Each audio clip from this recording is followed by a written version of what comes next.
Almighty God, we, the representatives of the citizens of the City of Brisbane, are assembled here to strive and care for the welfare of our city and all its people.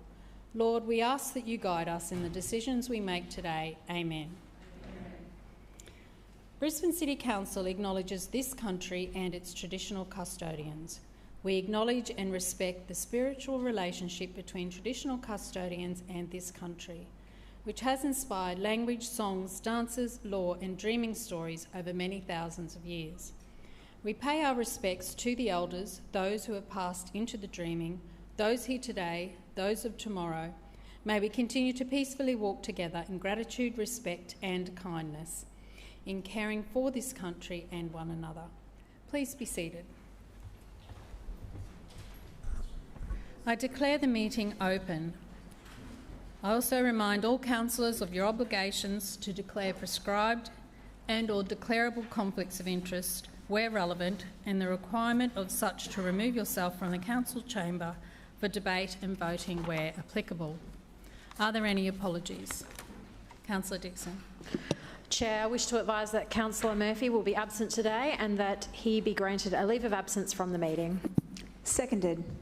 It has been moved by Councillor Dixon and seconded by Councillor Gibney that Councillor Murphy be granted leave of absence from today's meeting. All those in favour say aye.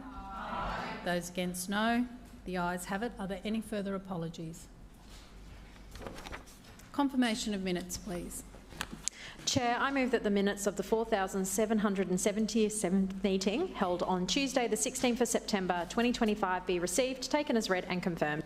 Seconded. It has been moved by Councillor Dixon, seconded by Councillor Gibney, that the minutes of the 4,777th meeting of Council held on the 16th of September 2025 be received, taken as read and confirmed. All those in favour say aye.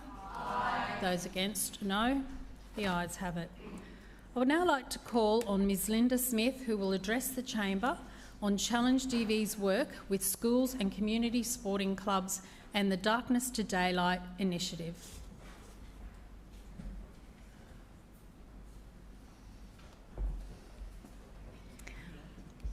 Welcome, Ms Smith. Please proceed when you're ready. You have 5 minutes. Thank you. Thank you. I'd like to acknowledge the Chair, the Lord Mayor, councillors and the CEO. Thank you so much for the opportunity for us to come here and speak today. My name is Linda. I am the General Manager of Challenge DV, and I have my beautiful colleague upstairs, Juliana, who's our Workplace Training Manager. Challenge DV is a domestic and family violence prevention charity. So the Brisbane City Council has been an incredible supporter of Challenge DV and also our major fundraising event, Darkness to Daylight. So you provided so much support in council support, also grant funding support for D2D, and also participation and venue and marketing support.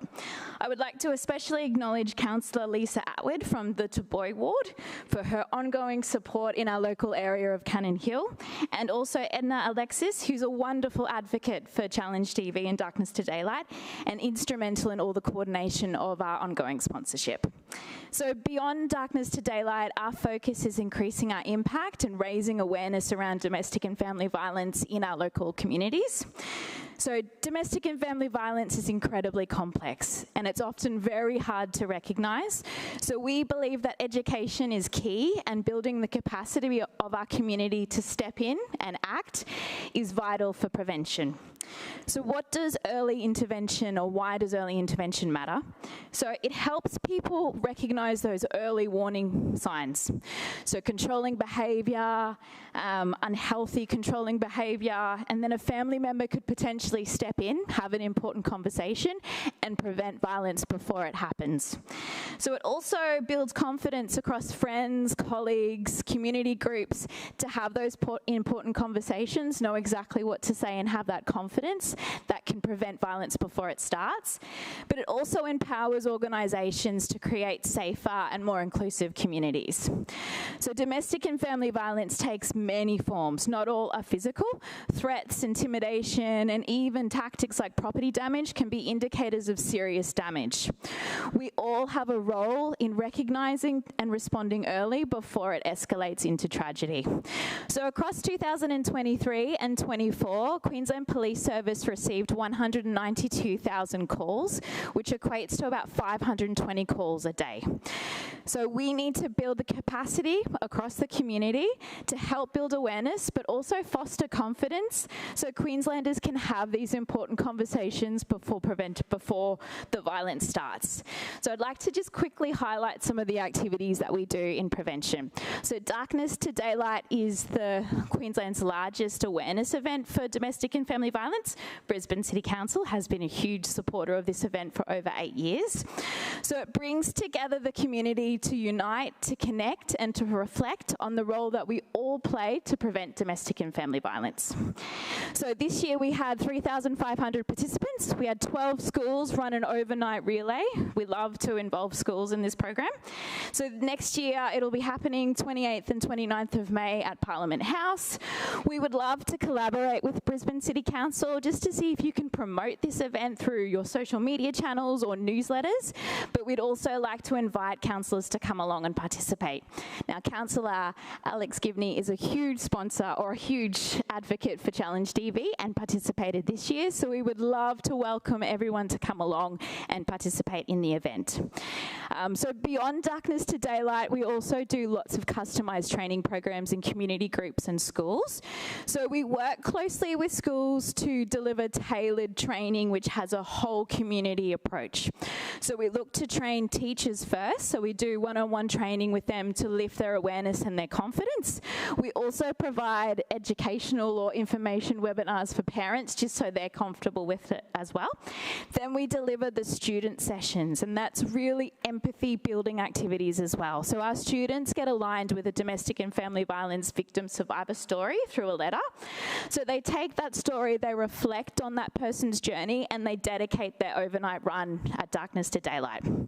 So what we're hoping to do is reach more schools and see if we can partner with the council on reaching more schools, because you have so much influence in the community.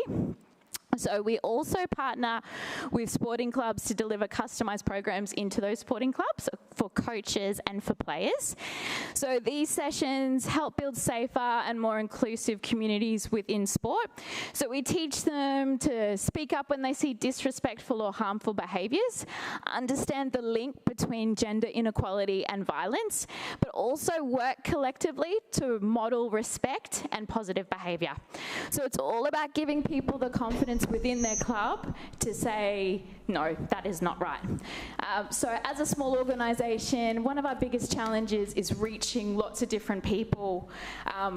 Sorry, I just realised the time. Sorry. Thank you so much for addressing Chamber today and for your passionate support as well. But I do need to call upon the Deputy Mayor now to respond. Thank you, Ms. Smith. Thanks, Madam Chair, and thanks very much to you, Linda, for coming in today to talk about the work of Challenge DV. Part of my responsibilities in my civic portfolio is our domestic and family violence strategy. As a local government, we have a role to play in supporting community awareness of DFV, but also it's that early awareness in our communities, as you suggested. Our strategy says that we support the right of all people to live in a family or domestic relationship free from violence, abuse or intimidation. Domestic and family violence occurs behind closed doors, but we know that the impacts are felt well beyond the home, in our community, in the workplace, in our sports clubs, as you suggest, and also in our schools. Especially as the employer of thousands of people, we know that this is something that our employees also face. So we continue to sponsor community events, including the Darkness to Daylight Challenge. It's always brisk on those May mornings. I've done it a few times myself, but it's nothing like the challenges that many women face on a day-to-day basis. So we're prepared to again look at continuing to sponsor your events and the work that you do. It's a $10,000 sponsorship as far as I understand, but in addition to that we also encourage our employees to get involved, and this year we had 40 of our employees in the walk, so that was good to see. So thank you for doing this and for finding other partners as well, and particularly in the state government, to support the work that you do. Sponsorship is not just financial, as you suggested. It's also a public statement of solidarity, and it's that commitment to prevention. So a number of us work in the chamber here with organisations in our local areas to build those safer communities. I'm really proud to have supported the work that Challenge DV has done over a number of years, and I look forward to continuing to work with you. I hope that what we might be able to do is, as you suggest, link you up with some sporting clubs, and particularly if councillors would like to connect with their schools and Challenge DV, that would be something that I think would be incredibly worthwhile. So once again, thank you for being here. Thank you for the work that you do, and I look forward to continuing the partnership. Thanks, Linda.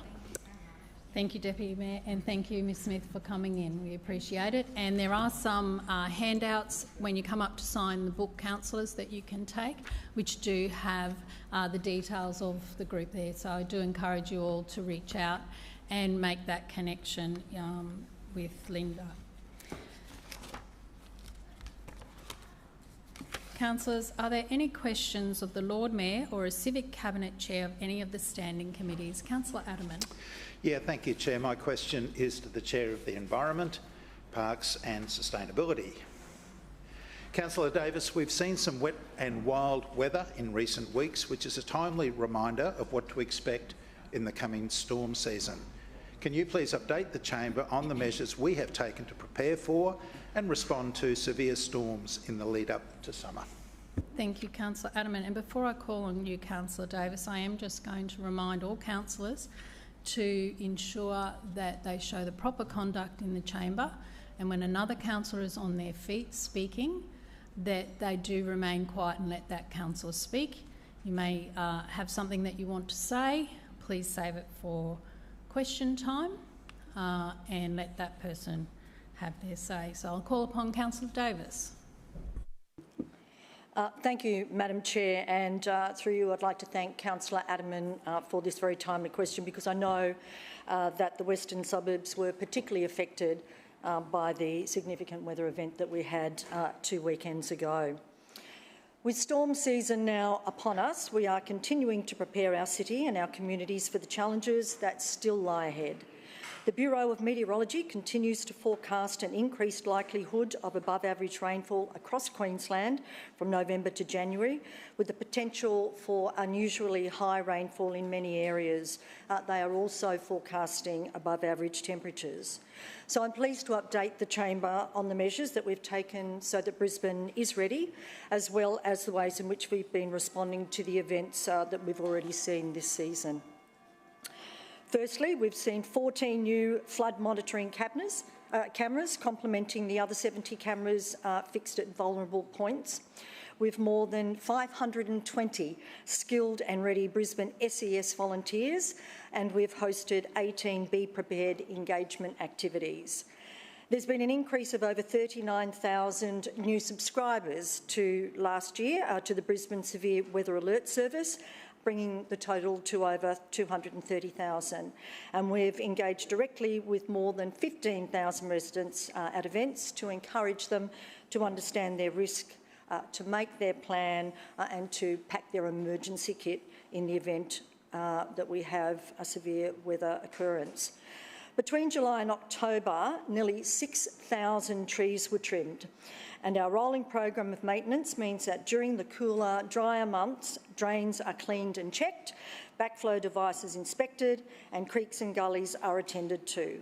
Almost 130,000 sandbags, Madam Chair, are stockpiled and ready to go. Every weekday, our dedicated officers are on the streets and in our parks maintaining our trees, and we are averaging over 1,000 jobs a week, which gives you a sense of the scale of the work required across our city day after day and week after week. And we were ready when the storm of 2 weekends ago hit. Free green waste drop-offs were extended at our RRCs, and temporary food waste sites were activated in the suburbs most affected by the power outages. As of today, 1,630 tree-related notifications have been logged and the clean-up is well underway, with half of those jobs having already been completed by 6 a.m. yesterday. We know there's more to do, particularly in those hardest hit areas around the city, but our Parks and Gardens teams, our arborist crews, technical inspectors and support staff are all hard at work in response. Street sweeping of major roads in the top 10 affected suburbs has been completed. Gully box inspections and cleaning commenced on Wednesday, and heavy debris encountered and completion targeted for the end of next week. All high priority bikeways have been inspected and cleared, with work ongoing along the affected routes this week. But of course, for this response to be as effective as it is, training and exercises are another critical component of our preparedness. Our disaster operations team has already delivered multiple training sessions this year, including evacuation centre management, psychological first aid and incident control. In fact, a major functional exercise is scheduled for tomorrow and Thursday to rehearse LDCC procedures and evacuation protocols. During the recent event, you may also have noticed that we've enhanced our emergency dashboard with real-time flood camera feeds, allowing residents to monitor vulnerable road crossings. This is part of our broader commitment to transparency and timely public communication. But, Madam Chair, while our local preparations are robust, there is a looming threat to our ability to deliver real-time flood warnings, and that is the decision to decommission the BOM's environment software. For nearly 30 years, Environment has provided Brisbane with real-time weather and flood data from the Bureau. This data has been critical in issuing timely warnings and protecting lives. Yet the Bureau now plans to can Environment and expects local governments to procure and fund their own replacement systems without any financial assistance or coordination. We've tried writing to 2 ministers, and we've twice now applied for funding for this from the Federal Disaster Ready Fund. Our first application was turned down, and the results of our application to the next round were due to be announced in September. Then it was pushed back to October, and of course it's now November. Our residents deserve a system that keeps them safe and informed. But we're doing our bit, Madam Chair, to be ready for this season. We've already been in the eye of the storm, and we've already proven our readiness and resilience, Councillor but Davis, we cannot do it alone. Thank you, Madam Chair. Further questions? Councillor Point of order, Madam Chair. Point of order, Deputy Mayor. Yes, I rise to move a procedural motion that the standing rules be suspended to allow for a motion without notice about a matter that is not listed on the agenda to be considered by this council. It has been moved by... Seconded. It's been moved by the Deputy Mayor to suspend standing orders, and seconded by Councillor Wolfe. All those in favour say aye. Aye. Those against, no. The ayes have it. Deputy Mayor. Thanks, Madam Chair. This is my motion. Noting the Bureau of Meteorology's decision to reverse recent changes to public weather information, Brisbane City Council reiterates the calls of the De Jersey Review for the Bureau of Meteorology to work constructively with local government to continue to support or provide a suitable replacement for the Environment Service to ensure Brisbane residents can continue to access real-time flood data during rainfall and creek flooding events. And I have a copy of the motion here. Seconded.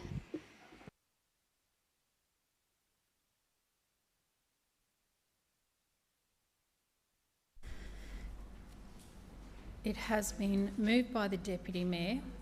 Noting the Bureau of Meteorology's decision to reverse recent changes to public weather information, Brisbane City Council reiterates the calls of the De Jersey Review for the BOM to work constructively with local government to continue to support or provide a suitable replacement for councillors, the Environment Service, to ensure Brisbane residents can continue to access real-time flood data during rainfall and creek flooding events. And it has been seconded by Councillor Wolfe. Deputy Mayor. Thanks, Madam Chair. As you and others would recall, I spoke on a similar motion earlier this year, actually back in May. That motion followed the recommendations of the De Jersey Review and the re-election of the Albanese Federal Labor Government, who, in their previous term, failed to progress any solutions for this issue with the Bureau of Meteorology. Perhaps it's because they were too busy working on a new website. After trying to pass off the cost as just $4.1 million, it's now been revealed that the real cost is closer to $84 million.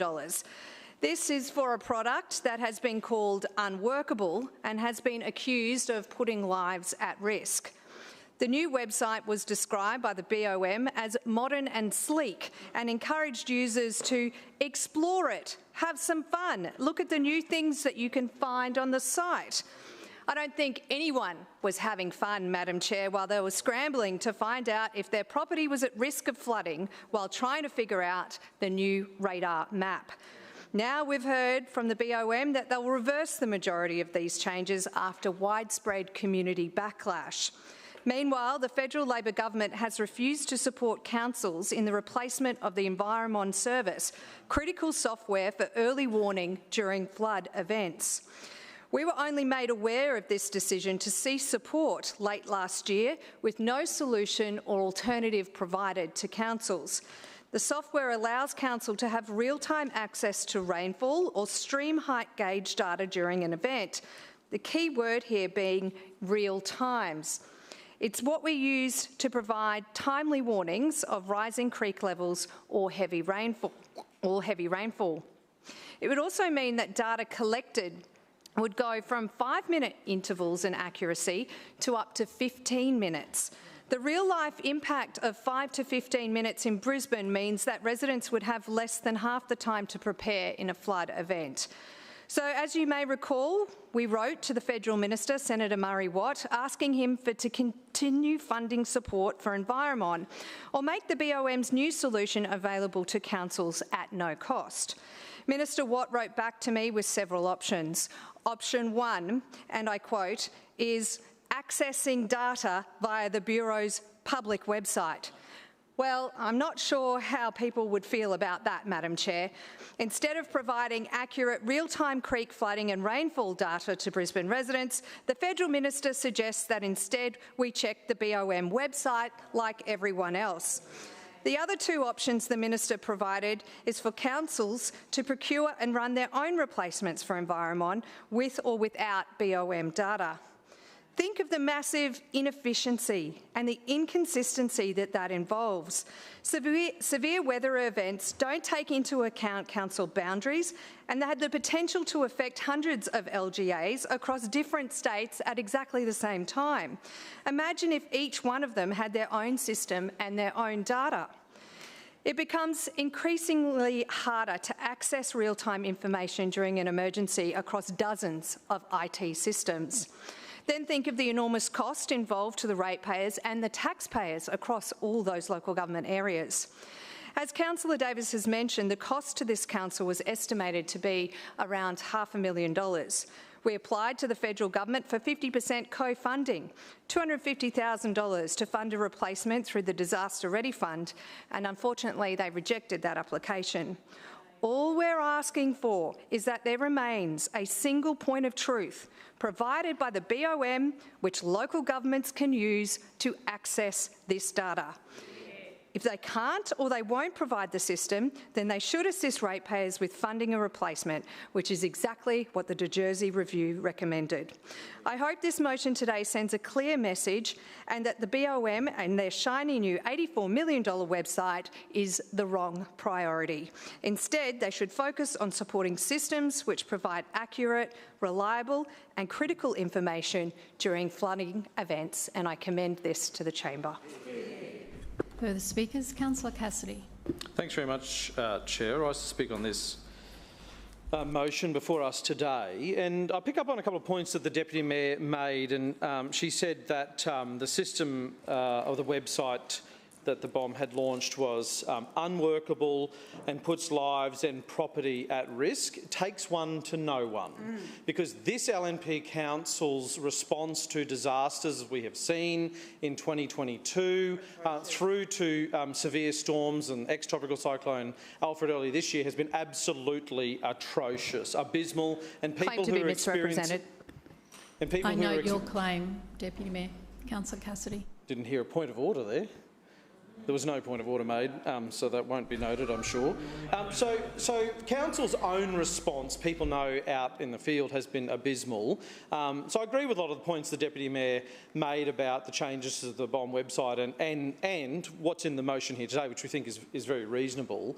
But yet we see this approach from the LNP. They won't mop up their own failures, but then they go and say everybody else is failing. Sure, in this case is probably true. And then we see the approach from Councillor Davis we heard earlier in question time, just write a letter.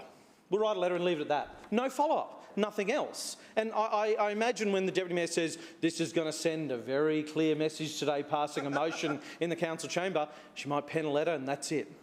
Leave it at that. I mean, what kind of advocacy is this? And we've been seeing this for years, Chair, this weak, half-baked advocacy from the LNP. They like to get the headlines, and I'm sure they've sort of clued up the media that they were going to, in question time today, move a motion so they can get a little headline out of this. But that's just all it is. It's all strategy and no substance when it comes to this LNP administration here.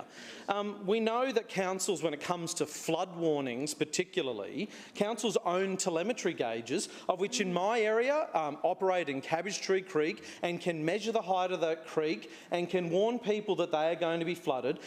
Those gauges are useless, and they have been useless because this LNP council won't use that data to warn people.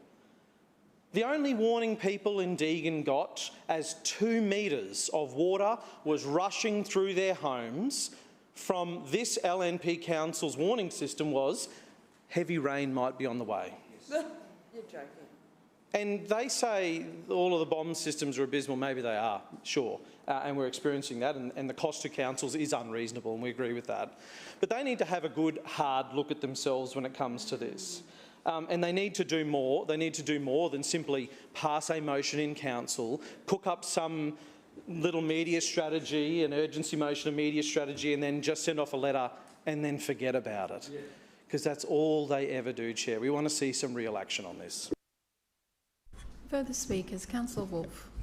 Thank you very much, Madam Chair. And I rise to speak in support of this motion before us, calling on the Bureau of Meteorology to work constructively with local government to ensure that creek flood alerts can continue.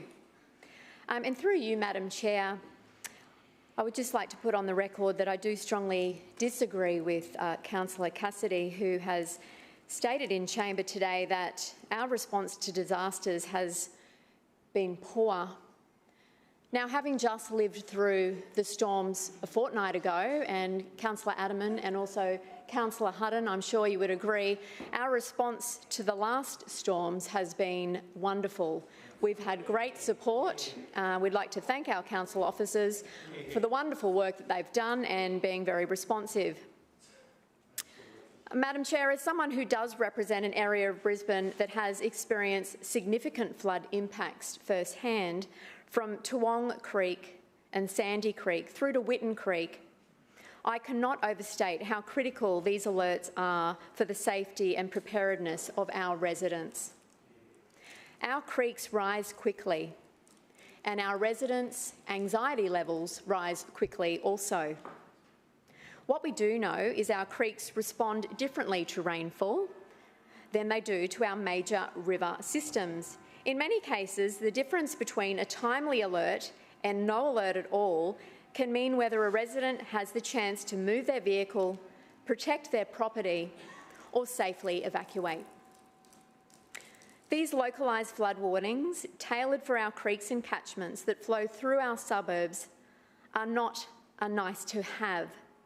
They are essential for public safety. They give our community time to prepare, time to act, and time to stay safe. Madam Chair, Brisbane residents know all too well the devastation that flooding can bring. We've seen it not just once, but repeatedly, and we've learned that good information saves locals' property and their lives. The collaboration between Council and the Bureau of Meteorology in providing these alerts has long been the cornerstone of our city's flood resilience. Losing access to this information, which allows alerts to be issued, would put our residents at greater risk and would undermine years of investment in flood awareness and emergency management. The data and expertise that sit within Council and the Bureau must continue to work hand in hand so that we can deliver the most accurate, timely and localised warnings possible. I strongly support this motion because it's about protecting our communities, from Fig Tree Pocket to Indooroopilly, from Toowong to St Lucia, and ensuring that residents across Brisbane continue to receive the critical information they need when it matters most.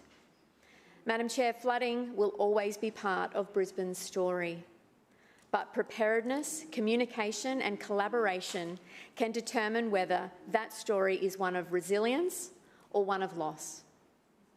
I urge all councillors to support this motion and send a clear message to the Bureau of Meteorology that creek flood alerts must continue for the safety and security of all our Brisbane residents. Thank you.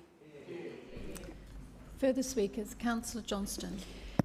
Yes, I rise to speak on this highly political motion that's been moved by the Deputy Mayor, and I guess that on her 14-hour trip back from Dubai with the Lord Mayor, where she was missing in action when a major storm, supercell storm, hit our community. The Lord Mayor, the Deputy Mayor and the Planning Chair were all off having a love-in Dubai and not present. So my best guess is the reason we're having this debate today is that they feel guilty and want to shift the blame to another level of government for their own failures and inaction when it comes to disaster management in this city. Now, unlike Councillor Wolf, who has never been through a flood in her community because she only moved into Walter Taylor Ward last year. Claim to be point of order. Point of order, Councillor Wolf. Claim to be misrepresented. I note your claim. Councillor Johnston. And did not represent Walter Taylor Ward during either the 2022 floods or the 2011 floods or any of the other minor floods in between them. We know this because she admitted publicly that she moved in after the election. Now, that's fine. There is a bigger issue here without question, but the fundamental problem here today is this motion is being used to deflect from this administration's failure when it comes to disaster management in this city. Now, what happened last Sunday, so that's like 9 days ago, not 2 weeks ago, was a catastrophic incident which this council does not recognise as a disaster. The Lord Mayor was MIA, the Deputy Mayor was MIA, and it was left to the CEO to ring and say, oh, it's a bit bad in your way, I hear, and it was. Do you know what, though? This council still hasn't finished cleaning up after the 2022 floods.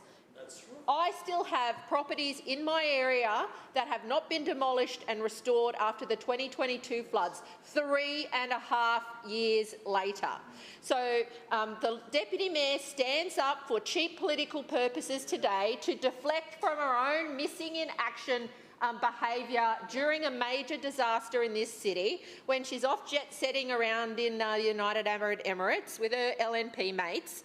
And is trying to make another level of government look bad today. Well, the only people that look bad in this city are the LNP. And that is because they have failed time and time again.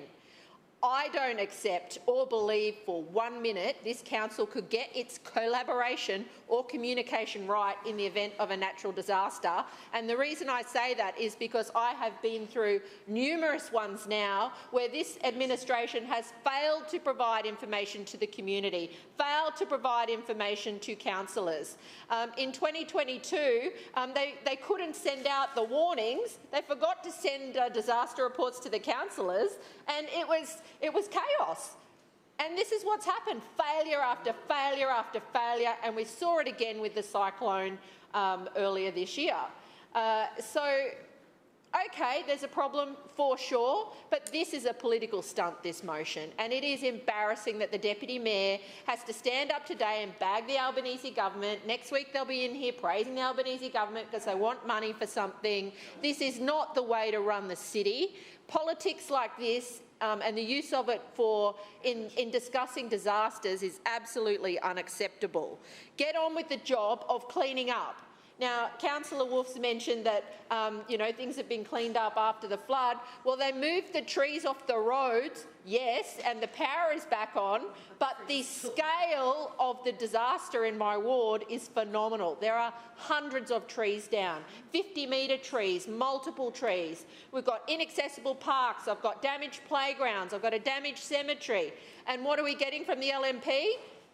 I don't even know. Oh, a letter maybe. I don't even know what we're going to get because it's just ordinary course of business. Now, I know there's a lot of work to do, and yet again, this administration will take 3.5 years to get it done, or another 6 months like after the cyclone. The people whose behaviour when it comes to disaster management that need to be accountable is this LNP administration, whose failures are extensive, documented, and they cannot be hidden by a purely political motion being moved here today, because the Lord Mayor got some questions on the radio this morning and looked like a bit of a dill. Councillor Wolf, your point of misrepresentation, please. Yeah, thank you very much, Madam Chair. Through you, Madam Chair, Councillor Johnston claims that I haven't lived through any disasters in the Walter Taylor ward, but I just wanted to set the record straight. Just this year, in March, we lived through Cyclone Alfred, and I can tell you firsthand I was there and I was more than happy to be there to support my community. And only a couple of weeks ago, we also had another devastating episode with the supercell storm going through.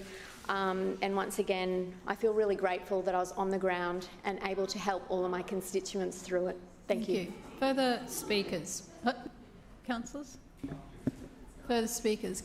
Councillor Wines. Thanks, Madam Chairman. Look, I rise in support of this motion, and I also want to take a moment to recognise the efforts of people like Councillor Wolf and Councillor Cunningham and their commitment to their community to ensure that there is an appropriate level of support and response provided by both Brisbane City Council and also the federal government.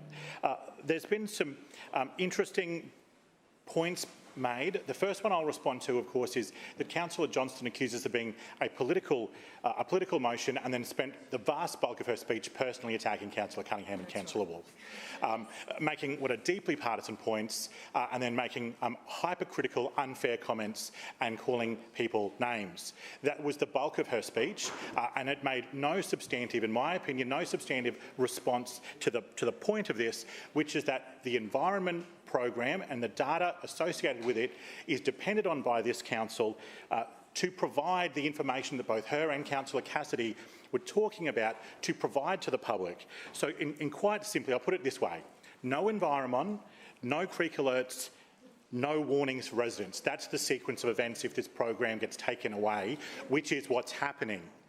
Right, so we have to now respond to this proposal from the federal government, and we're asking them to halt and then review that and provide proper information to councils, and information that's consistent across not just Brisbane City but across South East Queensland, because I think it's fair and reasonable for people in this community to understand what the maps mean, what is said in the message that's sent to them, and what they should do in response. And that is in so many ways what we're talking about here.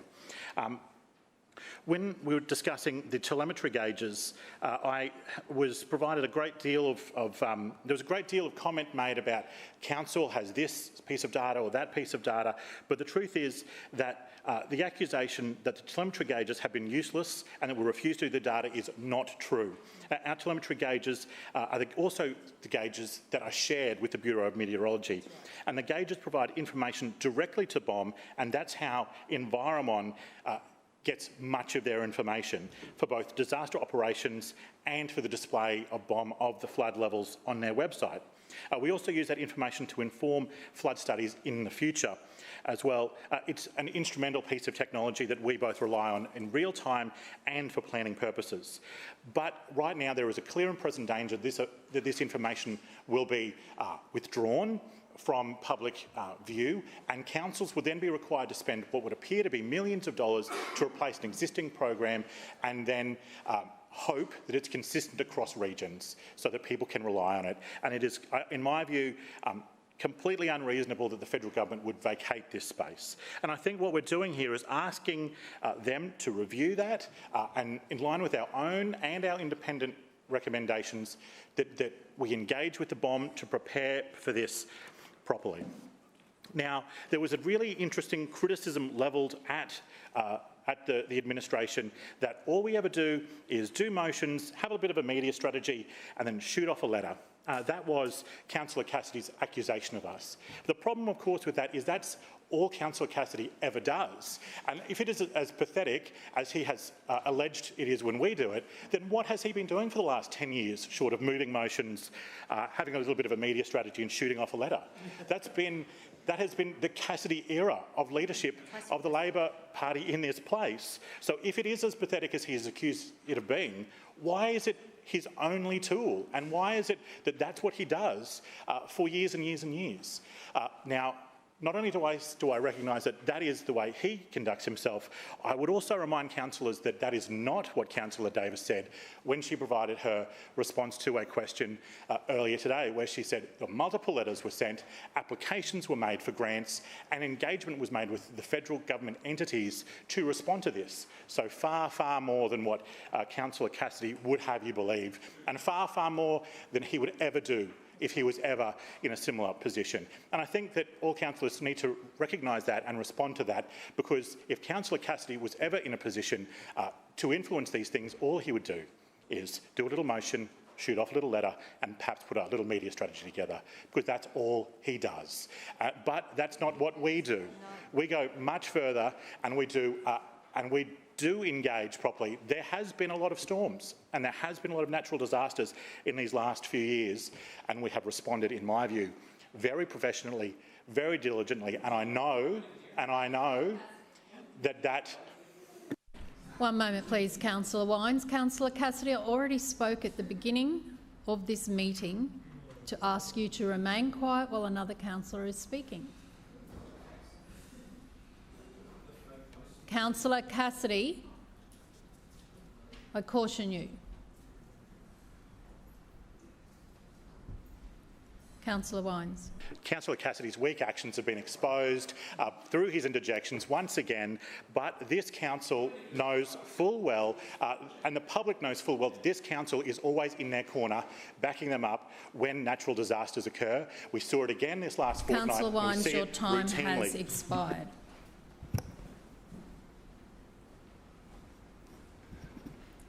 Further speakers? Councillor Chong-Wah, you no? Okay. Councillor Strunk and Councillor Chong-Wah stood up, then Councillor Strunk, and then now you have Councillor Massey. So I'm going to call upon Councillor Strunk. Thank you, Chair. Just reflecting on what Councillor Wine said in regards to the notified motions or the urgency motions, things like that, what Councillor Cassidy does, it sounds like he's saying that you're now, the LNP's now following the leader. Listen, this should have been a notified motion, not an urgency motion, so that we had time to prepare for a response. And as the leader of the opposition said, we are in support of this motion, right? But we should have been given some time to actually reflect on the motion so that we could enter the debate, right? But no, you decided to do an urgency motion here. Monday, 12 p.m., that's the deadline, which happened, and the storms happened over the weekend, so you still could have had a notified motion and everyone would have had the opportunity to prepare, right? Now, I agree with Councillor Johnson. This was politically motivated. It was a strategy to deflect from the Lord Mayor's issues that he's had. I mean, honestly, the three main leaders of this council were over in Dubai at the same time. Now, if that happened in state government, right, you would be screaming from the top of William, who's leading the place? Who's in charge, right? The only one I saw out there actually while you were away was Councillor Howard. And she did a press conference. Yeah, she was doing something, actually. Sorry, I probably embarrassed you now, Councillor Howard. I'm sorry about that, but you were out there, right? Where the rest of you were AWOL, right? No, you probably had your own leave because you can just give yourself leave anytime you want. But listen, I wasn't happy with the new bomb system, or whatever they call it. The Premier wasn't happy. The Prime Minister wasn't happy. He sat down with the CEO, and I'll tell you what, he probably gave him the rounds of the kitchen, right? Because there was so much feedback from people that were trying to access it and trying to make sense of it, right? I was just amazed that it got the Guernsey to be put up, quite frankly. You would think there would have been some more oversight happening before that $80-odd million or whatever it supposedly cost, right, was launched and released to the general public in Australia. So listen, I just think you just took, you've made something that was a really good motion, and then you decided to play politics with it, right? And that's just not the way of doing business in the corporate world, and it shouldn't really be the way we do business for something as important as this, to keep the general public safe, right? And I'm just really disappointed that you've done this way. It should have been a notified motion, and everyone would have been in agreements, obviously, and we would have, as one, sent that information through to the federal government or wherever it's going to go, and as in unison, right? Thank you, Chair. Further speakers? Councillor Massey. Thanks, Chair. I rise to speak briefly on this emergency motion through you, Chair, by Deputy Mayor Fiona Cunningham. Look, I rise to speak on behalf of the Gabba ward, which is flood-prone. And it's not just one area, like many of us, like West End, parts of Highgate Hill, South Brisbane, Kangaroo Point, Woolloongabba. And it's affected by different floods, whether it's river flooding, overland flood, and parts of the ward used to be, of course, which are now through you, Chair, in Councillor Cunningham's ward, undeniably affected by creek flooding. And while I recognise that this motion is sound and it is reasonable, and the cost to councils is obnoxious, and it's important that we do have this discussion because we are talking about residents' safety. But to move this emergency motion, and I want to reiterate this, to move this emergency motion as a political ploy to spin out of an issue of your own creation is classic LNP administration. And so let's not forget that this is what it's about, because we do have multiple examples through the history of disaster management in Brisbane where the LNP Council has failed. I will bring up a couple of recent examples. For example, do we remember the mini tornado hurricane in Kangaroo Point, where Kangaroo Point, the maintenance to Kangaroo Point, the broken trees, the broken benches, the broken barbecue, were left unfixed for months, over 6 months. You know, in parts of the ward, even right now, we talk about ex-Alfred, the community hub, the recreational community hub in West End is still closed from ex-Alfred. Still closed. It actually closed because of ex-Alfred and then was repaired, and the repairs were so bad that we had to close it again, and it is still closed. It is now November, so we're talking what, 7 months later? I want to talk about something really current too. There is a resident in Highgate Hill who has been dealing with 3 months of a blocked drain. We have been helping this resident try to report it to council. This resident spoke to me late last week, and they said, Trina, when there are storms and thunder and potential flooding, I am out there clearing that drain because it is blocked because council won't fix it. This is a resident literally risking their life to clear a drain that would potentially flood a whole street. And last week, when it was flooded after the event and the drain was blocked, guess what? He was out there again, but also 2 reports through the council website, no trace of them, no reference number. My office called in on Monday, no trace of that reference number, and it took until Friday last week to expedite this block drain. And these are small, individual, but this is the experience of residents in Brisbane. Right? These are actual experiences. So when we're here in chambers and we have the LNP administration stand up and talk about resident safety, but we all have a story about how residents aren't being kept safe, you cannot think that this is anything but a political ploy. One, for the Lord Mayor, through you, Chair, for the spin that has to happen because of the criticism. And 2, of course, we're in question time, so what happens with question time? No questions, maybe. Just a little tidbit. Nonetheless, this is important. It shouldn't have been left to an emergency motion. We shouldn't have to stand up here and talk about all the other challenges. We should be working collaboratively to deliver better for our residents, and we know that that's not happening.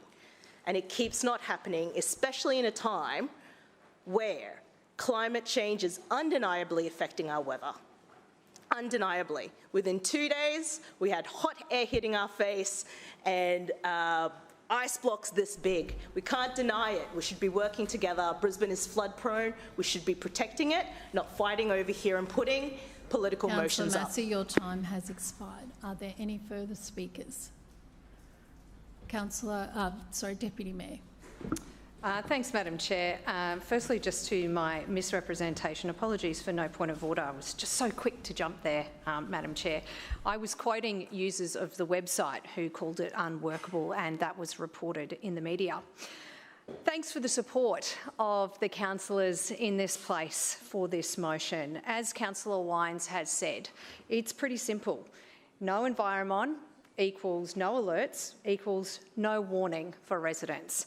And I know that in their heart of hearts, Labor councillors know and realise that BOM's actions are indefensible in recent times. So I want to thank them in particular for their bipartisan support for this issue, and I commend it to the chamber. We'll now put that to the vote. All those in favour say aye. Aye. Those against no. The ayes have it. Councillors will now resume question time. Councillor Cassidy. Thanks very much, Chair. My question is to the Deputy Mayor. Councillor Cunningham, you've just returned from Dubai, where you met with a number of international dignitaries and business owners, including Mr Mowais Azizi.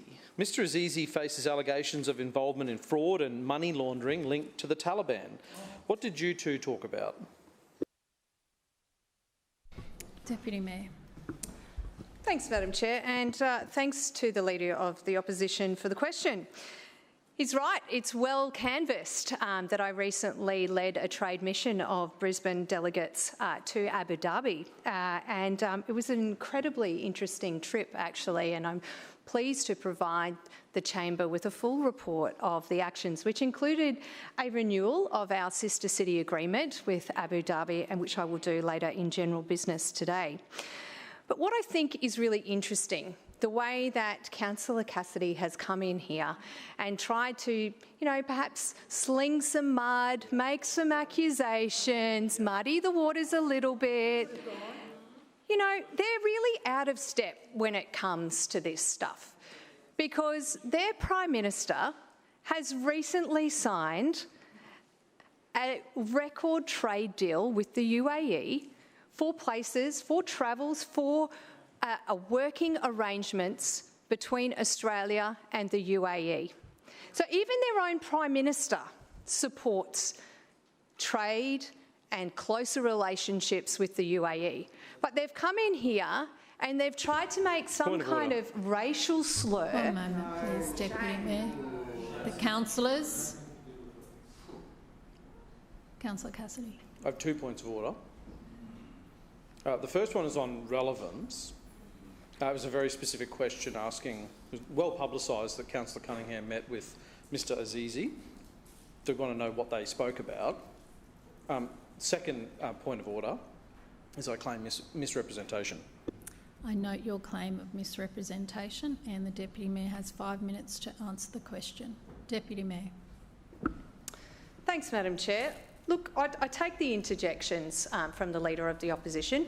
We didn't just meet with Mr Azizi, we met with many people in the United Arab Emirates who are really excited about future prospects for Brisbane, as the opposition should be. They should be coming in here and being excited about our city and the opportunity and the economic development that is going to happen here in Brisbane. So when we're on a trip to the UAE, discussing these very important things, which I will detail when I get a chance, Madam Chair, we were supporting local business. We met with a variety of different people, and Mr Azizi is interested in investing in Brisbane. Now, of course, I would meet with anybody who wants to support the economy of Brisbane. And I just would caution anyone coming in here, there is no protection in this place, and making claims about people that they haven't met, that they've had no interactions with, and trying to throw mud at me. Now, their Prime Minister has strongly supported closer relationships between Australia and the UAE, and we were the first trade mission to land in the UAE after this deal was announced, and it was an incredible opportunity for investment in Brisbane. And why shouldn't we want to see investment in Brisbane? Councillor Cassidy, your point of misrepresentation. Councillor Cunningham, during her answer to the question, accused me of making a racial slur, is the word that she used, by asking a simple question of what the Deputy Mayor spoke about with a person she met with, Mr Azizi, in an official capacity. That was offensive. She should actually withdraw that because, as she rightly pointed out, there is no protection in this place. She should withdraw and apologise, Chair. Thank you. Are there any further questions? Councillor Mark. Yes, thank you, Madam Chair. My question is to the Chair of Environment, Parks Sustainability Committee, Councillor Davis. Councillor Davis, the Schrinner Council is making Brisbane's lifestyle even better with our plans for suburban sports parks. Can you please update the Chamber on the latest investments we are making in our suburbs? Councillor Davis. Thank you, Madam Chair, and through you I'd like to thank Councillor Marx for the question.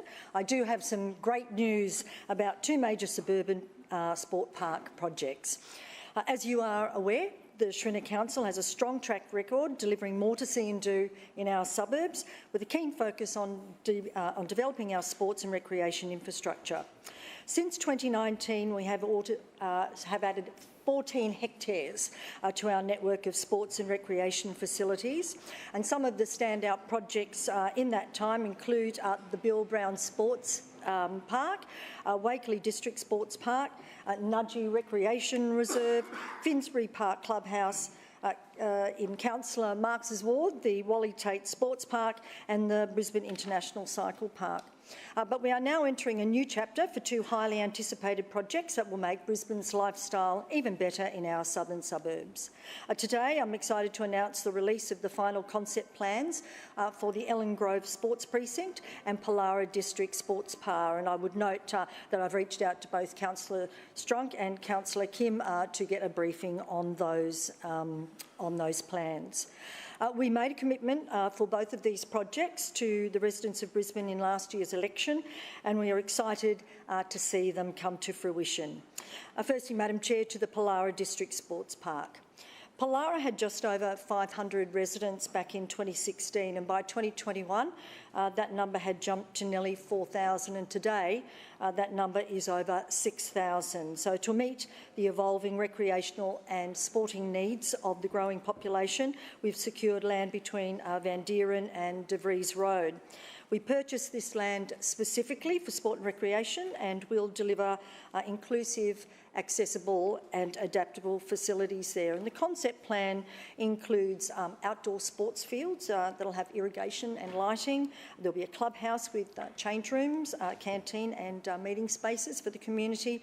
There'll be car parking, of course, but with a bus turnaround and drop-off zone, and it'll incorporate some environmental features like native planting, solar power and water-sensitive design. This is about giving families and local clubs the spaces they need to stay active and also to build the community. The site will also link to J.M. Sullivan Park and form part of the Pollara Open Space Network, which will create future walking and cycling connections.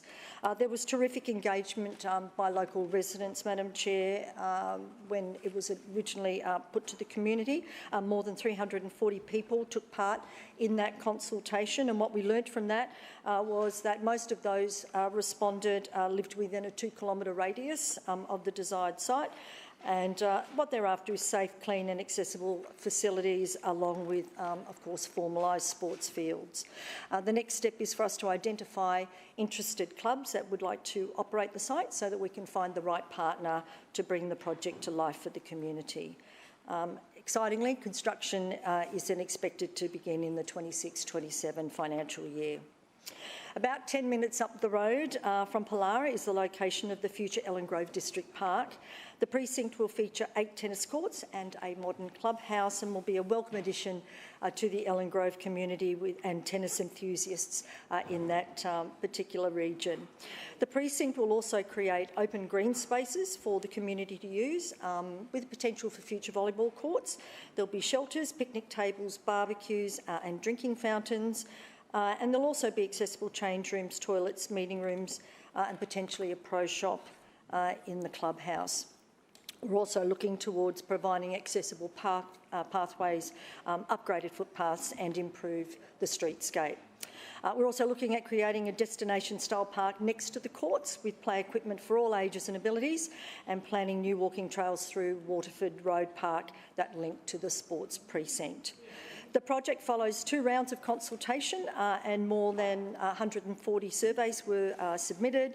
The response was extraordinarily positive, with 84% supporting the proposed features and very strong interest in the clubhouse and kiosk. The accessible pathways are also a very high priority for many people, as well as the need for more areas for exercise and movement. The next step is to conduct a formal expression of interest while the detailed design works are undertaken, and construction is then due to commence by 2028. Madam Chair, these sports precincts are very exciting. I know the local communities are very interested in having them being delivered. It's another part of the Shrinner Council having more to see and do in our suburbs. Thank you, Madam Chair. Thank you. Further questions? Councillor Chongwa. Thank you, Chair. Lord Mayor, Micah Projects have recently released a new report that received some media coverage showing a 48% increase in recorded child homelessness in Brisbane in the last financial year alone. More than half of these children are under the age of 4. There are now more than 2,000 homeless children in this city being supported in crisis accommodation. There'll be many thousands more undocumented living in tents, cars, garages and sleeping on couches. This is truly heartbreaking figures. Why is this council administration allowing more than 2,000 Brisbane children to be homeless? Lord Mayor, through the chair, with child homelessness up nearly 50% in a single year, when will your administration stop pretending that homelessness is a state problem and start using council's powers to ensure every child in Brisbane has a safe place to sleep? So, question is to the Lord Mayor. Lord Mayor. Well, that's a classic example, Madam Chair, of selective clothing of a report, because I remember around the same time as Micah Projects released that report, their leader, Karen Walsh, also wrote an opinion piece, and the words in that opinion piece ring in my mind, and I don't have the exact quote in front of me, but I can absolutely dig it up. But it was along the lines of, this is not a LNP or Labor housing crisis. This is not a political housing crisis. This is a very complex and deep issue, and it's a crisis being experienced all around Australia and all around the world. So if you want to play politics, that's got to be seen for exactly what it is. I would say that if we're talking about action when it comes to homelessness, this administration has demonstrated that it cares and that it has the heart And most importantly, that care is not only in our active programs to support people experiencing homelessness or at risk of experiencing homelessness, but it's also in our desire to see people not living in tents and in cars. But on the other side of the coin, the desire that we see from those opposite is they are quite happy for people to be living in tents indefinitely. They are quite happy to see that situation continue permanently, because when we do something about it, they resist all efforts, they play politics with it. Councillor and that, Massey. Madam Chairman, One is moment, heartless. please, Lord Mayor. Councillor Massey.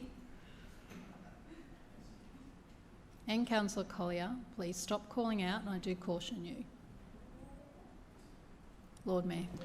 But another example, Madam Chair, of why this is a very misleading question is that I know, and Councillor Hutton knows, as the representative on the Ministerial Housing Task Force, that when there's a situation where a family with young children is experiencing homelessness, they get top priority for crisis accommodation, top priority.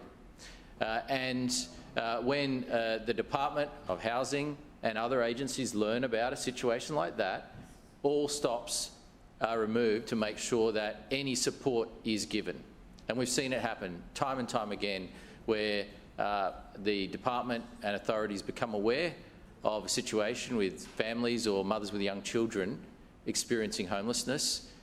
Everyone ensures that they do everything possible to get them the support and the help they need and to get them into crisis accommodation. And in fact, there are hundreds of people in crisis accommodation right now that were in that situation and now have a roof over their head. And so what we see, though, is the Labor Party and the Greens resisting efforts to get people safe inside, out of tents, out of cars, and with a roof over their head. Because Point of order. One moment, Lord Mayor. Point of order, Councillor Griffiths. Yeah, as a member of the Labor Party, I find that incorrect and offensive. That's not true. Councillor, do you have a point Claim of to be misrepresented. I don't think you've actually spoken yet this As a member of the meeting, Labor Party, so I think that was an Councillor, accusation, Madam don't Chair. talk over the top of me. You know what the rules are. You've been in this chamber long enough, so you cannot get up and claim that. Lord Mayor. It is very clear that both Labor and the Greens are on the record resisting our attempts to get people out of tents and into accommodation. And in fact, Labor and the Greens have actively supported protests to stop people being put into accommodation.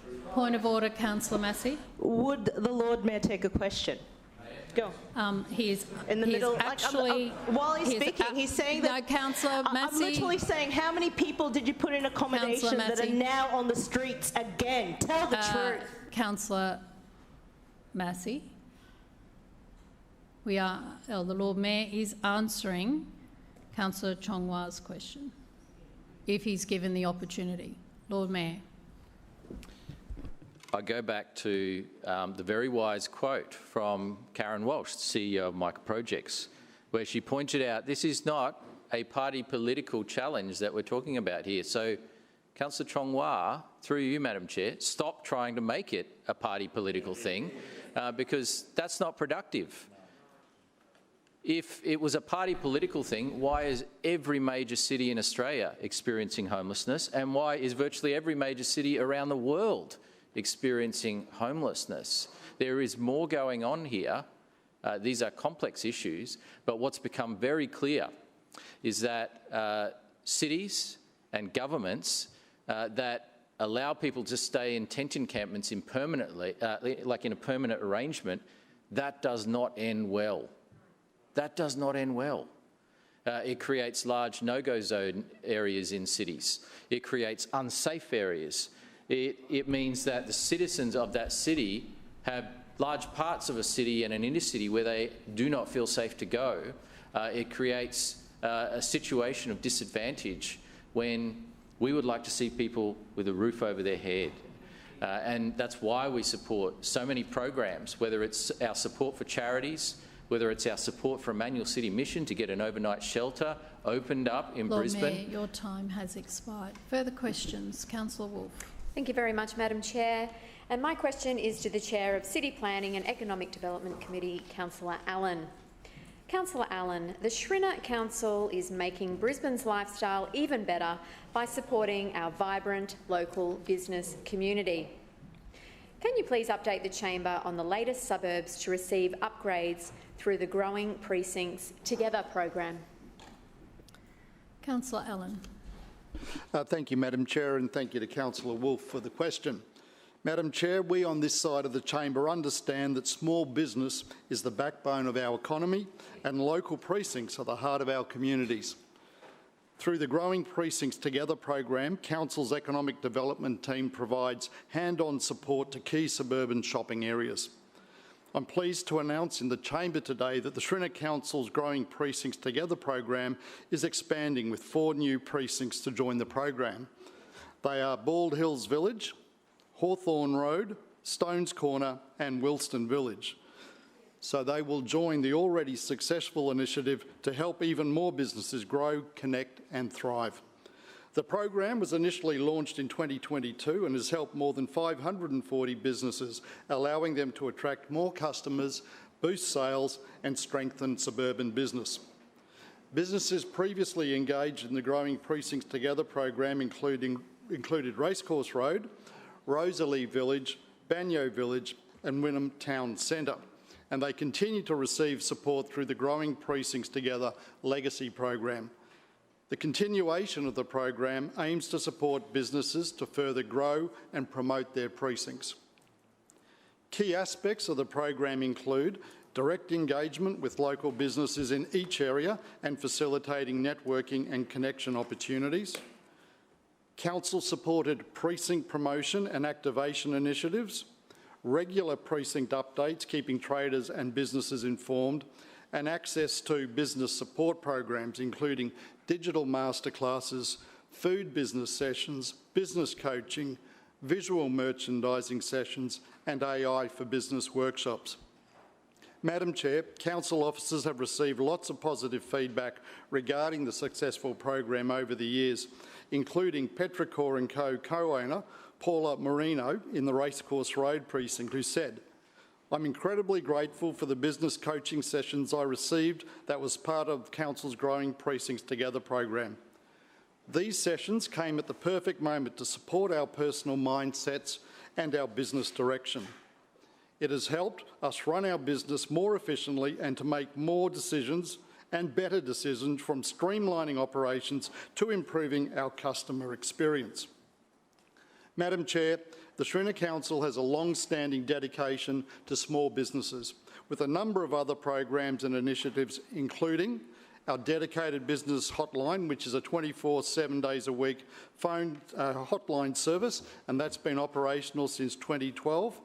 Showcasing and supporting over 20 business networks, including our Chambers of Commerce, releasing our precinct playbook, which includes Shops That Shine, a guide for visual merchandise, which is an online resource to assist the nearly 300 retail precincts across the city, offering practical advice and information as a resource. Brisbane City Council maintains 7-day payment terms with small business operators and suppliers. And we continue to provide free co-working spaces at the Brisbane Business Hub in the CBD and the Suburban Business Hub at Nunda. Madam Chair, more than 134,000 small businesses exist in the Brisbane LGA. The Shrinner Council is committed to supporting small business sector growth, and through the Growing Precincts Together initiative, businesses feel supported in their journey to start, run or grow their business. The program is a great example of how this collaboration drives success, and by expanding it, will help even more precincts grow and provide more to see and do in the suburbs.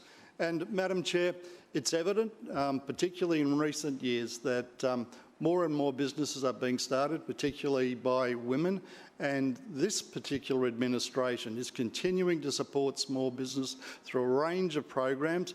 The industry is certainly grateful of the support it's receiving. There's nothing more pleasing than to see a small business establish itself, scale up and become a successful business, and that's something this administration will continue to support. Thank you. Further questions? Councillor Collier. Thanks very much, Chair. My question is to the Lord Mayor. Lord Mayor, we found out last session that your LNP regime spent around $350 a day on overseas travel alone. And just last week, you shamelessly hopped on a plane again to fly to Dubai with the Deputy Mayor and Councillor Allen, costing ratepayers around $450,000. Given cost of living pressures, service backlogs and crumbling infrastructure in our city, how can you possibly defend this level of jet setting to the people of Brisbane? Lord Mayor. Well, Councillor Collier, I can set your mind at rest. There was actually no cost to the ratepayers for the Asia Pacific City Summit. So I'm not sure where you made up that information from, but I can tell you it's certainly not true. It is not true at all. Point of order, Councillor. I claim to be misrepresented. I note your claim. Lord Mayor. The reality is that the travel to Expo City Dubai and the Asia Pacific City Summit and the business mission was actually paid for by the host city, which was not us. And the business mission was actually funded by subscription fees to the business mission. And so we had a fantastic outcome where the largest ever business delegation outbound from Brisbane visited the UAE. It was exciting to see the level of interest in global cooperation, in business opportunities for Brisbane business, but also reciprocal in interest in investing in Brisbane as well. And so I think there's a lack of perspective that's been shown in this question, because Asia Pacific City Summit was established by a Labor Lord Mayor, Jim Sawley, and he showed great foresight in establishing this summit, because now, 29 years later, it is reaping dividends for Brisbane. It is increasing business opportunities for Brisbane business. It is boosting investment and interest and global cooperation for our region. If you want to play some petty politics with it, then let's think about the simple fact that this came at no cost to the ratepayers. And so we've been talking about the many benefits that come from this mission. At what cost to the ratepayers? Nil. Nil. Nil cost to the ratepayers. I think we see a trend here of the Labor opposition really wanting to talk this city down in a time that is so exciting, in a time where so many people see confidence and optimism about the future, where business in Brisbane in record numbers wants to go on a delegation and a trade mission to increase their opportunities, and where those businesses have been prepared to sponsor this mission and sponsor the Brisbane stall in the pavilion at Expo City. And we're not talking about one kind of business here. We're talking about everyone from the University of Queensland who sponsored the pavilion and supported this trip.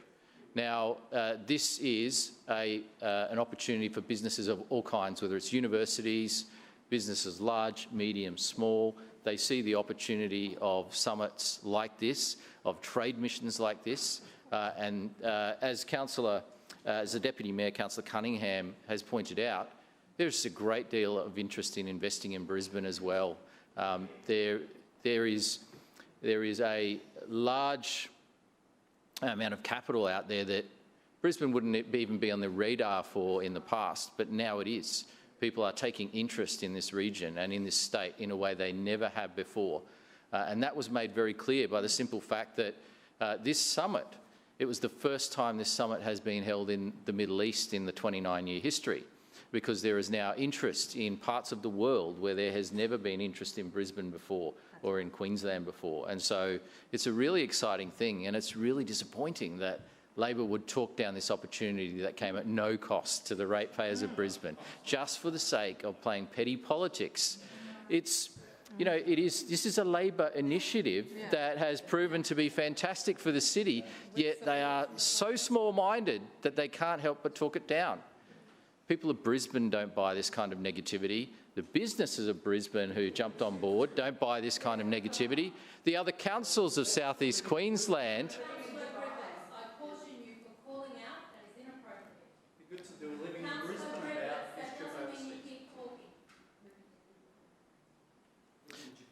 Other councils of South East Queensland saw this opportunity as well and sent mayors and deputy mayors from right across South East Queensland, but no, Labor councillors want to talk it down, talk down the Labor initiative of the Asia Pacific City Summit. But I'm not surprised, but I'm disappointed.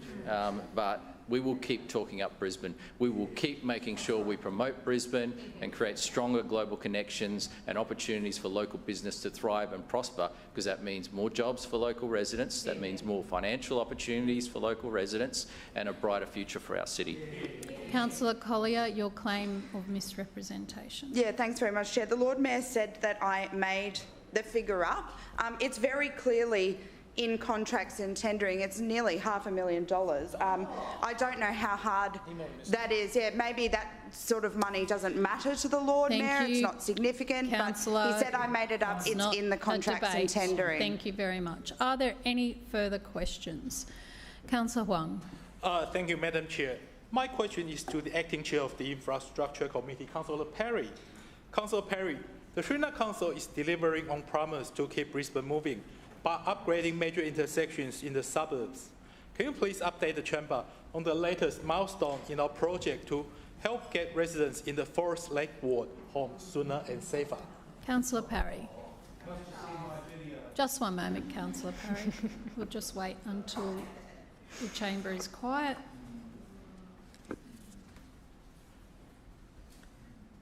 Councillor Parry.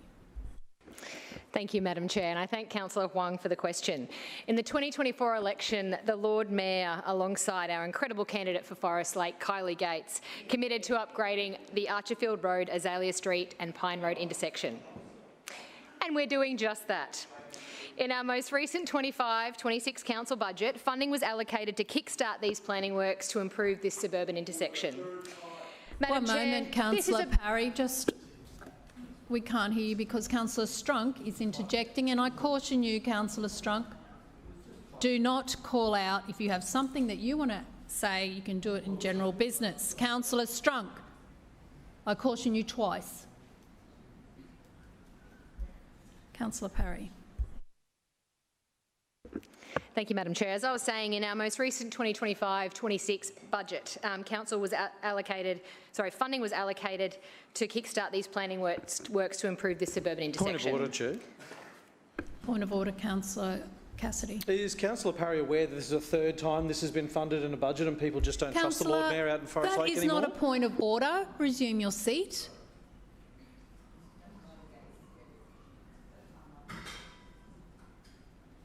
Councillor Parry. Thank you, Madam Chair. They don't like me talking about Kylie Gates of Forest Lake, do they? Goodness me. Anyway, as I was saying, this is a busy little intersection with nearly 22,000 vehicles using it every day. And the Lord Mayor's representative for Forest Lake, Kylie Gates, is a huge advocate for this project. One moment, please. Councillor Parry. Councillor Griffiths has called point of order. You haven't, Councillor Cassidy. Point of order, Councillor I just want to find out, the chair there just mentioned the name of a staff member. Are you allowed to mention the name of the staff member and their political affiliations in this chamber? Councillor Griffiths. I wouldn't mind a ruling on that, Madam Chair. I have no issue with that being mentioned, no. Councillor Parry. Our common rule, or the general rule, as you know, Councillor Griffiths, is that council officers should not be mentioned when you are berating them, accusing them of various things. You are quite welcome to actually mention them when they have done good things. You know that... Point of order? No. Is it all right to mention when they represent the LNP? Oh. As a political candidate? I'll just be interested because there's a number of people that have represented the LNP in the organisation. We can speak about all those people now? And vice versa to I'm Councillor just Griffiths, saying. which I'm sure that you saying. have mentioned yourself before as well. Well, if you're, I'm just checking you've set that rule. Point of Madam order. Chair. Yeah, the exact words as I was looking for the word, that a compliment. Despite subsection 2, if councillors wish to compliment a council officer, they may refer to that council officer by name. Now, Point of order. Councillor Johnston. Could you just tell us the provision of the meetings local law you're referring to, please? Sure. Section 55, number 3. Now, Councillor Parry. As I was saying, this is a busy little intersection with nearly 22,000 vehicles going through it every single day. It's a critical thoroughfare for residents and visitors to the Inala and Richlands areas. By improving this intersection, we can help residents get home sooner and safer. And while we're still at the planning stage, we've been able to share a high-level design with the community. This upgrade will see the installation of traffic lights, new separate turning lanes and dedicated pedestrian crossing facilities. Just recently, we hosted 2 community information sessions so we could chat to locals about what we have planned for the upgrade. I went along to one of those information sessions and it was very well attended. It was incredibly busy and it was great to understand firsthand the excitement that is in the community. It is truly a well-supported project. I think that it's fair to say that we're quietly confident that this project will receive overwhelming support from the wider community. When setting, indeed, one of the officers told me that when setting up the intersection, the trifolds at the intersection, people were winding down their windows and saying how excited they were about it. So that's a nice little anecdote there. A Vietnamese translator was also present at these community consultation sessions, which was really important for us to ensure that all locals in the community understood what we were doing and what we were getting out and what we were talking about there. So that was a really positive move. And I do thank all of the officers involved in those community sessions. As I said earlier, we're currently at the high-level concept design stage, which is about 30% complete. This first step of the design process allows us to do some initial studies and investigations so that we can get a good idea of what the end result will look like. Once complete, we move into the prelim design, which will take place early next year, and then that is where we'll make any adjustments following the investigations and start undertaking necessary checks and balances from a compliance perspective. In mid-26, the final design will occur. This part of the design will involve the final reviews and approvals to ensure compliance and regulations standards are met. That's important. It ensures everything is in order before we turn that first sod, which we expect to be in 2027. Whilst our community information sessions were a success, it was disappointing that Councillor Strunk and the member for Inala talked down the project. It was disappointing that they complained that it's been taking too long, despite the fact that we want to get the design process right. Point of order. One moment, Councillor Parry. Point of order, Councillor Strunk. Claim to be misrepresented. I note your claim. Actually, you haven't spoken yet this meeting, so you can't claim to be misrepresented. Point of order. I have spoken at this meeting with the amendment. On the motion, yep. Councillor Parry.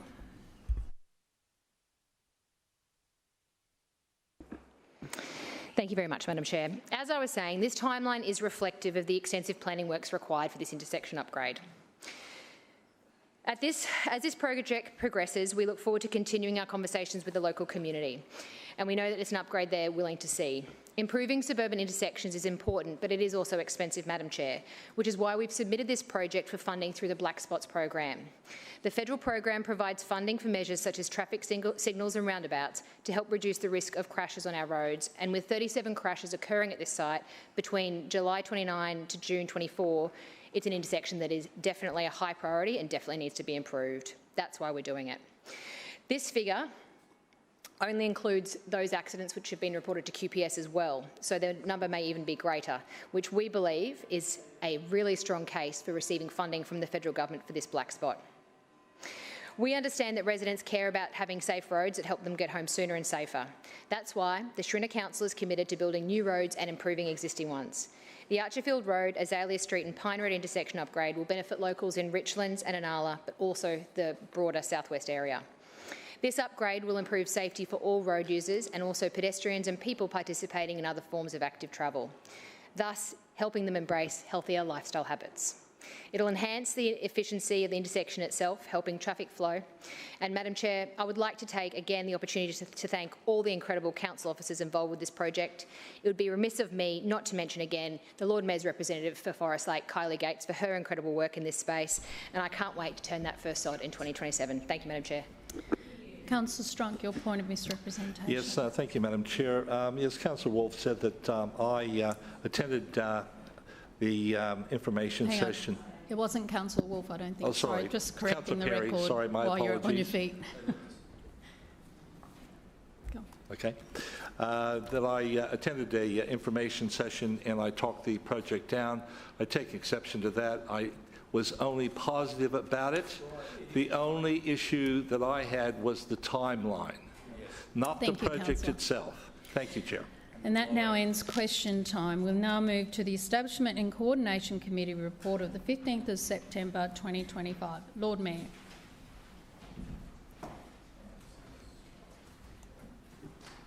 Madam Chair, I move that the report of the Establishment and Coordination Committee meeting held on Monday, 15th of September 2025 be adopted. Seconded. It has been moved by the Lord Mayor and seconded by the Deputy Mayor that the report of the Establishment and Coordination Committee meeting dated Monday, 15th of September 2025 be adopted. Lord Mayor. Point of order. Point of order, Councillor Johnston. Yes, thank you, Madam Chairman. Madam Chairman, I seek the following further information. Oh, sorry. I'm sorry, we're doing adoption? Oh, I'm sorry, wrong one. Lord Mayor. Thank you, Madam Chair.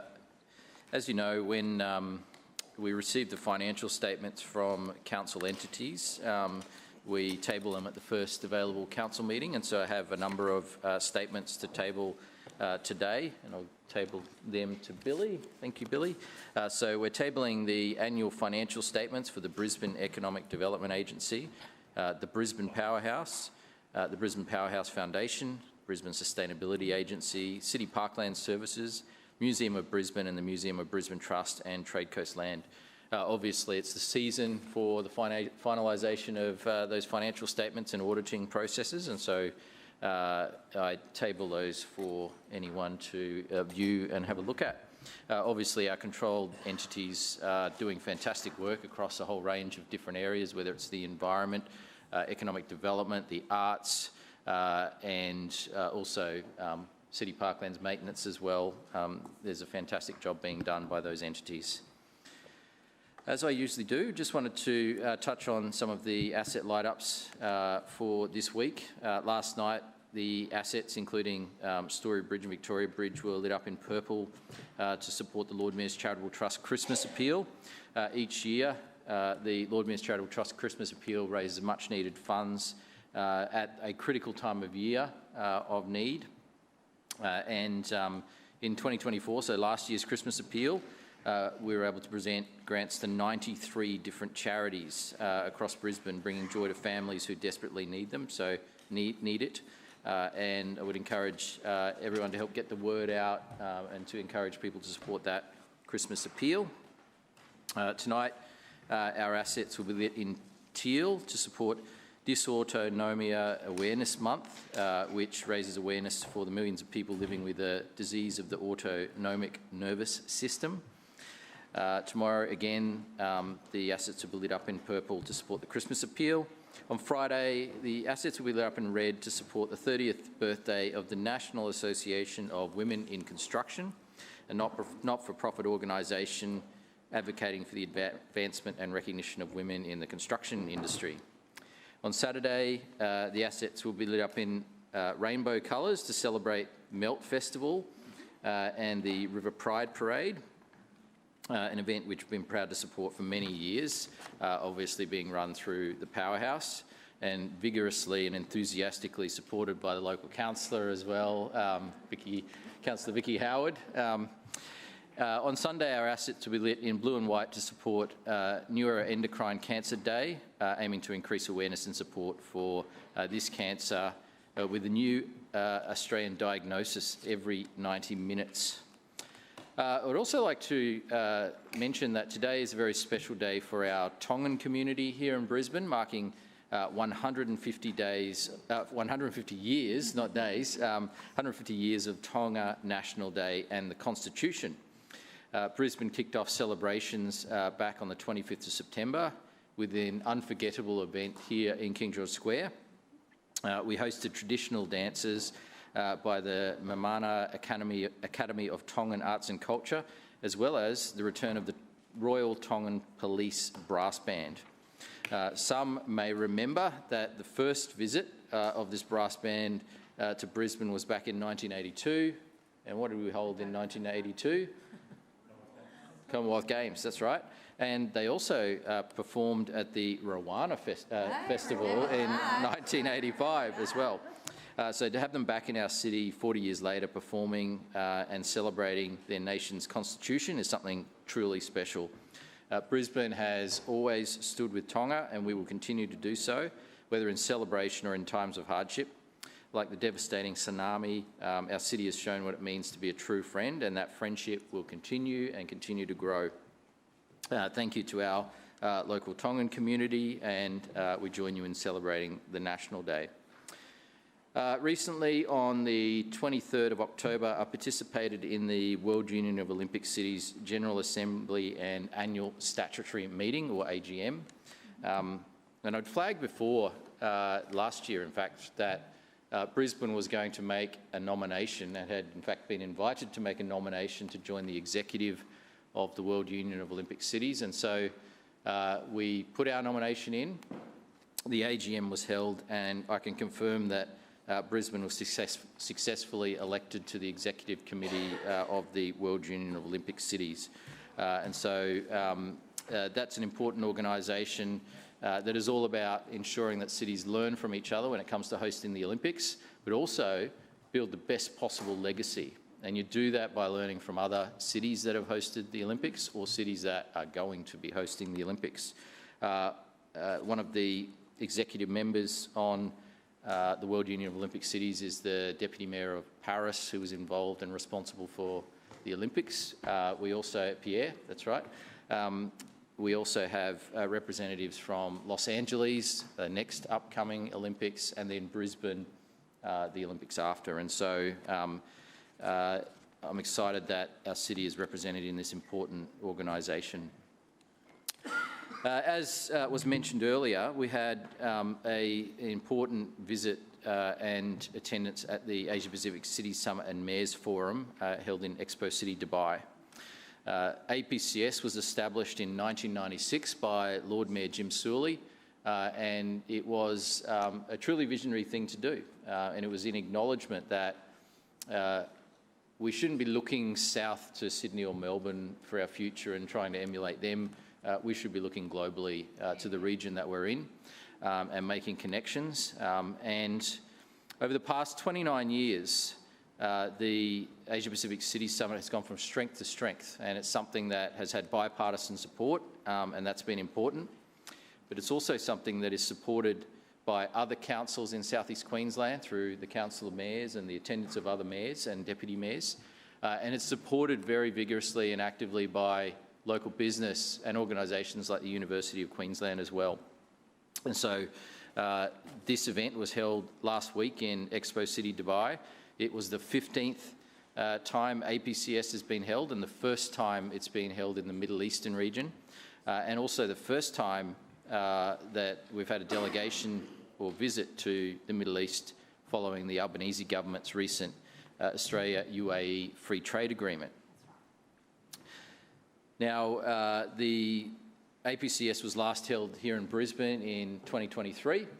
Many of you attended that event, and it was a really positive event and great for Brisbane. But this is an event that is designed to be in Brisbane and then 2 years later in an offshore or international location, and then another 2 years back in Brisbane again. So it alternates between Brisbane and an international city. However, it has been in Brisbane for the last few times because of COVID, and so we had APCS here. I think it was in 2019 from memory. Then it was due to be in an offshore location, and then the pandemic happened, and so that got cancelled, and so we had it here in Brisbane again, and a hybrid version. Then again, we had it in Brisbane in 2023. So 3 times in a row it's been in Brisbane, and this is the first time since I've been in this role that we've had it offshore. And it is absolutely the responsibility of any Lord Mayor of Brisbane to fully support this event, because it is an event owned and established by the Brisbane City Council. Other locations that have held the summit offshore include Seattle in the United States, Chongqing in China, our sister city, Incheon, South Korea, also Kaohsiung, Taiwan, also our sister city, to Daejeon, Korea, our sister city, and this year as well in Dubai, and particularly Expo City. Now, our sister city is Abu Dhabi, and Abu Dhabi is just a short trip from Dubai. In fact, I think it's a 45-minute trip from Dubai. Dubai and Abu Dhabi are together the powerhouse of the UAE, and there's very close relationships between those cities.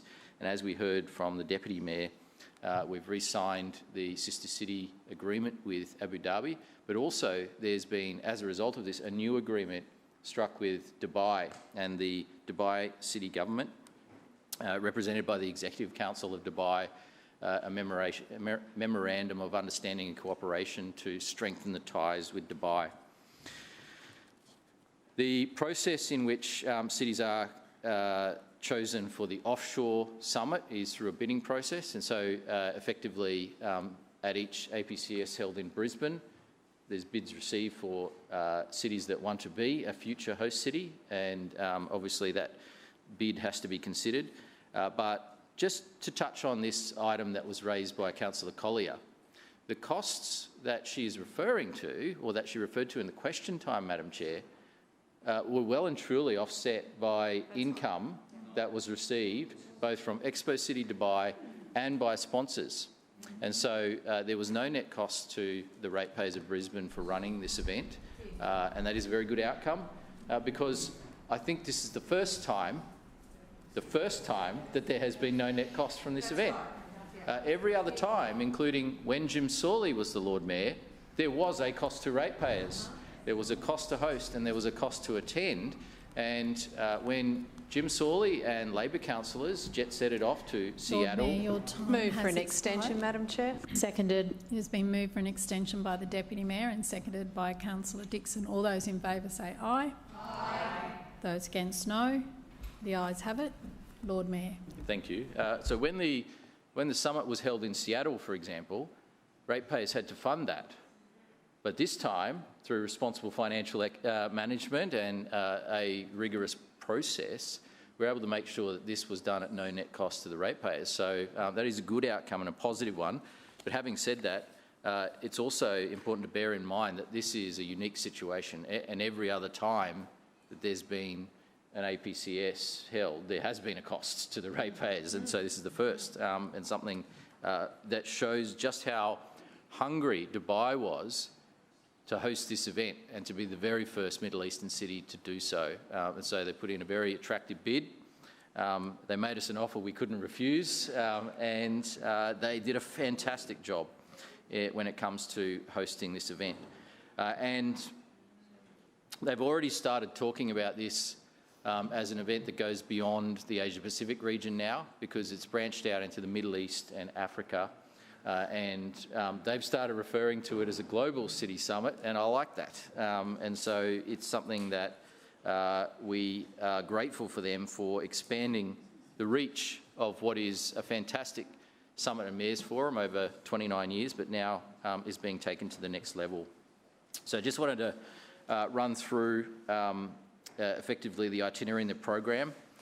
So I arrived on site on Sunday the 26th of October in the morning, which is a Sunday morning. Effectively, after a quick check-in at the hotel, straight into the activities of the day. The first visit we did was a tour of the Expo City Sales Centre, which, just to put it in perspective, by its name you would obviously easily work out that this was the host of the World Expo, that Expo was Expo 2020. But because of COVID, it was delayed by a year, I think like the Olympics. But when it did go ahead, a very successful event, but they were planning to have a great legacy of their expo. Just like we had a great legacy of our expo in 1988, they're also planning a great legacy. And what they've planned is to create a whole new city within Dubai at their expo site. And the scale of what's planned there is quite remarkable. So they will have the equivalent of an entire new city built here at the expo site. They've got the bones of that already in place, and there's been significant investment. In fact, I understand that there was around $8 billion US of investment in their expo, which is remarkable. And now they plan to grow an entire city at this site. So the sales centre is effectively the centre which pitches the vision for that future city that they're building and explains how that city will grow and roll out and what infrastructure and what they've got planned. The next item on the agenda was an in-market briefing with the Australian ambassador to the UAE, Mr. Ridwan Jadwat, and also the Consul General to the UAE, Brioni Hillis. Now, both the ambassador and the Consul General were able to, right up front, provide us and the business delegates some great insight into doing business in the UAE, both in Dubai and Abu Dhabi, and give a briefing on some of the local customs to be aware of, and also the opportunities for local Australian businesses. Also, in reverse, the opportunities for UAE businesses to invest in Brisbane and South East Queensland. And so we had great support from the federal government, the Department of Foreign Affairs, and we're grateful for that. We also had support from Trade and Investment Queensland as well. I then had a meeting with the CEO of Expo City Dubai, Her Excellency Reem Al Hashimi, who is also the Minister of State for International Cooperation. And so that's a role not only for Expo City, but a wider international cooperation role as well. On Sunday night, we had the opening ceremony of the APCS. It was held under the spectacular Al Wasl Dome, and this was obviously the place where Expo came alive and where APCS came alive as well. So we had a few speeches to open the night, and so there was a speech from Her Excellency Al Hashimi. There was a speech from His Excellency Al Basti, and then there was a speech from myself, and then there was some cultural performances, amazing cultural performances as well for that opening ceremony. The following day, we kicked off with the official opening of the Asia Pacific City Summit. So that happened on the Monday. We started the day with a visit to the Brisbane Pavilion, which was in the big convention centre there. And it was wonderful to see. The minute you walk in the door of their convention centre, you see this gigantic digital Brisbane sign, which really grabbed the attention, unlike any other display in the whole place. And there was a moving carousel of the word Brisbane, but it was based on the Brisbane sign. So it was actually a reproduction of the Brisbane sign on a moving carousel. And then there was a little koala that would walk next to the Brisbane sign. And so it was the most popular place to come, not only because it was so visually attractive, but also because we were serving local Brisbane coffee there. And so the Deputy Mayor is very proud of this. We had local business, Bellissimo Coffee, who supported the event. There were delegates and attendees. They took over their coffee machine and baristas, and they provided free coffee to everyone. And while it was very popular with the Brisbane delegates, for the international delegates, they knew if you wanted to get the best coffee anywhere in the precinct, you come to the Brisbane Pavilion. And so it was a wonderful example of showcasing a Brisbane business. Yeah, that was obviously something we were very proud of. And there's great opportunities for Brisbane companies like Bellissimo over in the UAE. We had the official summit welcome, where we had speeches from, once again, from Her Excellency Reem Al Hashimi, from His Excellency Mohammed Al Basti, myself, and also then the Governor of the City of Tokyo, which was particularly relevant, obviously, as we know, Tokyo being a recent host of the Olympic and Paralympic Games, and a true global city. And so the connection with Tokyo and this event was also very important, and we appreciated that. There was a forum following that on governance in action, and particularly talking about Dubai's success in what they built. And when you think about what's happened in Dubai in a relatively short period of time, it's a truly remarkable story, a story of long-term planning, investment in infrastructure, and opening up a place to the world. There was, after that, a session on AI. And right during the middle of that session, there was a bit of a commotion, and everything stopped. And sort of thinking, what's going on here? And then this big delegation entered, and it was the Crown Prince of Dubai, who is the son of the leader of Dubai. And he came in, and he's actually the patron of this event. He was the patron of the 2025 APCS, and he had lent his support to it. He is obviously really important because future leader of Dubai, and someone who is excited about the opportunity potentially to visit Brisbane. So he asked me about Brisbane. He asked me whether I'd be inviting him to come to Brisbane, and I said absolutely. And I discovered that he's a bit of an adventurer. He loves the outdoors.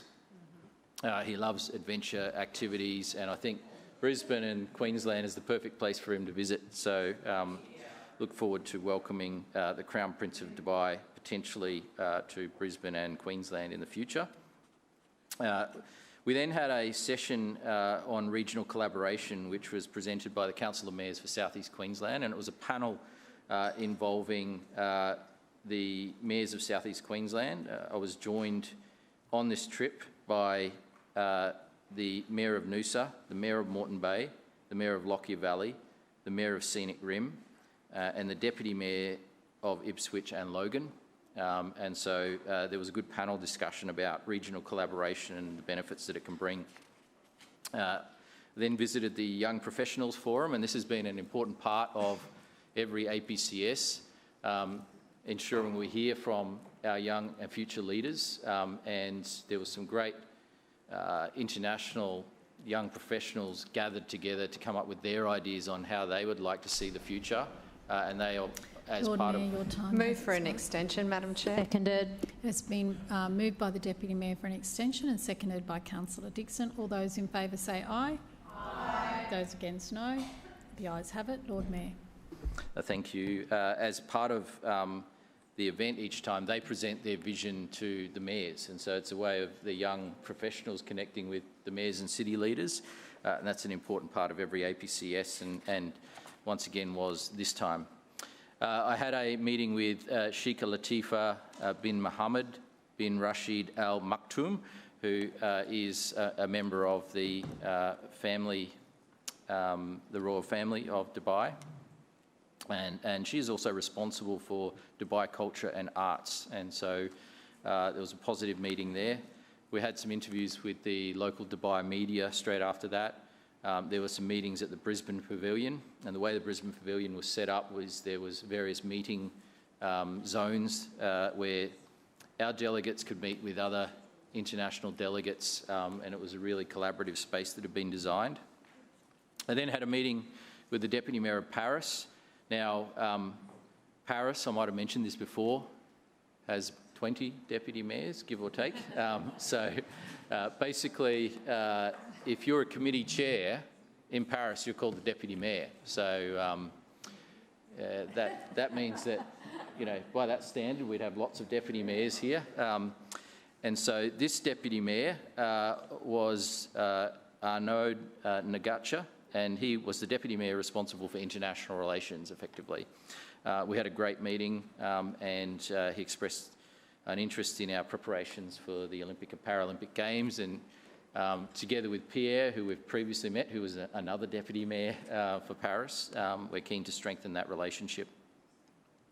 There was an event for mayors and deputy mayors in the desert that night, and it was literally in the desert. There were camels there. We didn't eat any camel, but it was, yeah, quite an experience. But we did get to hold both a falcon and a desert owl as well. And it was a great cultural experience. But most importantly, they had a number of tables set up, and it was just a free seating arrangement. And so you've sort of found yourself with, could be a mayor or city leader from anywhere around the world. And at my table, we had the mayor of Bilbao, Spain. You might know that city because it has the Guggenheim Museum, and it's become a major tourist attraction. We had a representative from the city of Naples, and then a representative from Oman, and myself and Councillor Allen were at that table. And what was remarkable is that, like, that's a really broad range of cities there, from, you know, Spain, Bilbao, Spain, Naples, Oman, and Brisbane. But it was incredible to see what we all had in common when it comes to challenges that we face. And there was a really long discussion about some of the issues they were facing, but everyone is facing problems with housing and homelessness. And everyone has practical issues as well about, some practical local government things about whether you should be allowed to drink in the street. That was a source of discussion. Apparently in Spain, it's part of the culture that you go into a bar, you buy a drink, and then you go out into the street. But would you believe and would you guess that residents who live above the bar don't actually like people drinking in the street till late at night? And so it's a perennial local government issue of should this be allowed or should it not? But it's part of the culture and they obviously want to protect it. Anyway, I could go on, but I'll continue on. The next day, we had the UN Habitat Roundtable on Sports for Sustainable Development. And so this was part of the relationship we've developed with the UN through our Sustainable Cities program, where we've received the gold certification. And so this is about making sure we leverage sport for sustainable development, and whether that's the Olympics or whether that's other kind of sporting investment to create healthy and active communities. There was a great discussion there. And there was a significant number of mayors at that forum from Africa and the Middle East, and it was a really worthwhile discussion. I then had a meeting with the Deputy Mayor of Daejeon, Korea. There was a Mayors and City Leaders research presentation on where the Expo City Dubai had surveyed so many of the participant cities and asked city leaders and mayors how they felt prepared for the challenges of the future, and it went through the results of that study and research. There was also the Mayor's Forum that evening, or that afternoon, which culminated in the signing of the Mayor's Accord. So that was the Tuesday evening. Tuesday evening after that, went back to the hotel, packed my bags, waited to go to the airport, and at 2:50 a.m. caught the flight back. And so it was basically go, go, go the entire time, but I think it was really worthwhile. And I want to thank everyone involved in making this possible. All up, there were 167 mayors and deputy mayors involved in APCS. There were 321 cities represented from around the world. There were 120 young professionals and more than 200 speakers on different topics. I want to particularly thank His Royal Highness, the Crown Prince of Dubai, for being the patron of APCS 2025. Her Excellency Reem Al Hashimi, the CEO of Expo City Dubai, Nadia Verji, the Executive Director of Expo City Dubai and her team, and also the Executive Council of Dubai and the Government of Dubai, and His Excellency Mohammed Al Basti for their support. Madam Chairman, the item on the agenda here is the Major Centres Review, and this is all part of our plan to make sure that we provide more housing and accommodate more housing in the places where it's appropriate to do so, places that have great access to infrastructure and facilities and transport. And here we've got 3 examples, and they are Indooroopilly, Carindale and Nunda, where we have the opportunity to unlock more homes.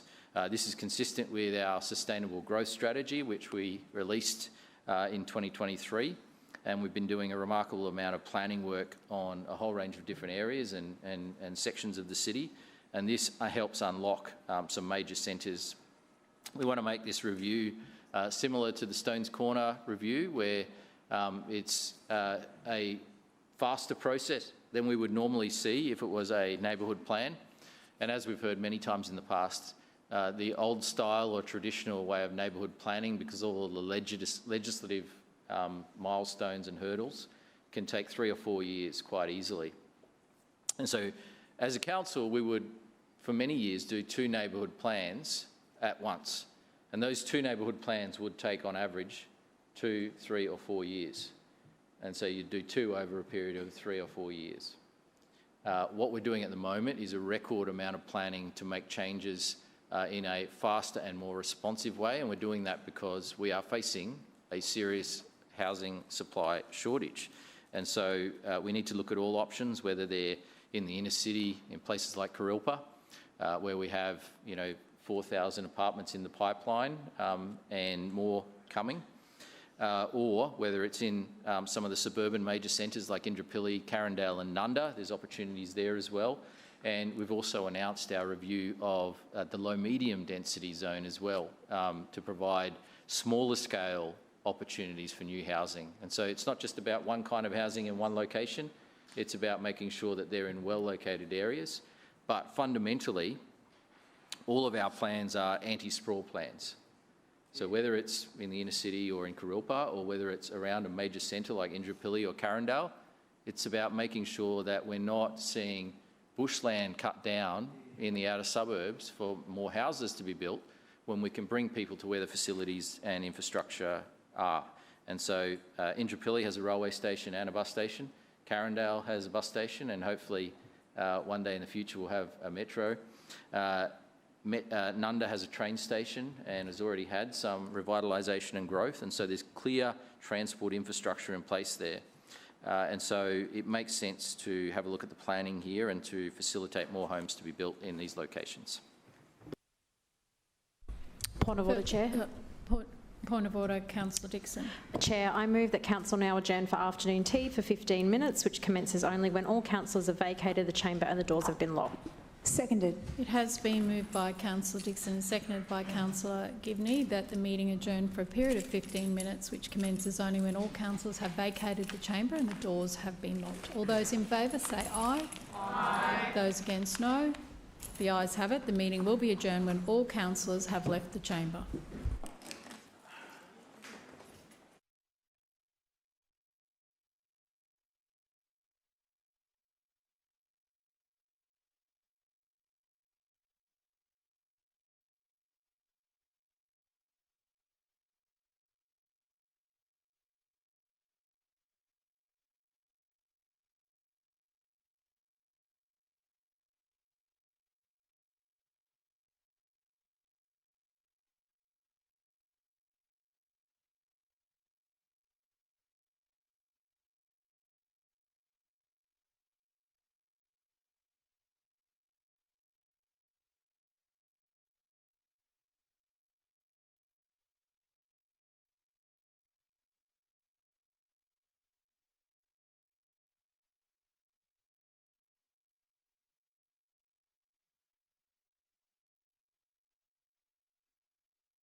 Further speakers? Councillor Cassidy. Thanks very much, Chair. Rise to speak on this item before us today, which is the ENC report from the 15th of September. And just note that, you know, this was discussed at ENC meeting just following our last council meeting, and then it was a whole month to the 13th of October before ENC met again and discussed things, and then it was weeks later, just ahead of this council meeting coming back. So really quite. What a work ethic they've got. That one meeting during recess, but checks out. You couldn't have an ENC meeting that was full of substitutes, given most of ENC was away in Dubai. And we heard this very interesting story from the Lord Mayor about his trip to Dubai. He enjoyed the desert. He liked to see the camels. He liked the falcons and the owls, and he liked meeting the rich people who have the 500-foot yachts and things like that. He loved that. But he also, quite interestingly, said that there was no net cost to council for this. So we know there was a cost, nearly $450,000 cost. So the Lord Mayor then went on to say, and so did Councillor Cunningham earlier, that private donors were funding a whole lot of things, both overseas private business donors and Brisbane business donors funding things. So we're now sort of led to believe, I guess, from what Councillor Cunningham has said and what the Lord Mayor has said, is that council's receiving this unaccountable revenue through this expo in Dubai from private businesses that are having private meetings with LNP councillors, businesses who are interested in property development here in Brisbane and want to get one-on-one secret private meetings with LNP councillors. And just going from what the Lord Mayor said, he maybe misspoke, but seemed to suggest that people were buying access to LNP councillors and other councillors, and that money's coming through, and then that's wiped out the cost to the ratepayers of Brisbane entirely. Something doesn't sound right in all of that, Chair, and I hope the Lord Mayor does come back to the council meeting, because he is needed in here to answer these questions, given he spent 29 minutes speaking about his trip to Dubai and 3 minutes speaking about housing and homelessness here in Brisbane in his introduction to the ENC. So I certainly hope he comes back in and clears up some of those things, because they were very interesting things that he said about his little trip to Dubai.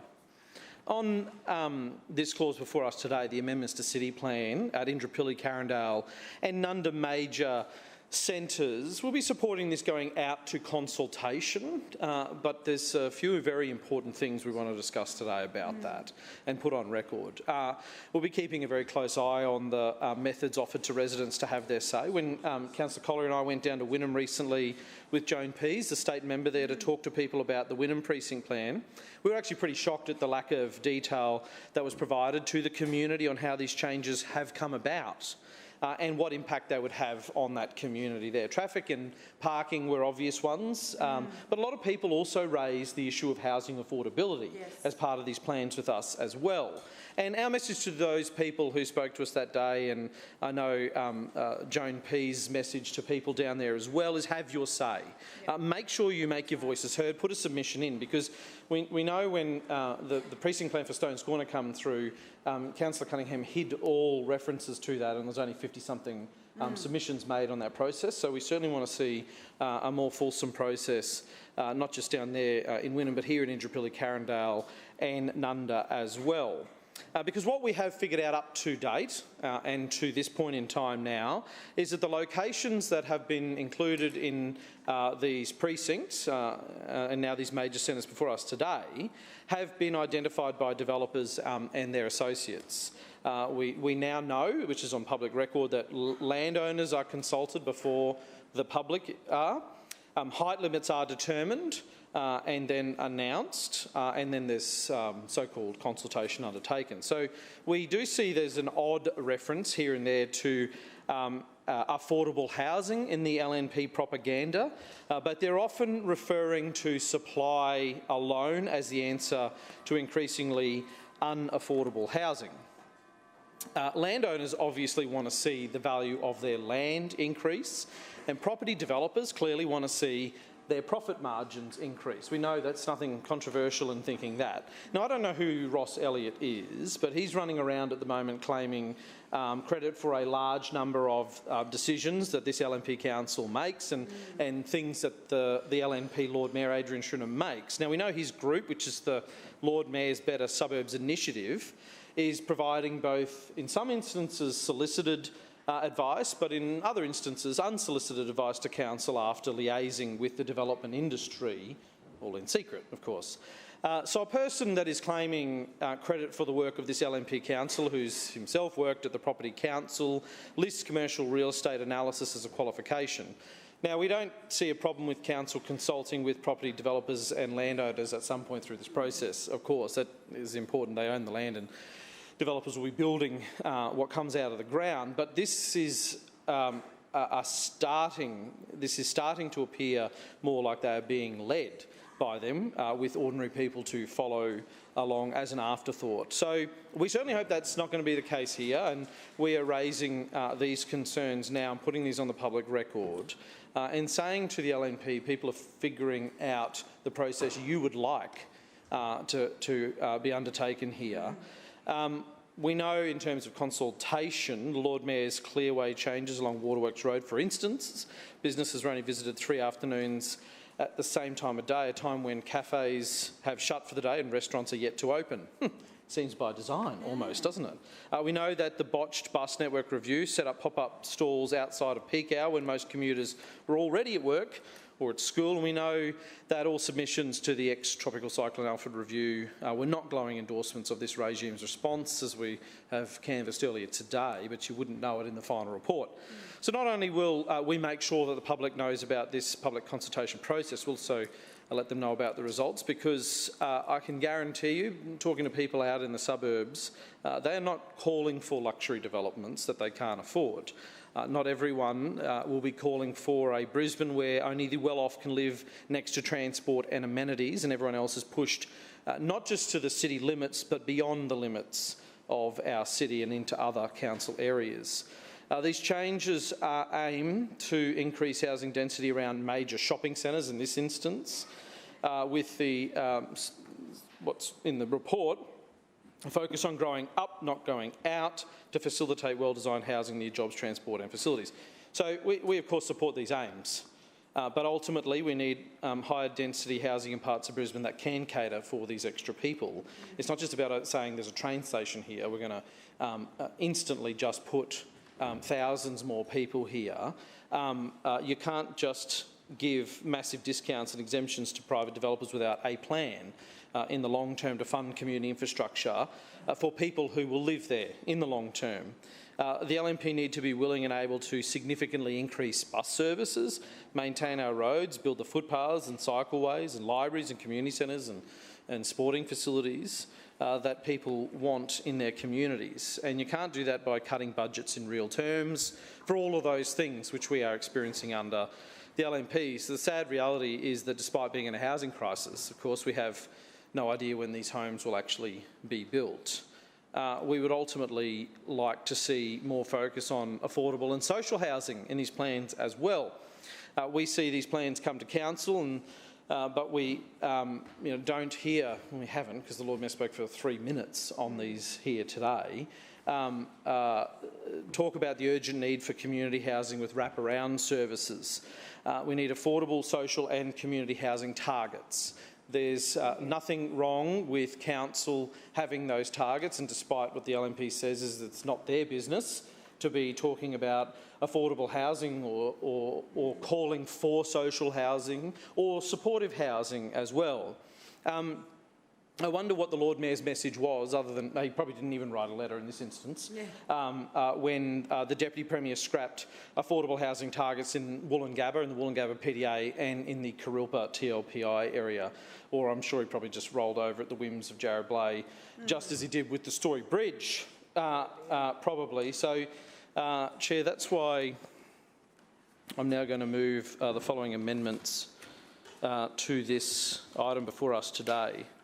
So I move that in point 2, after long-term community benefits and affordable housing, insert the words "with definitive targets," And in point 4, insert a new dot point reading. Council calls on the Queensland Government to provide supportive housing models within the Nunda, Indooroopilly and Carindale major centres. Seconded. I've got copies here. I'll keep. Thank you.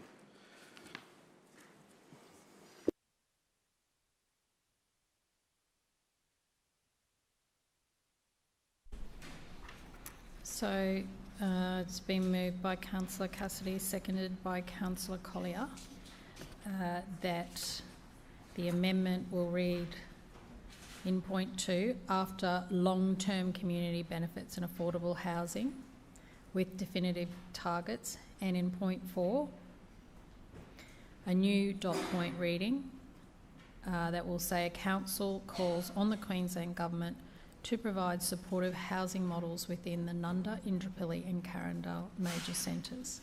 Councillor Cassidy. Thanks very much, Chair, and I hope this is a day of bipartisan support for motions and, in this case, amendments here in the Council chamber today. So we know, and I think we all agree on this, Brisbane's in the grips of a housing crisis. The problem is twofold, of course. One, there are not enough social and community homes available for the most vulnerable, to the point where children and adults with chronic and terminal illnesses are dying on the streets. We heard today the Lord Mayor say that there is crisis accommodation available for everybody who wants it, but it is in fact temporary accommodation in motels at the moment. The state government does not have crisis accommodation for people who need it. Those families the Lord Mayor talked about are in fact just being put up in motels. Best case scenario for a couple of months, probably more typically for a couple of weeks, in some bad cases a couple of nights before they are moved on and have to move out. And two, the second of these two problems is everyone else with an income and is able to access housing of some sort and has the means to do that is staring down the barrel of a lifetime of renting or mortgage stress if they can even scrape together a deposit without the bank of mum and dad. So we hear that a lot at the moment. So every week Brisbane reads about a new price hike, a new record, a new booming suburb. And people who are born and raised in Brisbane are forced to look beyond the city for a rental or a first home to buy. That means often people are only a couple of paychecks away from homelessness. For some it's temporary, for others it can become chronic, and I'm sure those of us who engage with our communities, I know we do on this side of the chamber, know that to be a fact. But the support is building for supportive housing, an evidence-based response to chronic homelessness. Common Ground over in South Brisbane is a great example of that. There's a great example of that being built currently on the Gold Coast, with funding secured by the previous state Labor governments being delivered at the moment. Housing that is secure with wraparound services. People need to recover and become self-sufficient once again. We also have to go further to secure, so to ensure that Brisbane does not become a city of have and have-nots, where the well-off may live in close proximity to jobs, education, services, amenities and public transport that connects them all, and everyone else is pushed to the fringes where it's either scarce or doesn't exist at all. One of the best circuit breakers for poverty, of course, is living in areas with jobs and services available. And that's what we should be aspiring to, and that's why it is critical for this council to become a champion for targets for social, community and affordable housing. We're not even here today calling on the LNP to allocate any funds to this. Unlike previous council administrations, the Sawley administration, which actually put money into housing alongside the Beattie Labor government of the day and set up Brisbane Housing Corporation, which has now seen thousands of homes delivered to people here in Brisbane. Not even calling for that. What we're calling for is council to again become a champion for targets for social, community and affordable housing. We have seen the worst of the LNP at a state level by not only scrapping targets but entire social community housing projects altogether. And so the role of local government may be limited, but it's not pulling every lever here in this instance that it can. A one-off donation to Emmanuel City Mission, which we hear the Lord Mayor say is his only response at the moment to questions being asked, is not unwanted. We support that, of course, but we are, as a council, not living up to our potential. You need a government at a state level here who has a responsibility for funding for supportive housing models to be lobbied by a council that is dedicated to housing people as a priority before developer profits. But what this council does publicly is largely performative to date. As recently as last week, they were meeting with property tycoons, as we talked about earlier, overseas, that specialise in luxury master plan communities only. That's the kind of investment that the Deputy Mayor was talking about attracting to Brisbane. Yeah. Luxury master planned specialised communities only. We understand the council has a revenue and spending problem here in Brisbane, and they have needed higher rates than ever to plug their budget black hole. But ultimately, it's the people that vote for you and have voted for you who will cast their judgment on how you rise to this challenge. And what you can do today is support this and send a strong message to the state government that we think they need to live up to their obligations in providing housing as a human right to as many people as possible, and the council as a whole and unanimously here today stands up and says we want a target for affordable social and community housing here in Brisbane to ensure that all governments are held accountable when they are talking about investing in housing here in Brisbane. Are there any further speakers to the amendment? Councillor Allen. Thank you, Madam Chair. I will say a few words on this one. You know, the reality here is, and the Councillor Cassidy touched upon the changes to the TLPI in Woolloongabba. The reality is that the settings on the previous TLPI in Woolloongabba were restrictive and, in fact, stymied development in Woolloongabba. Once the TLPI conditions were put in place, development applications basically ground to a halt in that TLPI. So the story here is you can put in all sorts of targets and things into you know, a planning instrument, but if it doesn't give rise to housing, you're just defeating the purpose of the whole exercise. We're trying to get homes approved and ultimately built, but if you put in place enough conditions, you will actually kill the development feasibilities and nothing will happen. So a lot of the things that Councillor Cassidy has suggested and included in this amendment actually work against the provision of housing. And quite frankly, everything we're doing is to pull the levers to support new housing. We're doing the suburban renewal precincts that are all about providing additional housing and economic activity in key precincts in well-located areas near train stations and amenity. The major centres piece of work that we're doing and that we're debating at the moment is all about looking at opportunities for additional housing. We're also undertaking additional suburban renewal precincts. We're undertaking a review of the low medium density residential zoning to give rise to better feasibilities in order to provide additional housing. And what Councillor Cassidy is proposing will in fact stymie development. So he's actually working against the outcomes that we're trying to achieve. And this sort of amendment does nobody any good. At the end of the day, this is about providing supply in the market, about providing supply across the city, about providing supply of different topologies, high-rise, medium-rise, low-rise, you know, where people can effectively relocate maybe from a big house to a smaller house as they get older and want to downsize. That sort of product isn't available, and we're looking at ways to do that.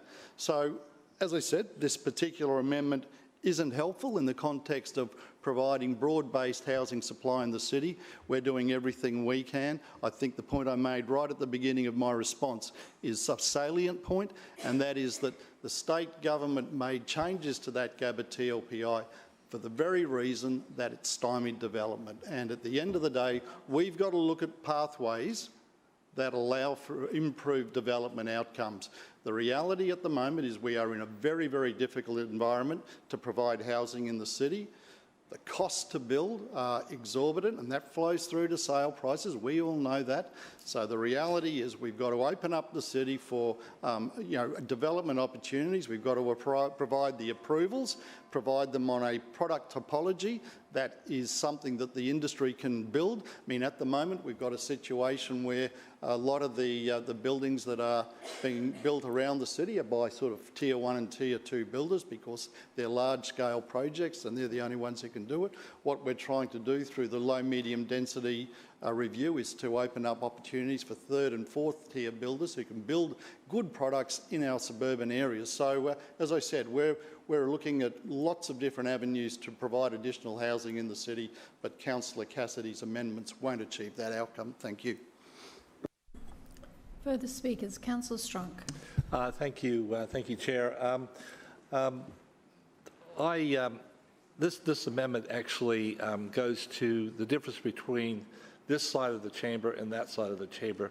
We're wanting housing for all, not just some, right?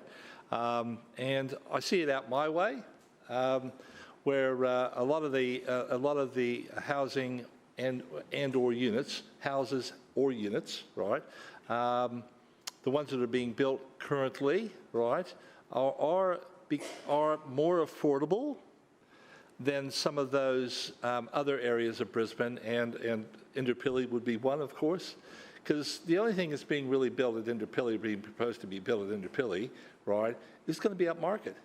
I mean, there is no one, honestly, there would be very few people in my ward that could ever afford to live in any of these units or these high rises that are going to be built, whether it be in Carindale or Nudgee and/or Indooroopilly, including myself, by the way. I couldn't afford to unless I just liquidated everything and bought a unit, and then what do I live on? So I'm not saying that people don't have a right to live in a luxury unit, but listen, we got to be affordability in this country is, and Brisbane's like the second most expensive. And I remember 10 years ago when they said it was going to happen, and it has, right? I don't know where people are going to afford to be able to buy anything, right? I mean, the average, even two incomes, with good jobs, two incomes, even without a couple of kids, it's tough. I run into them every day. I talk to them every day, and if you just ask what's happening in their lives, housing stress is a big thing. And I was blessed that I bought into the property market in Brisbane many years ago, right, when it was affordable, right, on one income, right. Anyways, I just encourage the chair for planning really to have more of an open mind when it comes to public housing. I know that's not a responsibility of Brisbane City Council, but social housing and affordable housing, right? Because we've got to do more of that and a lot less of the luxury stuff. Because the majority of people that have aspirations to buy a house don't probably have incomes that can support a luxury unit at Indooroopilly, at Nudgee, and/or at Carindale.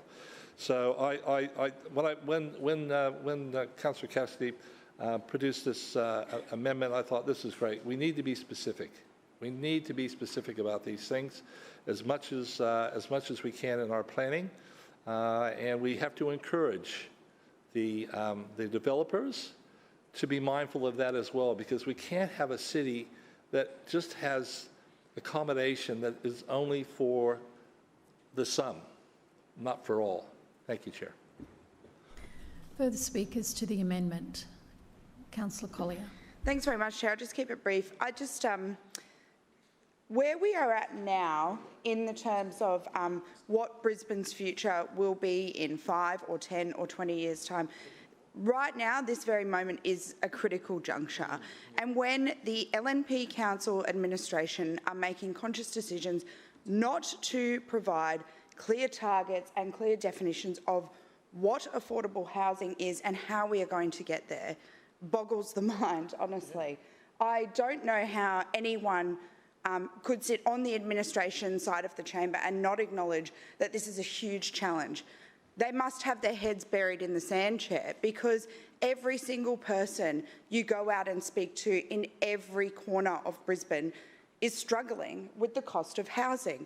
There is a problem with supply in this city, and it is only going to get worse. We have not hit the worst of it yet.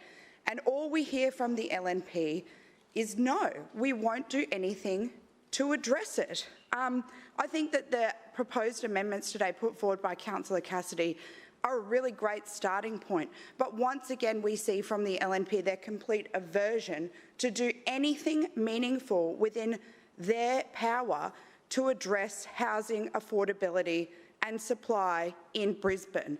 They are very happy to put lines on a map and go out and have, sort of convoluted conversations that confuse residents about what it actually means and, go on first-class trips to places like Dubai. But when it comes to delivering for the residents of Brisbane, there is nothing.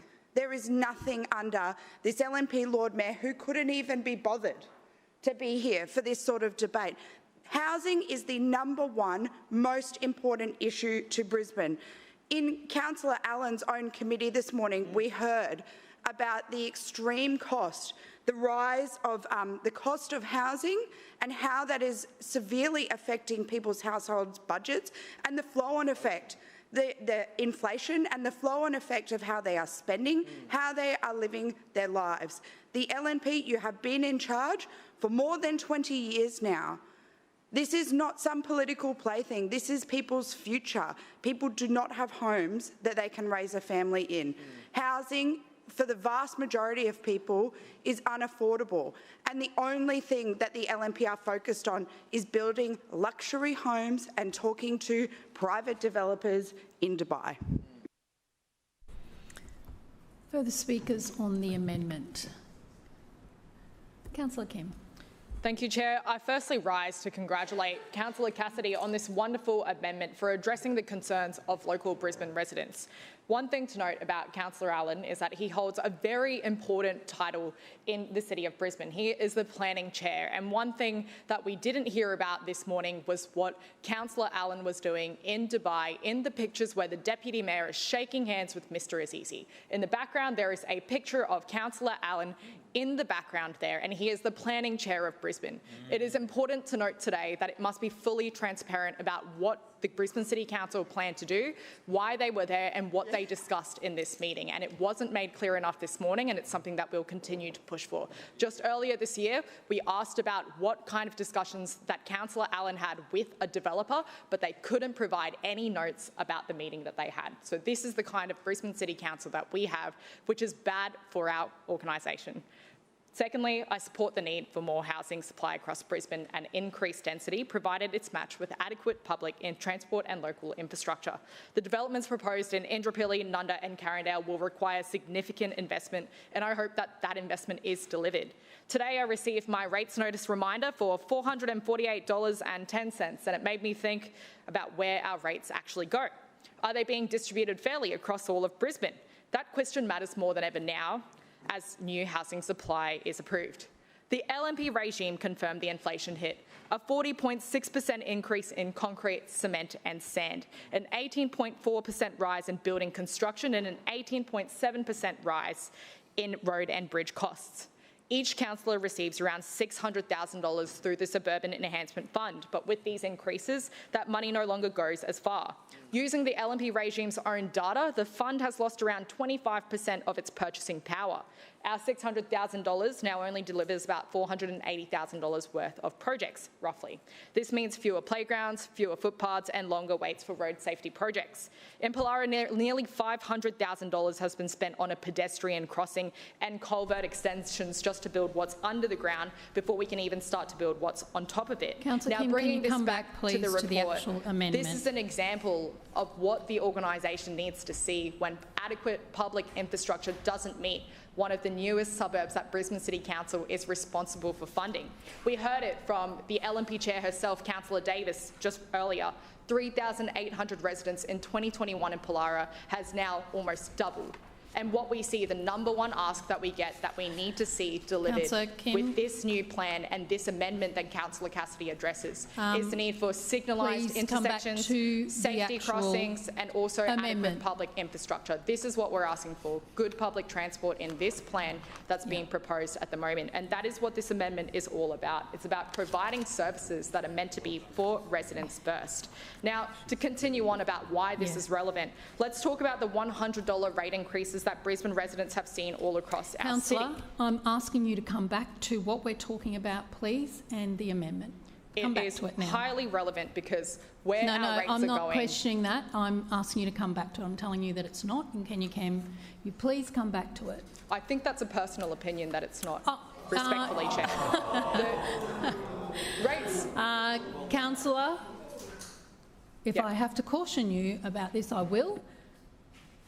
I'm not going to debate you about this. I'm asking you to come back to the amendment. Thank you, Chair. To continue on, affordable housing, supportive housing, this is where the rest of our rates should be going. We even heard it from the Lord Mayor himself in his speech earlier this year in the budget speech.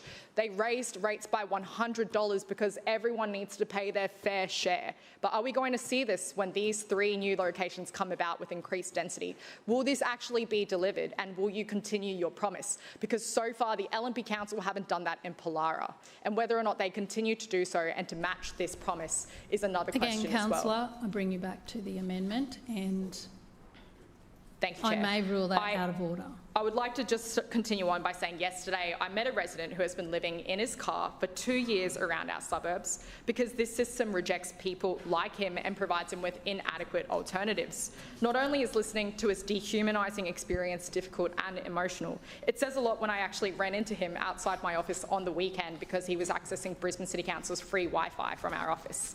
He does this regularly around the area. I offered him a free water, and in return he said, "We can meet on Monday because I know you're very busy," out of politeness. But we all know that councillors are happy to work on the weekend. We work hard and we care and we show up every single day. But this man was left behind, and these are the kinds of people and the stories that are lacking empathy from this chamber right now. So as much as, respectfully, Chair, this may be deemed irrelevant, in my eyes, it's highly relevant because Brisbane residents should be... Don't twist my words. Thank you, Councillor Kim. Your time has expired. Thank you, Chair. Any further speakers? Councillor Griffiths. I was going to give the LNP an opportunity to speak, but it seems no one over there wants to speak. And, of course, the Lord Mayor is not with us yet again. Councillor, do you want to actually talk to the amendment? That's what you're getting on your feet for. I am actually speaking to the amendment, but I'm making some, Please go ahead and speak notes. To the changes. Sorry, you shouldn't be debating me. It's Councillor, not your job. Don't tell me what I should and shouldn't do. Participate exactly, in the and it's not yours to debate with me. Now, I'm asking you to come to the point. I'm just saying, Madam Chair, I don't believe it's your job to be participating in the debate. I am not asking your opinion. I've told you. On that. I've told you my And I opinion. caution you, Councillor Griffiths, that's your second one. Yeah. No, actually. How many have we got now? Yeah, let me just check that. No, it is your second one. Coming close. Oh, let's keep going.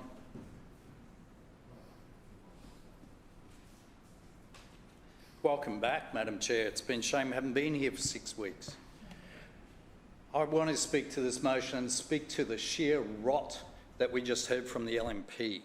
Councillor Adams, the gentleman, Adam Allen, the gentleman who meets with developers and doesn't keep records of those meetings, and he's confessed to that in this chamber. It's on the record, it's on the public record. Who does that? Who does that?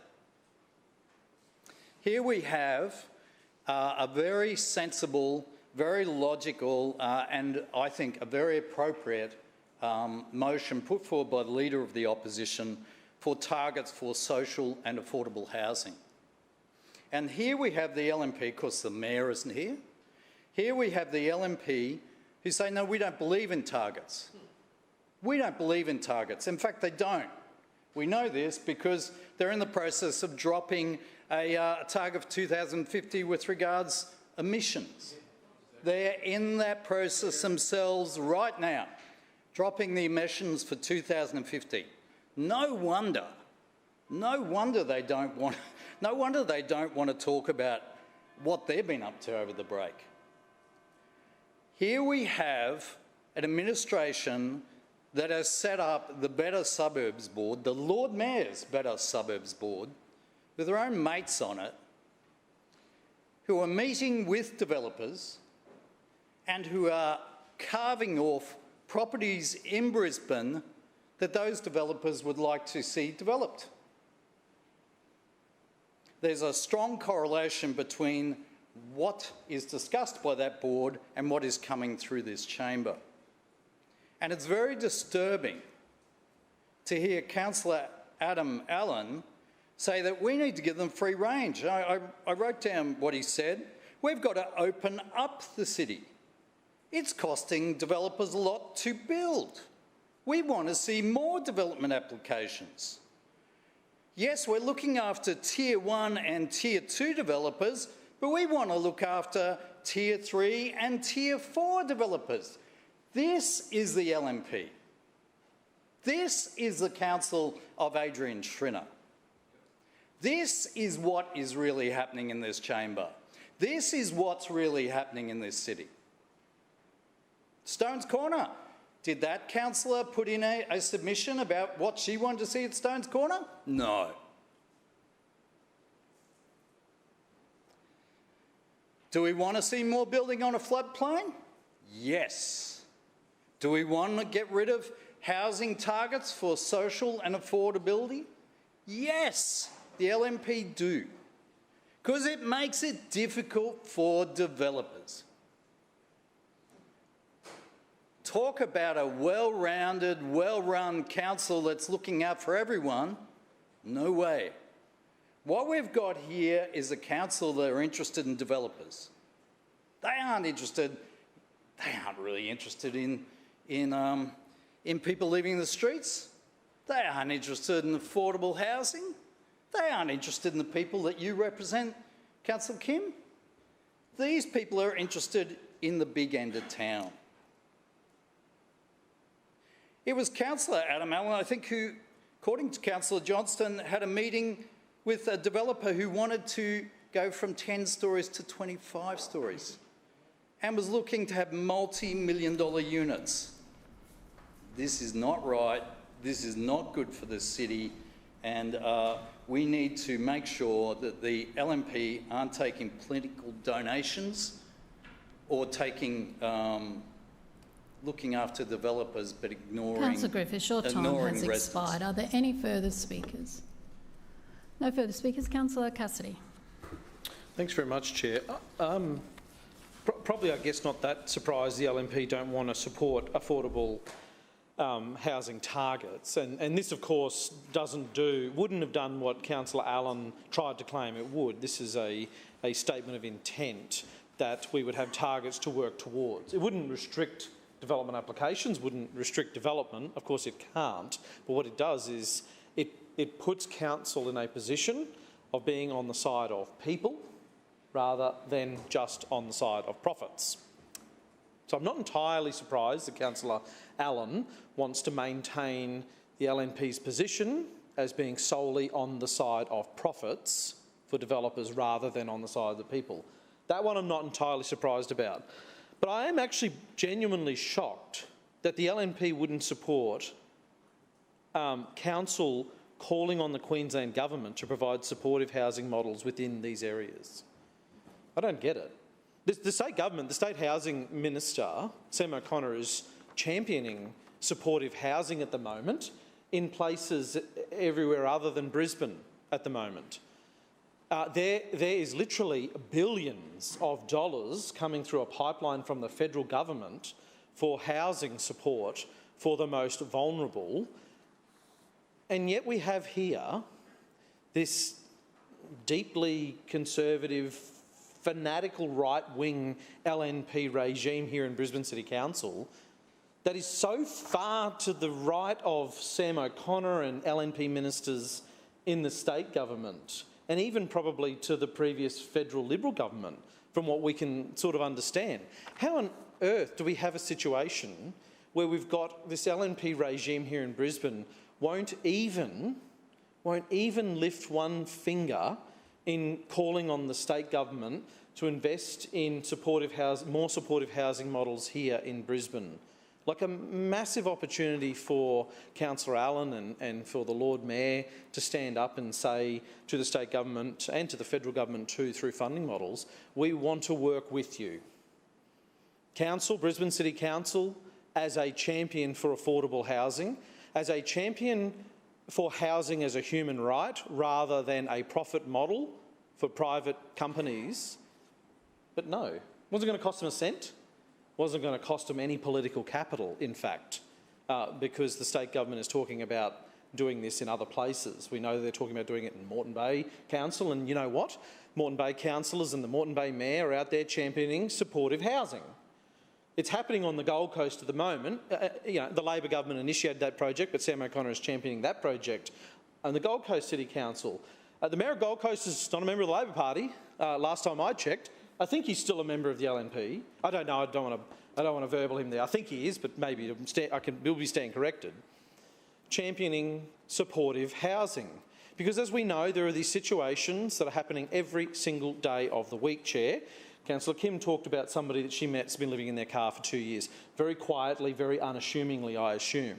They don't want to go and put a signpost on the fact that they are forced to live in their car and they've slipped through the cracks of a society that seems to be governed by developer profit over people.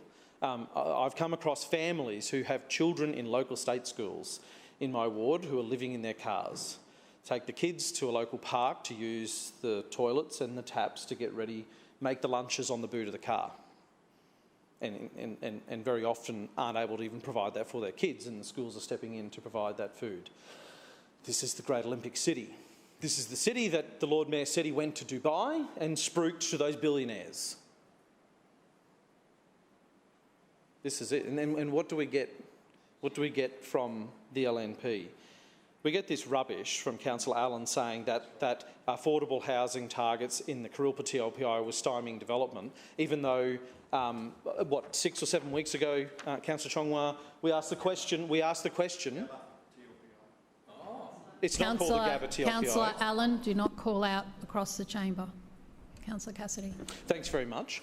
In the Kurilpa TLPI, Councillor Allen admitted there were 5 DAs submitted and being assessed and approved by Council, which included the affordable housing targets that the state LNP government and Jared Blay has now scrapped. So it wasn't a hindrance. It wasn't a hindrance at all. Councillor Allen spent most of his time talking about the plight of private developers for a lot, but he didn't spend one single second, not 1 second, talking about people.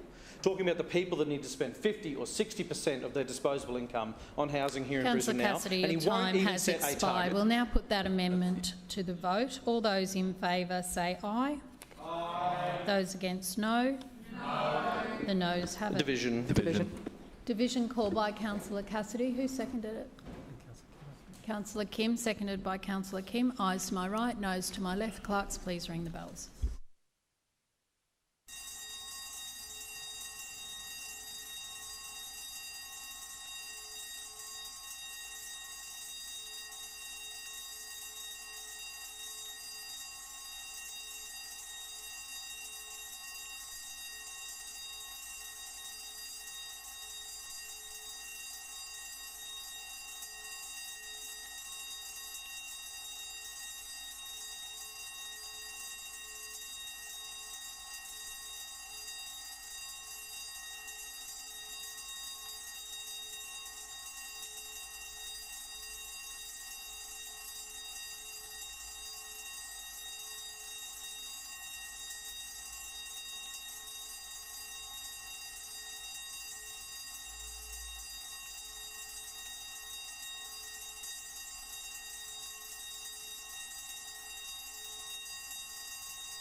Clerks, please read the results.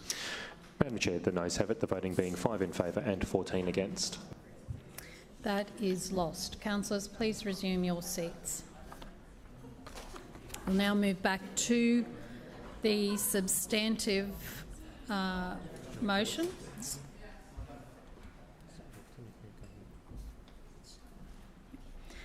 For the speakers. Is that? No. No, once you... Thank you. Thank you, Madam Chair. Councillor We're back to the Allen. substantive debate. Yeah, thank you. I rise to speak on item A, the major centres review. The review includes the precincts around Indooroopilly, Carindale and Nunda major centres. As we've made clear time and again, we want to see more housing in locations with great existing infrastructure that can be leveraged for the benefit of a growing population. This is a key focus of our Housing Supply Action Plan and Brisbane's Sustainable Growth Strategy, from which the centres review stems. As the Lord Mayor alluded to, each of these centres are highly accessible hubs in the city's public and active transport network, while also offering prime access to fantastic community services, including retail shops, dining and everything in between.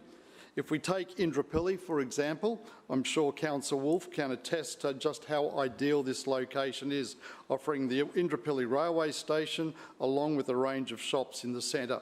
It's surrounded by streets such as Riverview Terrace, Coonan Street and Musgrave Road, which are within the boundary of the review and present a good opportunity for investigation. As the local councillor in the Nunda area, I can say that the offerings in the village precinct are second to none, with the train station close by and a great mix of commercial and mixed-use facilities. We'll be looking at parts of streets such as Buckland Road, Chapel Street, Wood Street and Boyd Street and the opportunities they present. When it comes to Carindale, it offers a key bus interchange and a great retail hub to service the various needs of nearby residents. Clearly, there is a great opportunity to broaden access to these important offerings for residents, and we look forward to doing a review of building heights and allowing greater flexibility to deliver more homes. In doing so, we'll be seeking to facilitate some great economic outcomes too, creating vibrant destinations that provide businesses with a broader market of people to service. As usual, this is the first step in the process, and to get the ball rolling, we'll be seeking a streamlined process, Section 18 from the state, to make the amendments. They will later come back here and proceed to public consultation so the community has a say in the final plan. Madam Chair, this review is a great opportunity to build on our efforts in boosting housing supply in the right locations, and I commend this item to the Chamber. But before finishing, I did want to touch upon some of the points that Councillor Cassidy made, and he made much of our involvement with the development industry and the construction industry.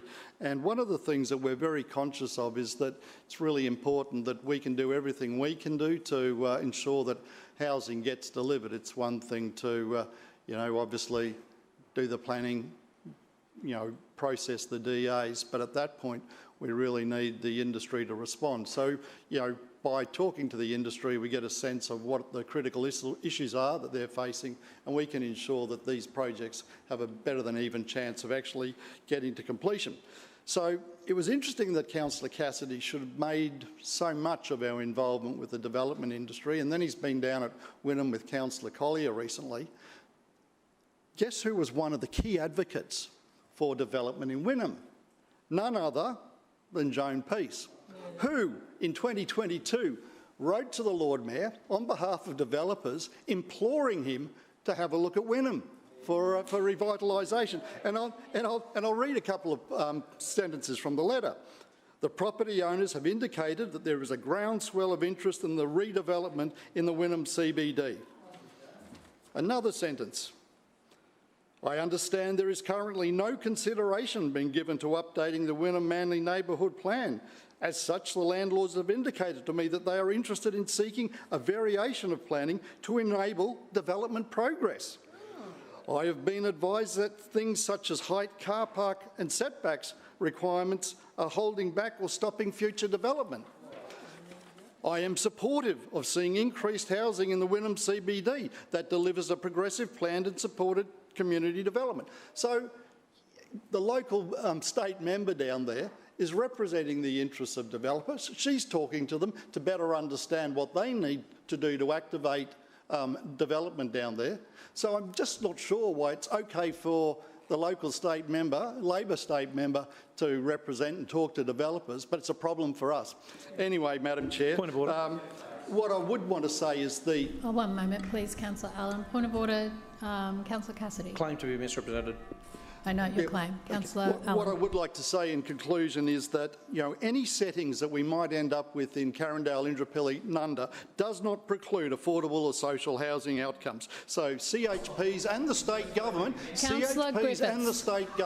can go into these locations and initiate projects. Councillor Allen, so your time exists. has expired.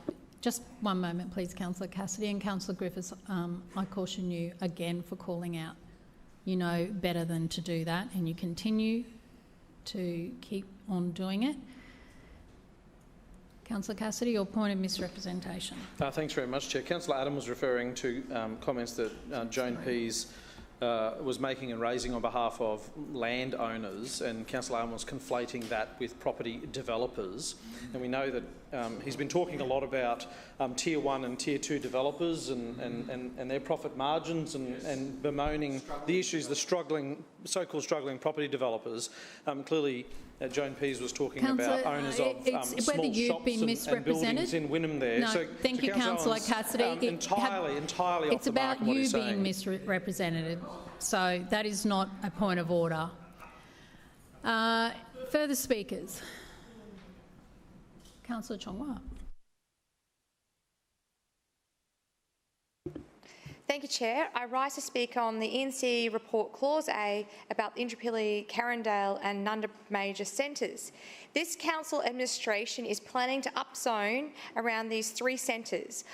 On the face of it, it makes sense for more people to live in these areas. Indooroopilly and Nunda have frequent train service.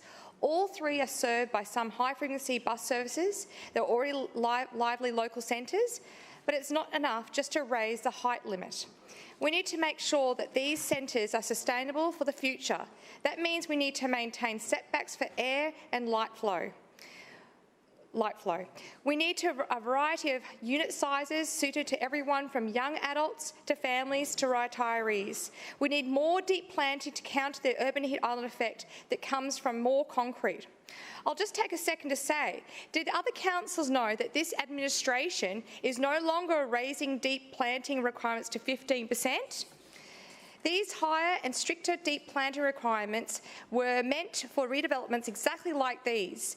This council voted for the increase in 2022 so that the future high-density precincts would have more shade and cooling. But between the vote and the amendment consultation, with no announcement, this administration dropped it back to 10% and made it even easier for developers to ignore. I only found out by chance when I was looking at the City Plan website. If these neighbourhood plan amendments don't include strict 15% deep planting requirements, then these neighbourhoods are in for even more scorching hot summers. Just as importantly, people need to be able to afford housing.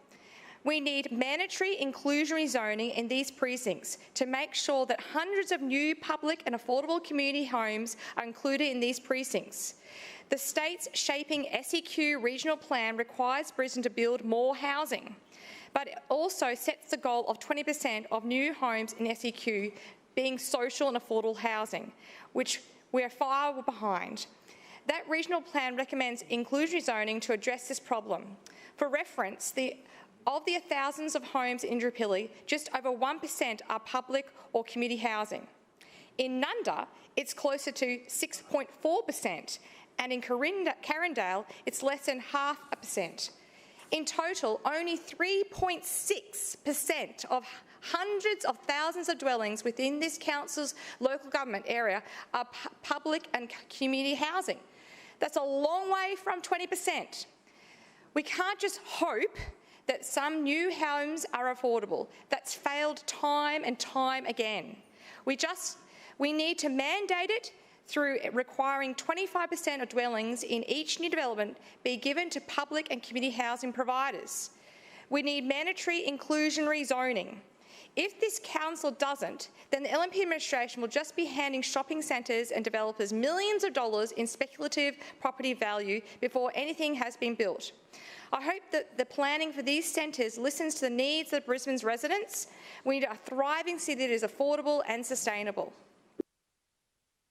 Further speakers. Councillor Wolfe. Thank you very much, Madam Chair. And I also rise to speak in support of item A, relating to Brisbane's major centres and in particular with a focus on Indooroopilly. The Trinity Council's commitment to facilitating housing in the right locations is a cornerstone of good city planning. As we continue to grow, we must do so sustainably, protecting the character and livability of our suburban neighbourhoods, while ensuring we're creating homes and communities our city needs for the future, for the people of Brisbane, for the people of Walter Taylor Ward and for the people in Indooroopilly. The Indooroopilly Major Centres is already one of Brisbane's most significant hubs for transport, education, employment and retail activity. It's an area that serves not just the Walter Taylor community, but the broader Western Corridor. With a major rail station, a major bus interchange, a major shopping centre, and with schools and universities access all within walking distance, Indooroopilly is exactly the kind of place where well-designed, highly dense housing makes complete sense. The proposed amendments align with Brisbane's Sustainable Growth Strategy and also Brisbane's Housing Supply Action Plan. Together, these frameworks recognise that growing up, not out, is the way forward and protecting our unique suburban character while delivering more homes closer to transport, jobs and services. In practical terms, this proposal allows for additional housing capacity through carefully considered height amendments in key focus areas around the centre, and in this case, that centre is Indooroopilly Railway Station Precinct. Importantly, it will do so with a clear understanding of Indooroopilly's context, its topography, its transitions to surrounding residential areas, and the need to maintain an appropriate interface with established neighbourhoods. Madam Chair, we know that housing affordability and supply are amongst Brisbane's most pressing challenges. This amendment doesn't just provide a planning mechanism, it's a way to unlock opportunity in the right places without compromising what residents value most about our communities. I also want to acknowledge that this approach is not about unchecked growth. It's about responsible and responsive growth. Growth that strengthens centres like Indooroopilly by making them more vibrant, more walkable, better connected, while taking the pressure off surrounding neighbourhoods. These changes will enable a good mix of housing types, which include options for young professionals, downsizers and families who want to remain close to transport and employment opportunities that Indooroopilly offers. As the local councillor, I've seen firsthand the growing demand of housing diversity in the area, and I know how important it is that we manage this evolution with care. Community expectations must be set with good design, genuine consultation and infrastructure that keeps pace with growth, and I'm confident that with this process and through the tailored amendment framework under Section 18 of the Planning Act, will ensure just that. Madam Chair, this proposal represents a sensible and strategic step forward, a continuation of Council's commitment to planning for Brisbane's future, while safeguarding the character and lifestyle. With many parks in and near the centre, including Keating Park, Whitten Barracks Playground Park, Finney Road Park and Rankin Street Park, this also provides access to recreational activities and open space. I commend item A to the Chamber and I support the amendments to the Brisbane City Plan 2014 for Indooroopilly, Carindale and Nunda major centres. Thank you. Further speakers, Councillor Griffiths. Thank you, Madam Chair. I rise to speak in relation to this item. I just want to first off give some context and say that I've just supported 20,000 additional people in the Maruka-Nathan-Salisbury plan, but that plan took 5 years to develop. It intensely involved the community. I had numerous public meetings. I placed a position, my position publicly, for residents to see and know, and for this chamber to see and know. I am just wanting to put on the record that I believe the councillors who are representing Indooroopilly, Carindale and Nunda should also be involved in a very clear consultation process where they put it out to the whole of their community, not just to a very small, tight area. They should actually get their whole community involved in this consultation. And I challenge them to do so. I also challenge them to put in writing their thoughts about how high these buildings should go. Put in writing what you think, or what they think should be done with affordable and social housing. Put in writing what infrastructure you think should be provided and what character and heritage homes you'd like to see demolished as part of these plans going forward. Also, to be interesting if those councillors also put what height you think these buildings should go to and how we should be providing infrastructure for these people when we hear from the chairperson how these developers are struggling so much and it's so difficult for them to pay infrastructure charges to us. Certainly it was very difficult, almost impossible for them to pay any infrastructure charges in relation to the Maruka, Salisbury, Nathan plan. I have very big concerns for Wynnum, and I say, watch out, Wynnum. It's a developer's picnic happening there, and what is the position of your councillor? What we've heard today is that we have an LNP mayor, an LNP deputy mayor, and an LNP planning chairperson who've come straight from a meeting in Dubai in the Middle East with people who want to develop our city, who want to invest in our city, and they've been meeting with them. It's been a wonderful meeting. They weren't here during the storms, but they were meeting with those people to carve up, sell off, find deals for Brisbane. And it really worries me. It worries me how this council is doing things. It worries me how this administration is doing things, and it really worries me the future of our city. Our city is being carved up and sliced up and diced up in the way that it is in these meetings. I believe in responsible growth. I don't believe this is responsible governance. I don't believe this will deliver a good outcome for long-term our city. Further speakers? No further speakers. We will now put that to the vote. All those in favour say aye. Aye. Those against, no. The ayes have it. That is carried. Councillors, we'll now move to where are we? Establishment and Coordination Committee recommendations. Deputy Mayor. Thanks, Madam Chair. There's 3 items in this report, so I'll go through each one as we go. So item A is a number of trustee leases that were required to grant to the state government to facilitate... Councillor? No, I'm on the wrong one. It's we're in ENC still, second ENC. So sorry, just get Madam you to Chair. move it. So I'm sorry about that. I thought we'd already moved it. My bad.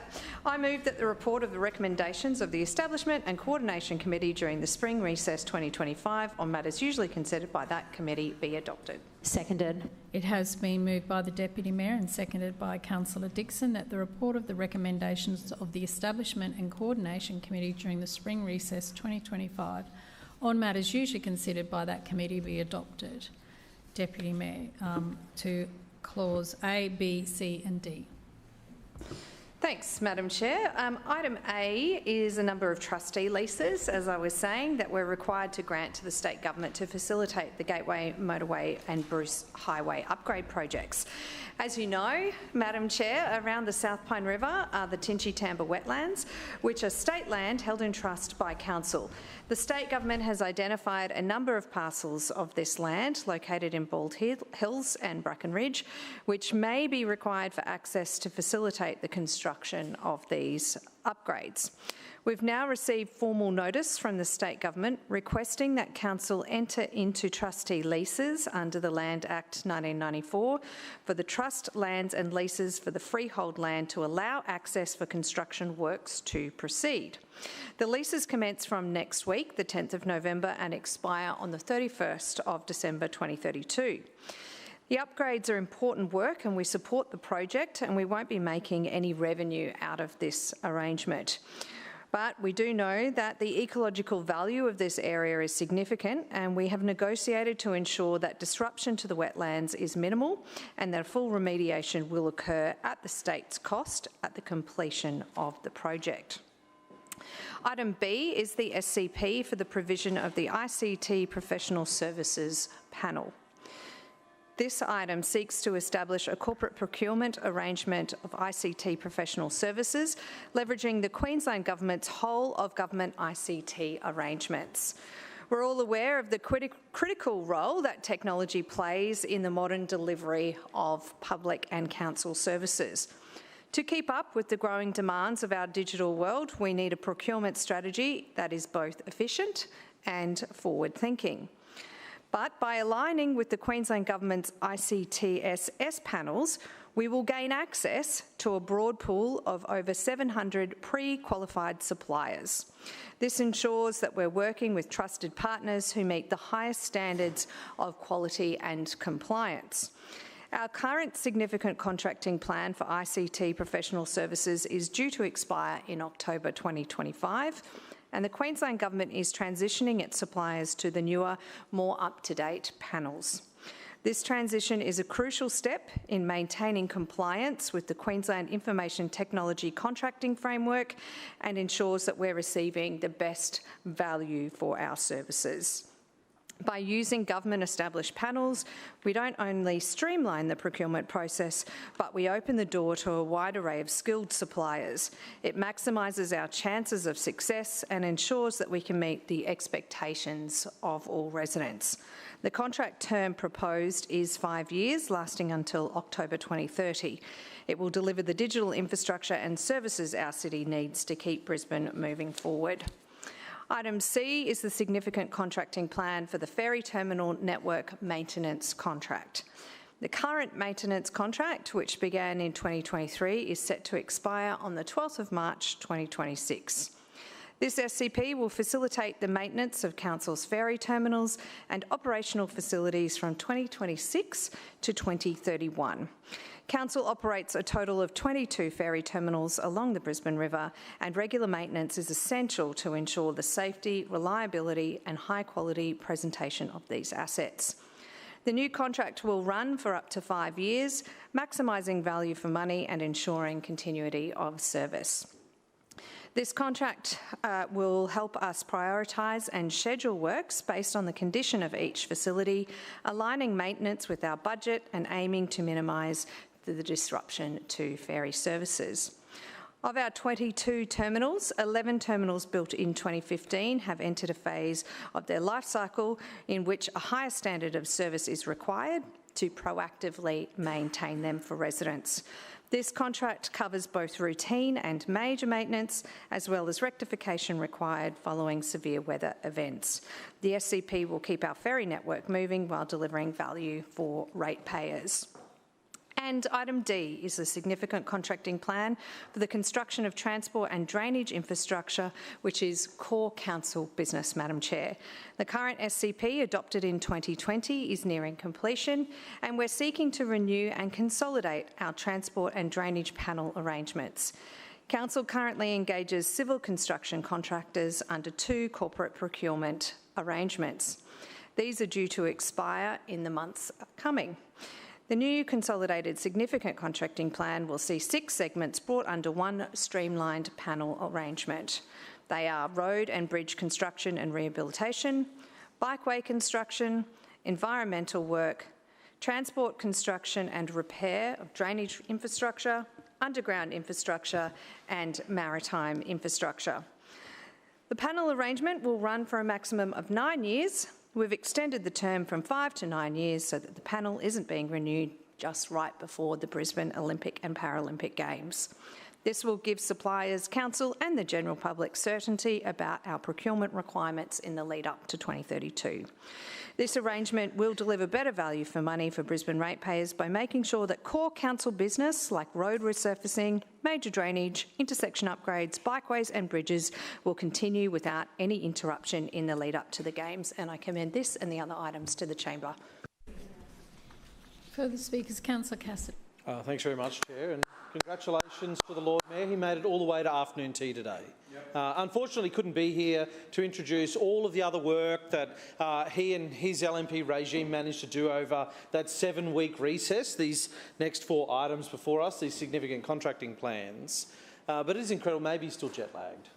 Although the other councillors went to Dubai and managed to make it back into the council chamber and are here today. But unfortunately, we're not graced again by the presence of Brisbane's part-time LNP Lord Mayor to discuss these things before us today, including the upgrade to the Bruce Highway for ICT professional services, which are, from what we understand, going to be the bulk of council's work over the next decade anyway, and we'll come to that shortly. The ferry terminal maintenance contracts, and also one of the most important to people in my community, contracting plans for a rehabilitation of drainage and road assets. But of course, no Lord Mayor. He doesn't seem to worry about that. Worries about developers in Dubai. Doesn't worry about this stuff. Just sad deals. Yeah, do the deal. He loves that. So Clause A, as we go through these, the Gateway motorway is a particularly important project for people in my community and right across the north side, and in fact also people who live in the Moreton Bay region and probably Sunshine Coast city councils these days in commuting in and out of Brisbane. The works that we see described before us today increase capacity on the Gateway motorway, improve connectivity with the Bruce Highway, with Brackenridge Road and the Deagon deviation, upgrade the Gateway motorway curve at Brackenridge and deliver a shared pedestrian and bicycle path on the northern side of the motorway. This is, of course, work that was secured by the previous Miles Labor government and the Albanese federal government as well, and it's great to see that is rolling out now. TMR has requested, as we've heard, several trustee leases for 7 years at locations including Bald Hills and Brackenridge. It is an interesting arrangement given this is state government land that's held in trust by council, and then they've asked the trustee to then lease it back to them. So complicated, but anyway, that's what's happening here.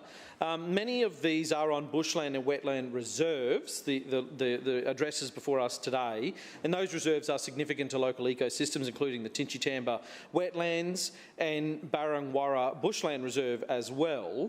I've had a look at these, and some of them do appear to be just bits of grass and an open drainage ditch alongside the Gateway. Some appear to be more like parks and open spaces, and some do have bush and vegetation on them as well. So it is important across all of these sites that we want to know what offsets are on offer here for any loss of habitats. One thing to say that in 7 years' time, TMR vaguely say they're going to rehabilitate these sites to some degree, but in the meantime there's a net loss of vegetation in Brisbane over the next 7 years. So we want to know what offsets are on offer here for loss of habitat.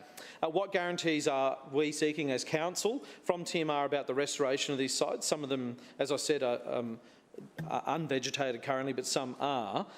It's a great opportunity to return those sites to the community in as good or better state than they were surrendered.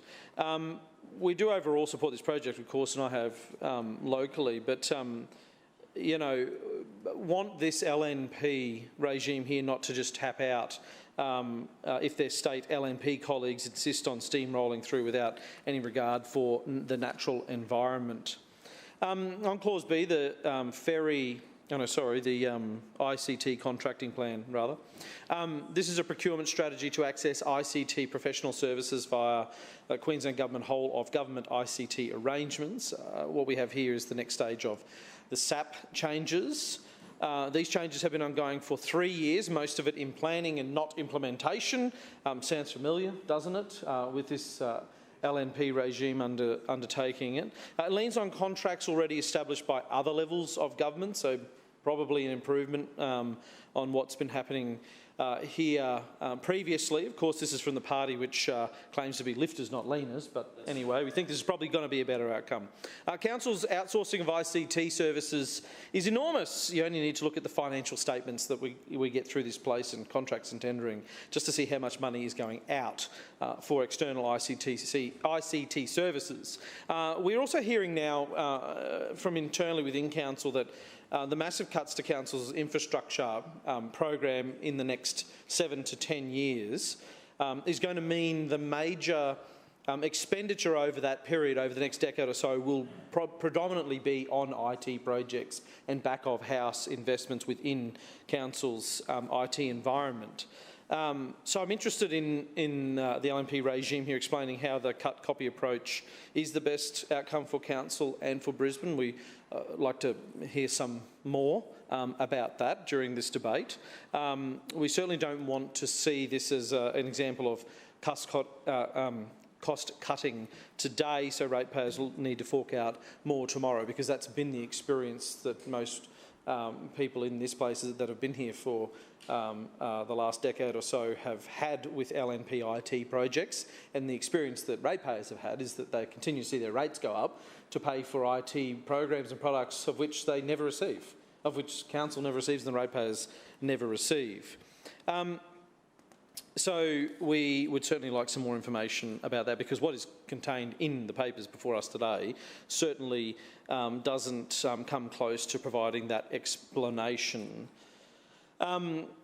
There's also obviously increased security risks with every ICT service that gets contracted out elsewhere, and I guess the silver lining is that of the 700 pre-qualified suppliers, 186 of them are small to medium enterprises based in Brisbane, 2 Indigenous suppliers and 3 social enterprises as well in the list there.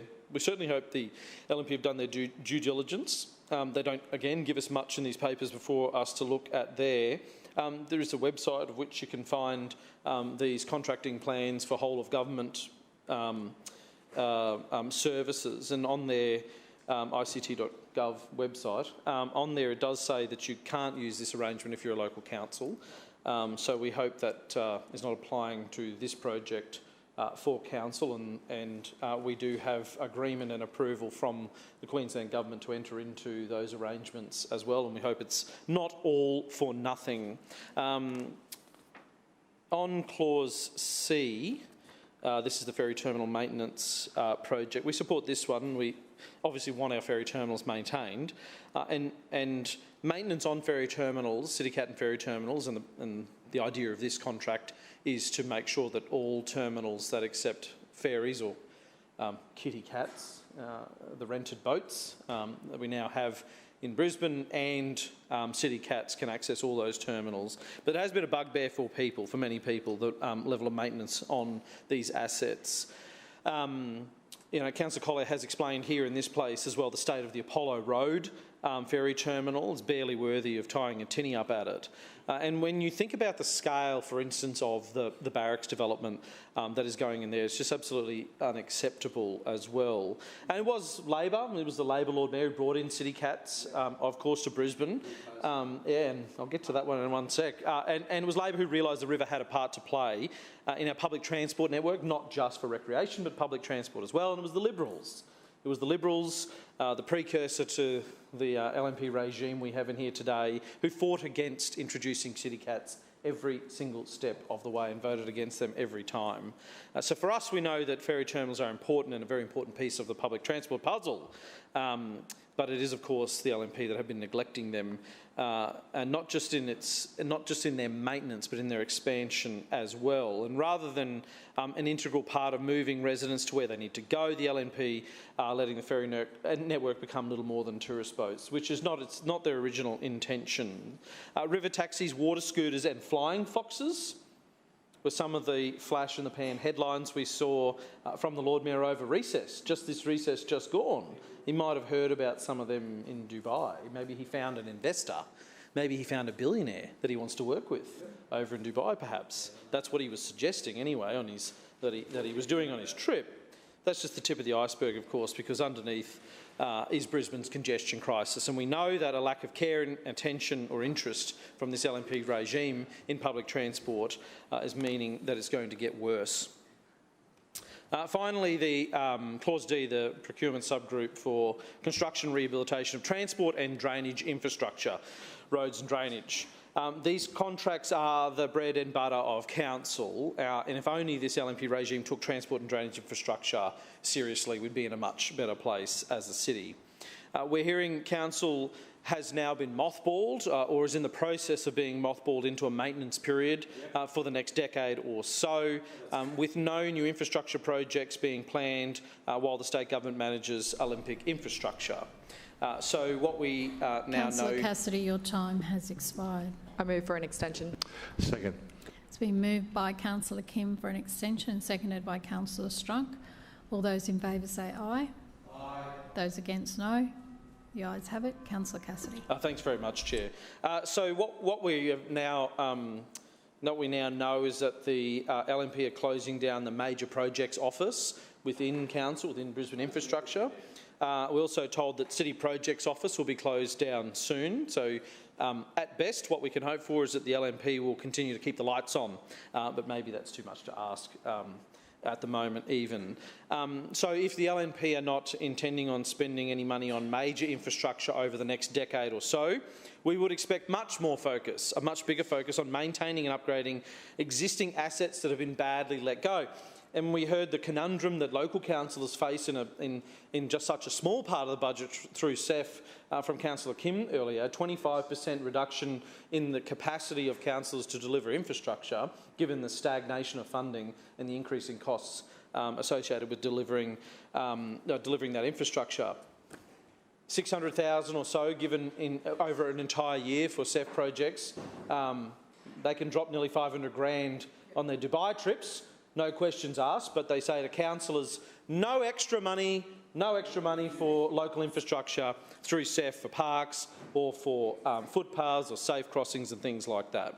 So what we know is that there's a huge demand for maintenance and upgrades on existing infrastructure that have been forgotten about while the LNP gold plate their Swiss metro buses and their inner city projects like the Kangaroo Point Bridge, while the Story Bridge is also falling down next to it. So the jet setting around the world and spending money that way, we need a big focus, and not just on finding suppliers through this process, but also a big focus on providing the funding that is needed where people live around our city. Potholes, drainage, the Story Bridge, the list goes on. But what is the Lord Mayor spending all his money on? It's not his, I shouldn't say that. It's a little slip. What is the Lord Mayor spending Brisbane's ratepayers' money on? Spending almost $500,000 on his conference duties over in Dubai, not Brisbane. Supporting Dubai's economy, of course, with the money that Brisbane ratepayers need to be spent on their homes that are flooding and streets that are crumbling. I note the procurement strategy objective here is that this contract, and I quote, provides the most advantageous outcome for council. But whose council exactly? Is it Brisbane City Council, whose residents expect potholes to be filled, drains to be cleared, trees to be pruned, bins to be emptied and roads to be resurfaced? Or is it the Shrinner LNP Council, who says they can't afford any of that because they're busy spending money on overseas travel and on junk mail? Or is it the Shrinner LNP Council, who ignored the warnings on the Story Bridge for a decade, Chair, and is now making the people of Brisbane pay more to fix it? Or is it the Shrinner LNP Council, who let a housing congestion crisis explode on their watch because it was politically savvy to play the blame game instead? And again, we experienced that tonight. Segments and categories in this contracting plan include Segment 1, major roads and vehicular bridge construction rehabilitation. Very interested in this one, of course, I'm sure a lot of people are. There's at least one major road and vehicle bridge that needs an awful lot of attention. Restoration even. And I wonder if this LNP Council is thinking of the same one. Don't hold your breath with this Lord Mayor in charge, because we know for 10 years he's been ignoring the need to maintain the Story Bridge. Segment 2, major bikeways, footpaths, environmental, civil works, decontamination, minor civil programs, bridge and major culverts. Anything for the good folks over at Annerley and their bike bus, I wonder. Admire them for staying consistent with that initiative, but scary to think Annerley Road in peak hour, they deserve separated protected bike lanes like in so many other places around Brisbane. Segment 3, minor transport civil roads, piling less than $2 million, pothole patching, specialised concreting and retaining walls. These are fundamentally suburban projects that are, for a long time, have been done entirely reactively by council. There's no ability for council officers to do things proactively and do preventative maintenance anymore because they're absolutely starved of funding for doing it. So everything is reactive, a year or two, or in some cases 3 years behind schedule because they're starved of funding for this. Segment 4, minor drainage, bank stabilisation, barge works, open channel works, concrete drainage structures. So many projects. There would be hundreds, if not thousands of projects in this category that have been left to languish under the LNP. How often do we hear from council officers, I know you'll all agree with me over here, they'll just sit silently, but they will hear it. They will hear it as well, that a drainage project, for instance, is needed, that it is then listed and it is awaiting funding from the Lord Mayor in his annual budget. Then it's just years of radio silence.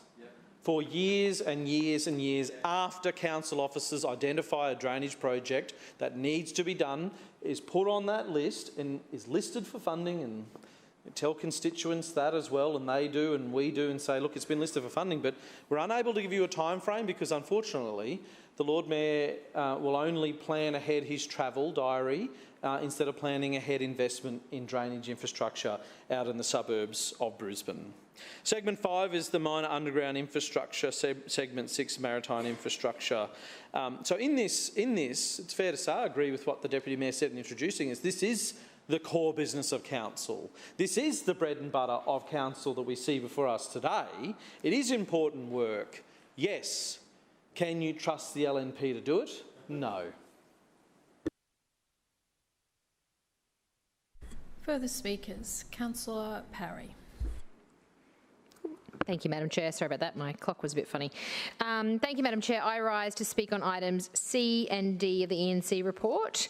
Firstly, with item C, this is a significant contracting plan that will ensure the future of our ferry network assets.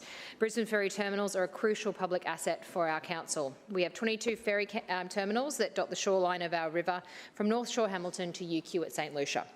The existing maintenance contract for these terminals is scheduled to expire next year and now needs to be replaced. This SCP will renew this maintenance contract with a budget of $9.5 million to secure our ferry assets. And importantly, we've separated this SCP from the rest of transport infrastructure. We know that the maintenance work on our ferry terminals is a unique skill set. Often the market for this type of maintenance is a different skill set to general maritime construction and repair work. We've split the contracting of this service off in a reflection of just how important it is to council. This SCP will run for a maximum of 5 years.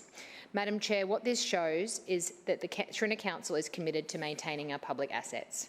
We will give our ferries program the resources it needs to maintain our terminals. Of the 22 terminals, 11 were built in 2015 and are now entering a phase of requiring a higher level of servicing. The Trinity Council knows how much the public values our ferry network. We've seen the huge jump in patronage since 50-cent fares, and we're committed to the long-term future of ferries in Brisbane. That includes keeping our terminals in great condition as they enter the next stage of life. On to item D. This is the SCP for construction and rehabilitation of transport and drainage infrastructure. We're seeking to renew and consolidate our transport and drainage panel arrangements, and we know that the 2 procurement arrangements we have in place currently are both due to expire in the months ahead. As part of a renewal process, Council is seeking to consolidate these arrangements into one panel. This will give efficiency benefits to our organisation. Importantly, Madam Chair, we've also been planning ahead. With the Olympics on the horizon, a complete refresh of the panel just before the Games in 2030 could be chaotic. Accordingly, we've changed the maximum term of this panel to 9 years. This will leave us well prepared to deliver the infrastructure we need to get on with delivering the Games in 2032.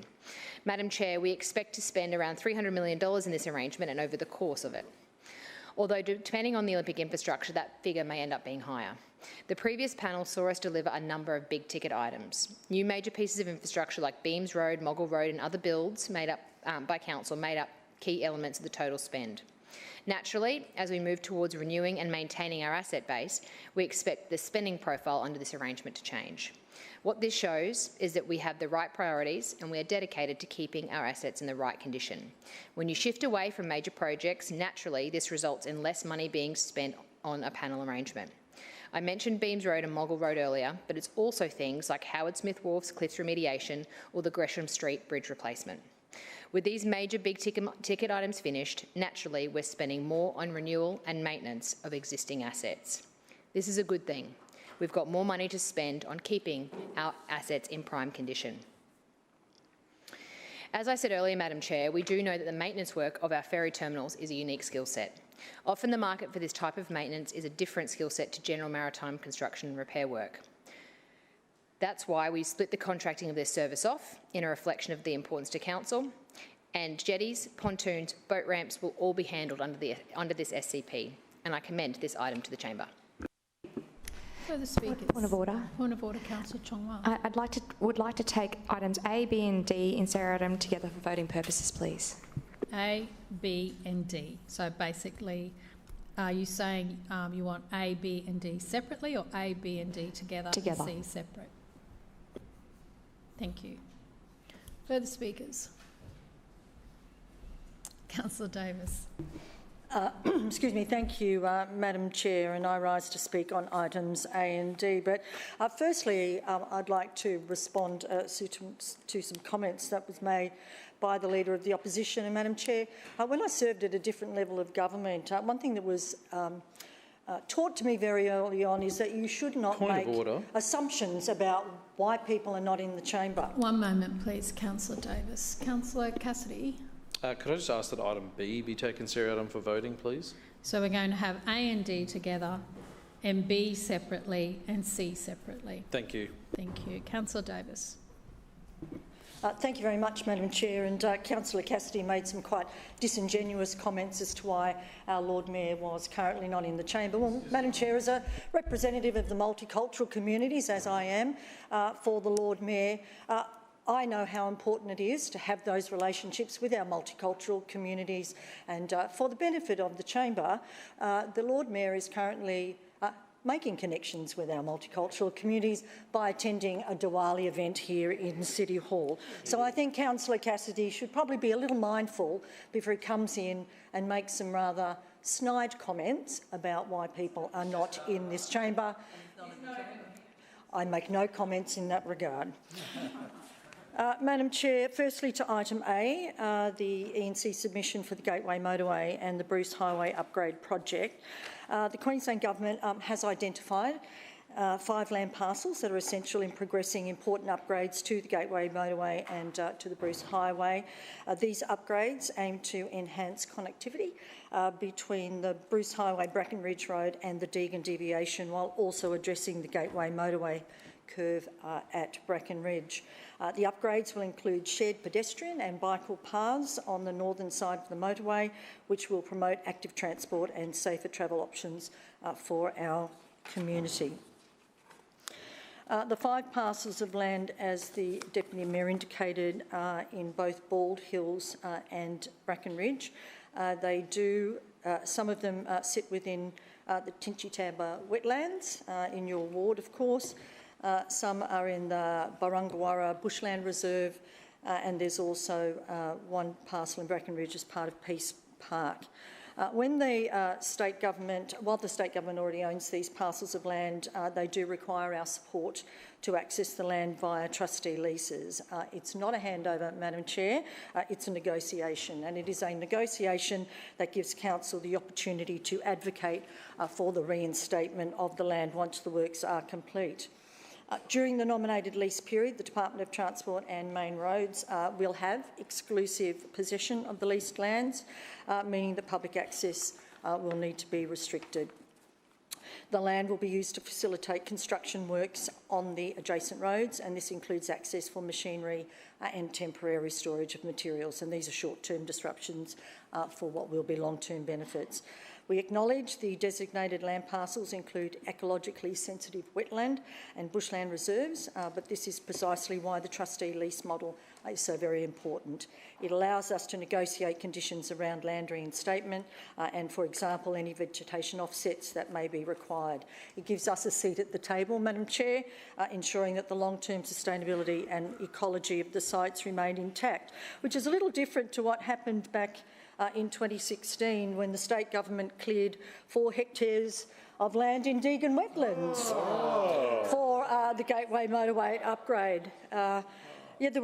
So what's interesting about this, there were many comments, particularly by the then Chair, former Councillor Amanda Cooper, indicating that this was a travesty and that there needed to be restoration of the land. But in fact, it wasn't. It was reduced to wood chips after it was resumed. And let me tell you who didn't make any comment about that.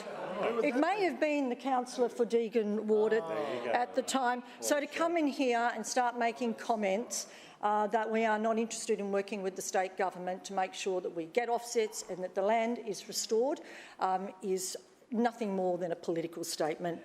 It's very disappointing, Madam Chair. This is a very important part. You know how important this wetland is, and it will be restored as best it can be. Madam Chair, item D, the significant contracting plan for construction rehabilitation of transport and drainage infrastructure.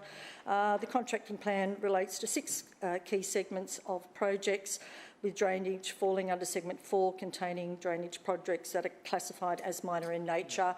As Deputy Mayor said, this is an SCP that brings a new panel on board, and we will have a range of panel providers that can do specific works that we need across the city. Thank you very much. Davis, your time has expired. Further speakers? Councillor Strunk. Thank you, Madam Chair. Context is everything, as one former councillor from the LNP used to say. Context is everything. And when it comes to this Lord Mayor being in this chamber, you've got to give it context. And the Diwali event started at 6, but what about all those hours before that the Lord Mayor wasn't here in the chamber doing his business, leading the city, right? That's what he's supposed to be doing. And this is like 1 day a week. Anyways, I just want to talk on item D, clause D. And I want to talk about it because we've been waiting for a number of infrastructure projects in the Forest Lake Ward. In some cases, we've been waiting for about 9 or 10 years. And it looks like we're going to be waiting a much longer time, right? Because this clause clearly states that really it's about restoring, and it was really about maintenance. All that money being spent is about maintenance, which we need to do in the city.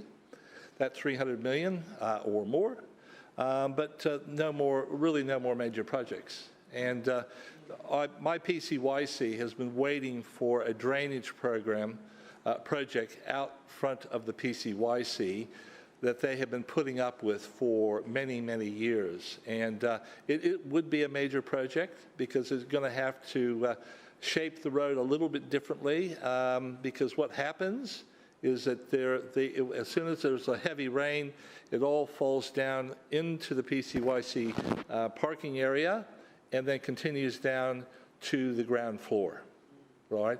And the insurance company at the last time that they had to claim said, we're not going to cover you anymore until you get that drainage fixed up there on the road, right? We're not covering you.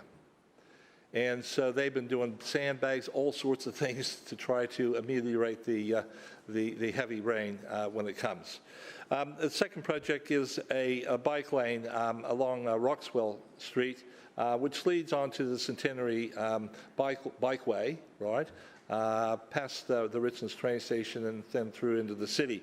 And the local bike group has been asking for this to happen for quite a long time. It is a connector road between Forest Lake and Ellen Grove, right, through to the Logan motorway. So it is a heavily traversed road with trucks, not just cars, but trucks as well. And so they have been waiting, and it's been on my wish list, right, to the Lord Mayor's budget for 2 Lord Mayors and crickets. The last one was, I would have considered really be a minor project, but it's certainly not a maintenance one, and that is a refuge across Forest Lake Boulevard from the Woods Village to Parkland Village. And we had one and we put that on the wish list because there was one child 5 years ago who asked for that to happen. Because she's in a wheelchair and she was going to the college and she wanted to take the bus rather than for her mum or dad having to drive her every day, right? Which is only a couple of kilometers, but that's a pretty long way in a wheelchair. And she's now graduating this year from the high school. Yep. So for 5 years, mum and dad have had to drive her to the college, but for a refuge. Now, it's not just for a particular individual. This refuge also is near it's alongside and access to a over 55 village as well. So it's just not this one particular child or other students. It's also for seniors as well who want to catch the bus on the other side to head down to the shopping centre to do their shopping. So really, it's something that, I mean, I just can't believe that we need to get all the maintenance right leading up to the Olympics. We understand that. That makes perfect sense. But we can't just not do infrastructure or major projects. We've got to be able to do both, right, somehow. Because there are a number of them, as Councillor Cassidy said, that have been waiting for many, many years. And we just can't ignore those and just kick it down the road for another 7 years or 9 years, whatever it is, and not do them. The last thing, of course, is accessibility to the lake and the lake stage, which I had the Ryan from Accessibility Councillor Strunk, your time has expired. Are there any further speakers? Councillor Wines. Thanks, Madam Chairman. I rise to speak on items C and D, the SCPs for maintenance projects. So, as we've heard earlier, Council currently operates 22 passenger ferry terminals supported by 2 operational facilities. These assets require regular and routine maintenance to keep them safe and reliable for commuters. Our existing maintenance contract, which began in 2023, will expire on the 12th of March 2026. The current contract introduced innovations such as site-specific specifications and real-time data capture, which have informed the development of this new proposal. A number of our terminals, particularly those built in 2015, are now entering a phase where increased levels of servicing are required. This also means an increased level of consumables will also be required. This SCP speaks to that and responds to that need. The new SCP will allow us to prioritise and schedule these works based on the condition of each facility. This approach aligns maintenance with budget availability and minimises disruptions to ferry services. What is being procured is a once-off contract covering routine and major maintenance across all 22 terminals, which includes items such as gangways, waiting areas, pontoons, fender frames, lighting and electrical systems. It also includes the capacity for regular periodic inspections and site-specific compliance reporting and coordination with ferry operators to minimise service disruption. The benefits of doing it this way are that it builds on our existing knowledge of ferry terminal wear and tear, enabling better forecasting for future maintenance. It ensures continuity of service and asset reliability for the community. It incorporates successful innovations from the current contract. It aligns with Council's broader infrastructure and public transport priorities. It offers flexibility during the final year of the River City Ferries contract, which ends in June 2030, and the current contract's streamlining of responsibilities with River City Ferries has already delivered material efficiency gains. I anticipate this will continue, realising further value for ratepayers. As I said, this is a contract of 4 years with an option for a 5th, with no specific upfront financial commitments.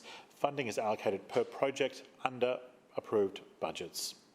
In item D, which is about the construction and rehabilitation of transport and drainage infrastructure, this includes the facilitation and repair and maintenance work of key transport infrastructure, in particular turning piles used at ferries. Turning piles are vertical structures situated near to the outside edge of a ferry terminal that allows vessels to pivot and turn into place. They're used by ferry skippers to manoeuvre when another boat is using the other gate on a ferry terminal pontoon. Turning poles are critical to allow the network to operate as it does. Without them, 2 CityCat berth ferry terminals would not be able to operate, and those vehicles would not be able to arrive and use terminals simultaneously. Both these SCPs are a strategic investment in the future of Brisbane's public transport system, ensuring our ferry terminals remain safe, reliable and fit for purpose. And I look forward to the support of the Council for both these items. Further speakers, Councillor Griffiths. Yes, thanks, Madam Chair, and I'd like to talk about infrastructure and infrastructure projects. It was interesting to hear some of the councillors talk about footpaths. Sadly, in my ward, people actually die waiting for a footpath, a Brisbane City Council footpath, to be built. We have had several residents who have passed away before we've been able to construct them a footpath. It's a sad indictment on this council and sad indictment on this mayor. I have over 80 footpaths waiting for construction in my ward, over 80. So I do note we're all given the same amount of money and we're all told we're given the same amount of money, but inner city wards don't have to spend money on footpaths because their footpaths are all built. So I don't think how the money is divvied up is fair to people with a disability. But let's talk about infrastructure. I can't get basic infrastructure maintenance done in my ward under this Lord Mayor and this LNP. It's certainly at its worst point in the 22 years I've been in council. I did request a list over the break of outstanding jobs for my ward, but I was told that list could not be provided because it would take too long for the officers to put together. The list was so large that it would take too many hours for the officers to put together. What does that say? So yesterday I went for a drive around my ward and thought I can pick out hundreds and hundreds of things that I can't get done in my ward in relation to infrastructure, and I'll go through those in a minute. And I've certainly taken officers and managers out for a drive. In fact, we do a drive weekly. And what I learned is there is a list of jobs. So yes, councillor, your jobs get listed when you log them. We put them on this list that is infinite. And what gradually happens is jobs rise up and they will get done at some point. The difficulty is the jobs in your ward don't meet that criteria. And so the jobs in your ward don't get done. And I've been trying to understand that. It was interesting to have that said to me. Because so this is, I'm not going crazy. I'm logging job after job after job. It's not me. It's the jobs aren't getting done. And it certainly fits with how officers describe my ward. I'll give you a couple of examples. I'm not naming any one officer. This has just been over the years. This is how it was described when we moved to city standards, which was a complete failure. We put money where the eyes are, which means we put our money in the inner city, not your area, which is industrial. Or you pay more, we deliver more. So you pay more rates in your wealthy suburb, we deliver more. Or, this is a good one, we work for the majority. So as long as the majority are happy, that's the main thing. Or finally, the last one was, councillor, your ward is like the sinking Titanic, and we don't put resources into the sinking Titanic. So let's just go through some examples and I'll table them. This is Beaudesert Road, Maruka. For months I've been trying to get this panel fixed in the middle of the road. Safety issue. Can't get traffic and transport to talk to infrastructure. Can't get anyone to sort this out. This took 3 months at the beginning of the year. The panel has disappeared again for some reason. Can't get any action on it. First one. Second one, Pegs Park, Maruka. This has been put through before by myself. When I spoke to the office today, they said there's no record of it, so it's disappeared off the list. There are 2 panels missing from these pipes that suck people into them when there's a large storm. This is really dangerous. Why it hasn't been picked up by our parks crew and reported, I don't know. Probably because we don't have parks crews anymore. That's Pegs Park, Maruka. Oh, this one is like a swamp on the side of Beaudesert Road. This will never be done, apparently. We do put cones in it to let people know that this swamp is there, but we have no intention of filling this hole. Oh, here's a broken tree branch from the storms. Oh, councillor, your ward wasn't the worst affected. We're concentrating on the worst affected, not these residents at Rocklea. Oh, here's a bus stop fence that's been run into by a car. This has been here for 4 years. 2 times we've had tape put on this. The last bit of tape that council, so someone's driven out, put tape on it, and nothing has happened. 4 years. That's Bedesert Road, Rocklea. Oh, Councillor Griffiths, your time has expired. And is there any further speakers on clause A, B, C or D? No further speakers. Deputy Mayor. I'll now put A and D to the vote. All those in favour say aye. Aye. Those against no. The ayes have it. That is carried. Division called by Councillor Chong-Wah and seconded by Councillor Griffiths. Ayes to my right, noes to my left. Clerks, please ring the bells.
Clerks, please read the results. Madam Chair, the ayes have it, the voting being 19 in favour and 1 against. That is carried. Councillors, please resume your seats.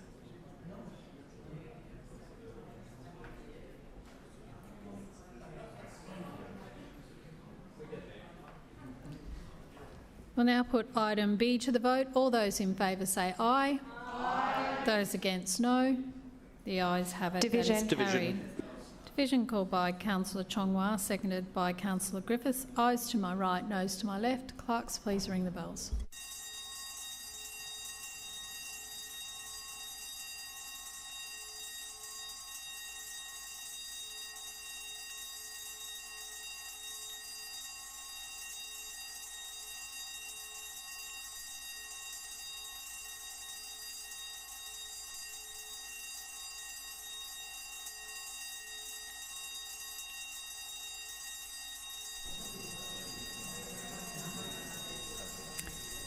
Clerks, please read the results. Madam Chair, the ayes have it, the voting being 15 in favour, 1 against and 4 abstentions. That is carried. Councillors, please resume your seats.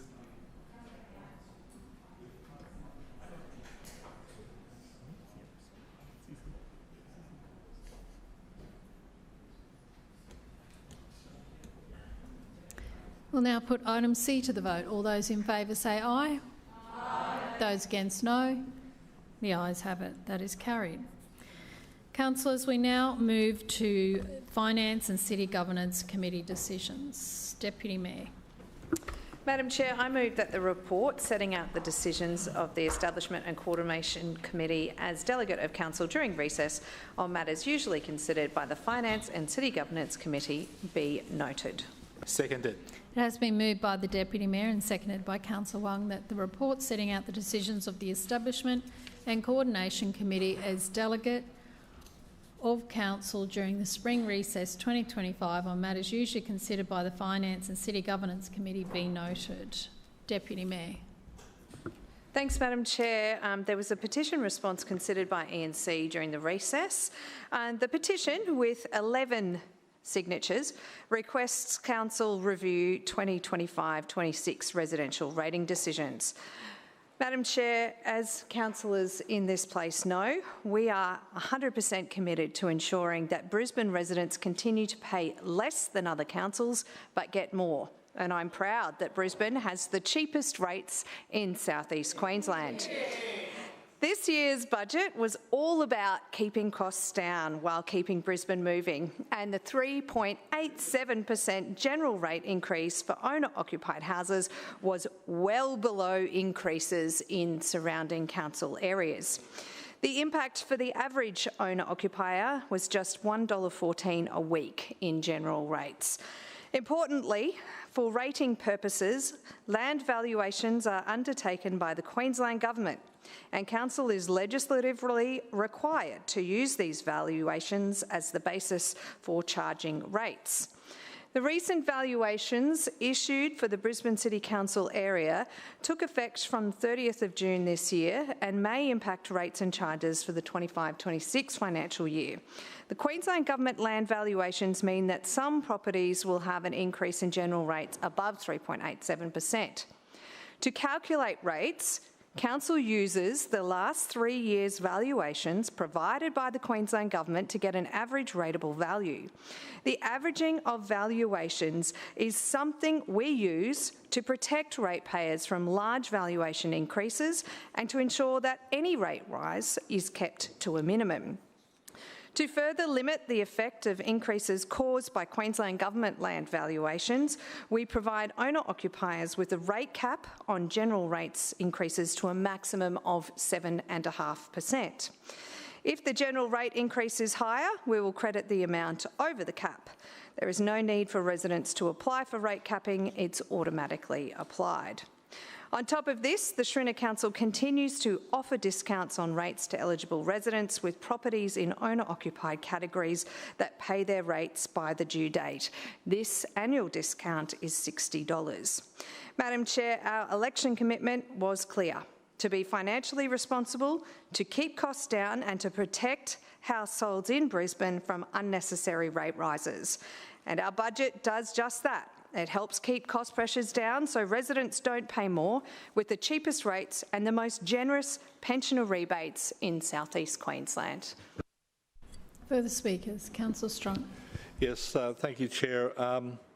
The petition that came to Council, this is, I think, the third or maybe the fourth petition over my term as or my time as councillor.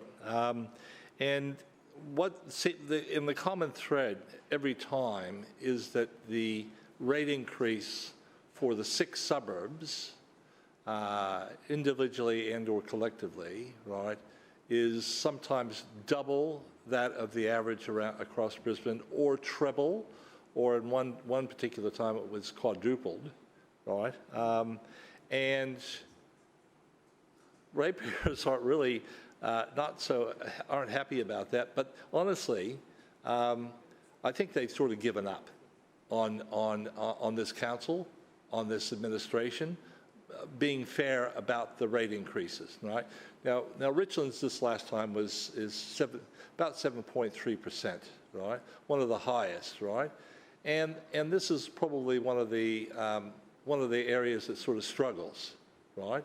It's a lot of units, right? A lot of nice units, by the way, but a lot of units, and they're being hit well above CPI, well above the average across Brisbane, like 3 times. Give me a break, right?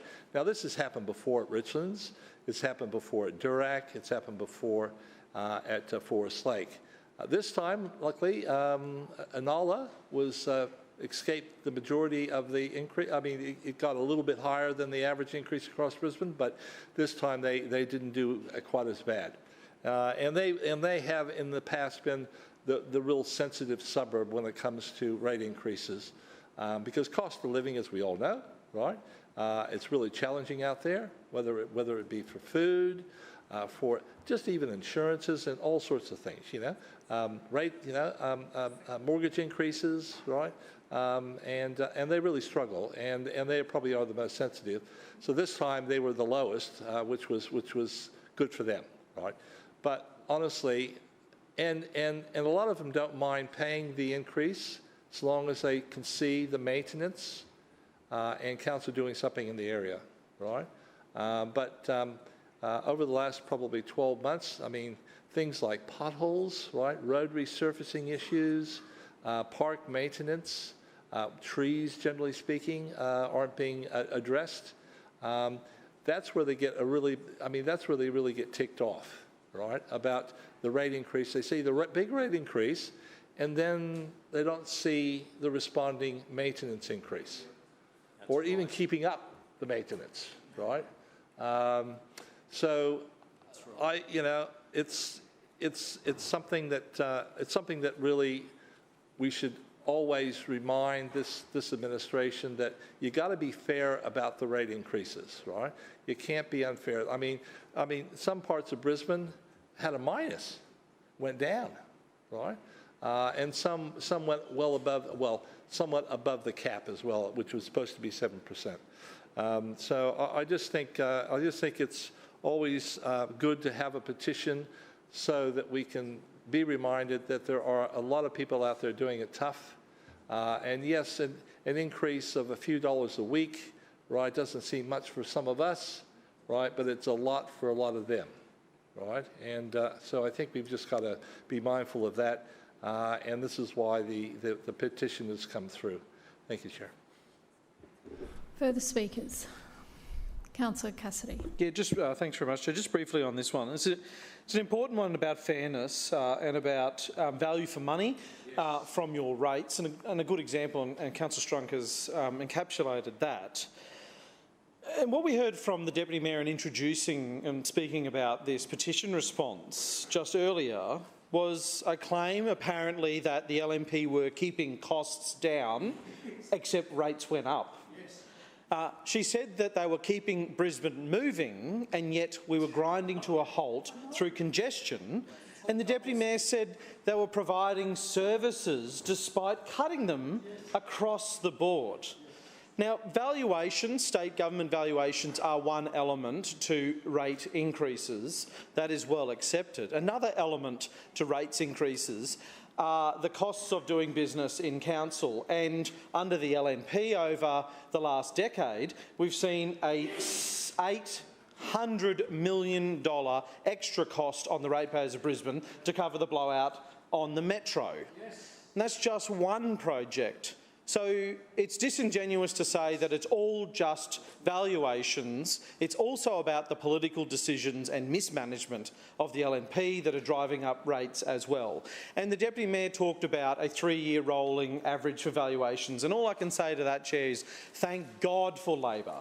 Thank God for the Labor administration here in the 1990s and early 2000s that brought in 3-year rolling averages for valuations to moderate that. So the only relief that the Deputy Mayor says to people who say their rates are going too high because of LNP waste and mismanagement is 3-year rolling averages. She's conceding that the only relief that people have out in the suburbs of Brisbane is a Labor policy. Further speakers? No further speakers. Deputy Mayor. Now put that to the vote. All those in favour say aye. Aye. Those against no. No. The ayes have it. Division. Division called by Councillor Chongwan, seconded by Councillor Cassidy. Ayes to my right and noes to my left. Clerks, please ring the bells.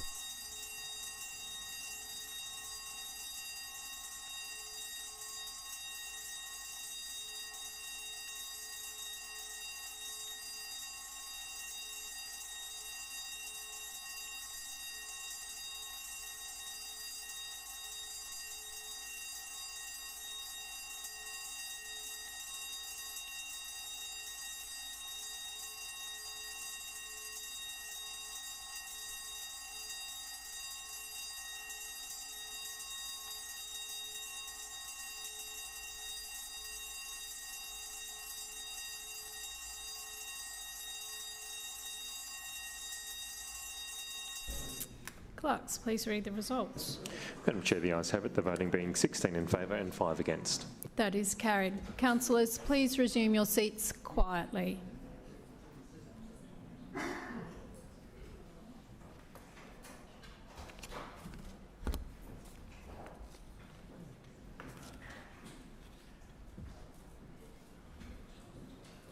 Councillors, are there any petitions? Councillor Cassidy. Thank you, Chair. I have a petition on behalf of Councillor Collier asking Council to stop the childcare development on the corner of Wynnum and Riding Roads. Councillor Griffiths. Yes, thanks, Madam Chair. I have a petition on behalf of Councillor Johnston for the Clive Street crossing. Councillor Kim. Thank you, Chair. I have a petition to build more footpaths in Pollara. Councillor, no further petitions. Councillor Dixon, can I please have a motion for the receipt of those petitions? Chair, I move that the petitions as presented be received and referred to the committee concerned for consideration and report. Second. It has been moved by Councillor Dixon and seconded by Councillor Strunk that all petitions as presented be received and referred to the committee concerned for consideration and report. All those in favour say aye. Aye. Those against no. The ayes have it. Councillors, are there any statements required as a result of an Office of the Independent Assessor or Councillor Ethics Committee order? Is there any general business? Councillor Howard. Thank you, Madam Chair. Madam Chair, I rise to speak very briefly about the 150th anniversary of the Kingdom of Tonga. And I know that our Lord Mayor made some comments earlier, and I'd just like to add a few of those comments because today is a very special day for the Tongan community here in Brisbane because it's the 4th of November and that marks the 150 years since the Constitution of the Kingdom of Tonga was established. It's one of the oldest written constitutions in the Pacific, and it's a remarkable achievement that continues to guide the Tongan people with strength, unity and pride. And Brisbane kicked off celebrations early on the 25th of October with an unforgettable event in King George Square, and I was honoured to represent the Lord Mayor and to share with the Tongan community some wonderful performances. And the Lord Mayor mentioned the Mamana Academy of Tongan Arts and the Royal Tonga Police Brass Band, but we were also privileged to have the Reverend Suli Halu there, who was a member of the Royal Tonga Police Brass Band way back when. As I think the Lord Mayor mentioned Warrant, and that was back in 1985. So Suli has been, can I just say, it was the most incredible performance. We were in King George Square. We had the beautiful dancers, and then we had the Royal Tongan Brass Band come out. Well, they can play brass, they can sing, they can dance, and everybody came from all around and stood around King George Square. It was just the most beautiful occasion of blending so many wonderful communities. There was a lot of Tongan language that I didn't understand at all, and they made me feel so welcome that it was just such a beautiful, beautiful event. And look, we were also very proud to light up our city assets in the colours of the Tongan and Samoan flags during the NRL Pacific Championships in October, which was a gesture of unity and respect. And of course, the Tongans didn't do too well with the footy. The Samoans sort of beat them to a pulp, but that's okay. We also had a storm that stopped play in the middle of it, but it was a fantastic... The camaraderie of the team, the fact that Suncorp Stadium was just such a happy place with so many beautiful Pacifica people just enjoying everything that Brisbane has to offer. Look, we're very proud that every day our contributions to our Tongan community here in Brisbane, and I just want to put on the record that it was, I think that performance and the Tongan Day, and to see people in the city coming together was just such a special occasion. It says everything there is to say about Brisbane and its multicultural community. We've got the Lord Mayor this evening talking to our Indian community, and I just want to say how very proud I am that we have such a diverse community. And on that note, I'll just say happy 150th anniversary to the Kingdom of Tonga.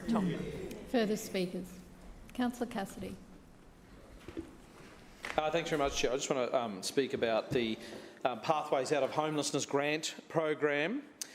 It's been 18 months since Labor councillors moved that this LNP council increased the funding for the Pathways Out of Homelessness grant from $1 to $5 million annually. It was in May last year that the LNP gag debate on that motion and prevented it from going to a vote, and they have continuously, over the last 18 months, refused to debate and vote on that motion. When we last raised this issue, Chair, the Brisbane Zero data stated there were 482 adults actively homeless, 198 of them sleeping rough.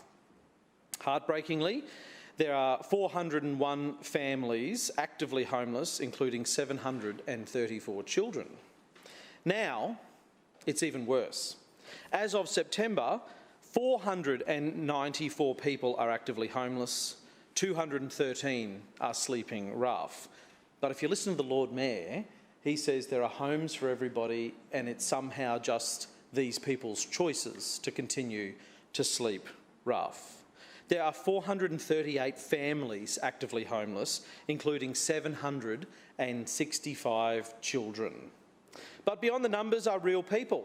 Kids missing school, veterans, the disabled, and people with chronic and terminal illnesses, some of whom have died throughout the course of this year, sleeping in the streets of Brisbane. We're in a housing crisis across Brisbane and more action needs to be taken. Instead, it's more of the same, business as usual from this LNP regime, who have stood in this chamber week after week and said they are doing enough. Since we first brought this motion to the chamber, all we've seen from this LNP Lord Mayor Adrian Schrinner is to bulldoze tents and take possessions away from rough sleepers in Brisbane. This doesn't fix the problem, it just moves it somewhere else, and that's the point of the Lord Mayor's action for him. Over recess, we saw a proposal to build a suite of penthouses in South Brisbane, starting at $6 million each. But along that river, you'll find people who can't even get into public housing and can't even get into crisis housing as well. We will not stop fighting on this side of the chamber for those in our community who are struggling. Too many people are sleeping rough. Our housing and homelessness services are under the pump every day of the week. We can make a difference as a council. It's why we're calling on council to increase the pathways out of homelessness funding from $1 million a year to $5 million a year. It's inconceivable, Chair, that this LNP Lord Mayor thinks it is more important to send out Living in Brisbane newsletters than supporting homelessness organisations, giving pathways to people from homelessness to tenancies. $1.6 million a year is being spent on the Living in Brisbane newsletter, while just $1 million a year is put into grants supporting people getting into tenancies on their own 2 feet. That says everything you need to know about the current approach of the LNP, but they can fix that. They can do things differently. They can stand up. They can have a backbone and show some morals and some values and say they want to do everything they can. So as we approach Homeless Connect, which is occurring on this Friday, wouldn't it be a great story if the LNP finally said, OK, they will stop blocking action in this council on supporting homelessness organisations at Homeless Connect and announce that will increase the funding from $1 to $5 million. And we would be there cheering them on every step of the way if they did that, because why we continue to raise this issue is that we're talking about people, we're talking about human beings. We're not talking about developer profits. We continue to say that housing here in Brisbane should be treated as a right rather than a profit-making exercise. Councillor Atwood. Thank you, Chair. Today I rise to speak about my attendance at the recent LGAQ annual conference on the Gold Coast, themed Pathways to Livability. The opportunity for mayors, councillors, sorry, my head, husband's back here. Come on.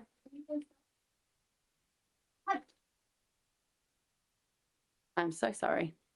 To come together. From the tip of Cape York across inland towns like Cunnamulla down to the Tweed and here in Brisbane, we share many common aspirations for our communities. And one theme that really stood out was cost shifting. Every Queensland council is trying to deliver basics, important infrastructure for their residents. Yet for every council is growing increasingly hard under financial pressure. The LGAQ often made reference to cost shifting and said it's costing Queensland councils $360 million per year. But I would argue we spend more on that alone here in Brisbane, for example, with the Metro. Another quality important message and takeaway was a collective strength of councils working together and sharing our experiences. While we in Brisbane wrestle with how to support our city's exponential growth, many regional councils are simultaneously trying to think of creative ways to encourage people to move more or to stay in their towns and ensure that their towns provide the basic necessities such as childcare. Many councils now run their local childcare centres because as they said, if they don't, their residents will move away. Over the 3-day conference, I had the opportunity to engage in a number of sessions, including Roads and Transport, the SEQ Councillors Forum, the Young Councillor Cohort networking events, and to listen to a number of guest speakers. One presentation that caught my attention was given by John Wharton, the Mayor of Richmond Shire Council. He spoke about some of the business opportunities Richmond Council have started to increase their revenue. And I thought it was pretty cool to hear about their chickpea farming experience and also for tendering for TMR projects. The theme of this year's conference was Pathways to Livability, and it gave me a different perspective on how I do my role as the Doughboy Ward Councillor. And in closing, I just wanted to mention a special little moment during the conference for Sammy and I. On day 3, during the motion session in a lecture theatre full of councillors, the MC made an announcement that there was an unregistered delegate present who had been voting, and he proceeded to announce that it was little Sam and gave him a lanyard and a little name tag as well. So it was very cute, and one of those working mum moments that will stay with me forever. So thank you to LGAQ and thank you to Brisbane City Council for allowing me to go and to learn so much about all the incredible councils across Queensland. Thank you. Thank you. Further speakers? Councillor Strunk. Thank you, Chair. Right to speak on a couple of events and a closure of a local business after many, many years. The last Saturday, the Bluefin Fishing Club had its annual trophy night and dinner, and fishing clubs from right across Southeast Queensland come to the dinner because it's well attended because it's got some of the best seafood that you'll ever see available for about 250 people. That's about all they can fit into their area, you know. And we go on about the food, but really it's about the Bluefin Fishing Club itself. Next year they will be celebrating their 70th anniversary. And there's not too many clubs around Brisbane, and I'm sure there's not fishing clubs around Brisbane as well, or Southeast Queensland, that can actually say they've been in the fishing club business for 70 years.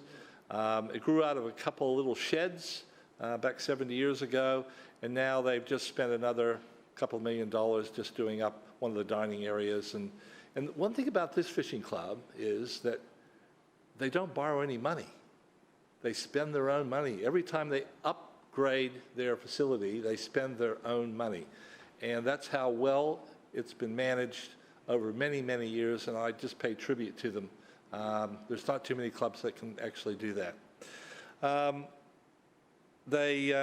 Anyways, moving on to an opening of the 4th new park in my ward since I became councillor, the Grove Street Park, which is on the corner of Grove Street and Redhead Street, now looks after probably 300 or 400 families that live around it and in units and townhouses. Before they had really nothing to recreate in walking distance.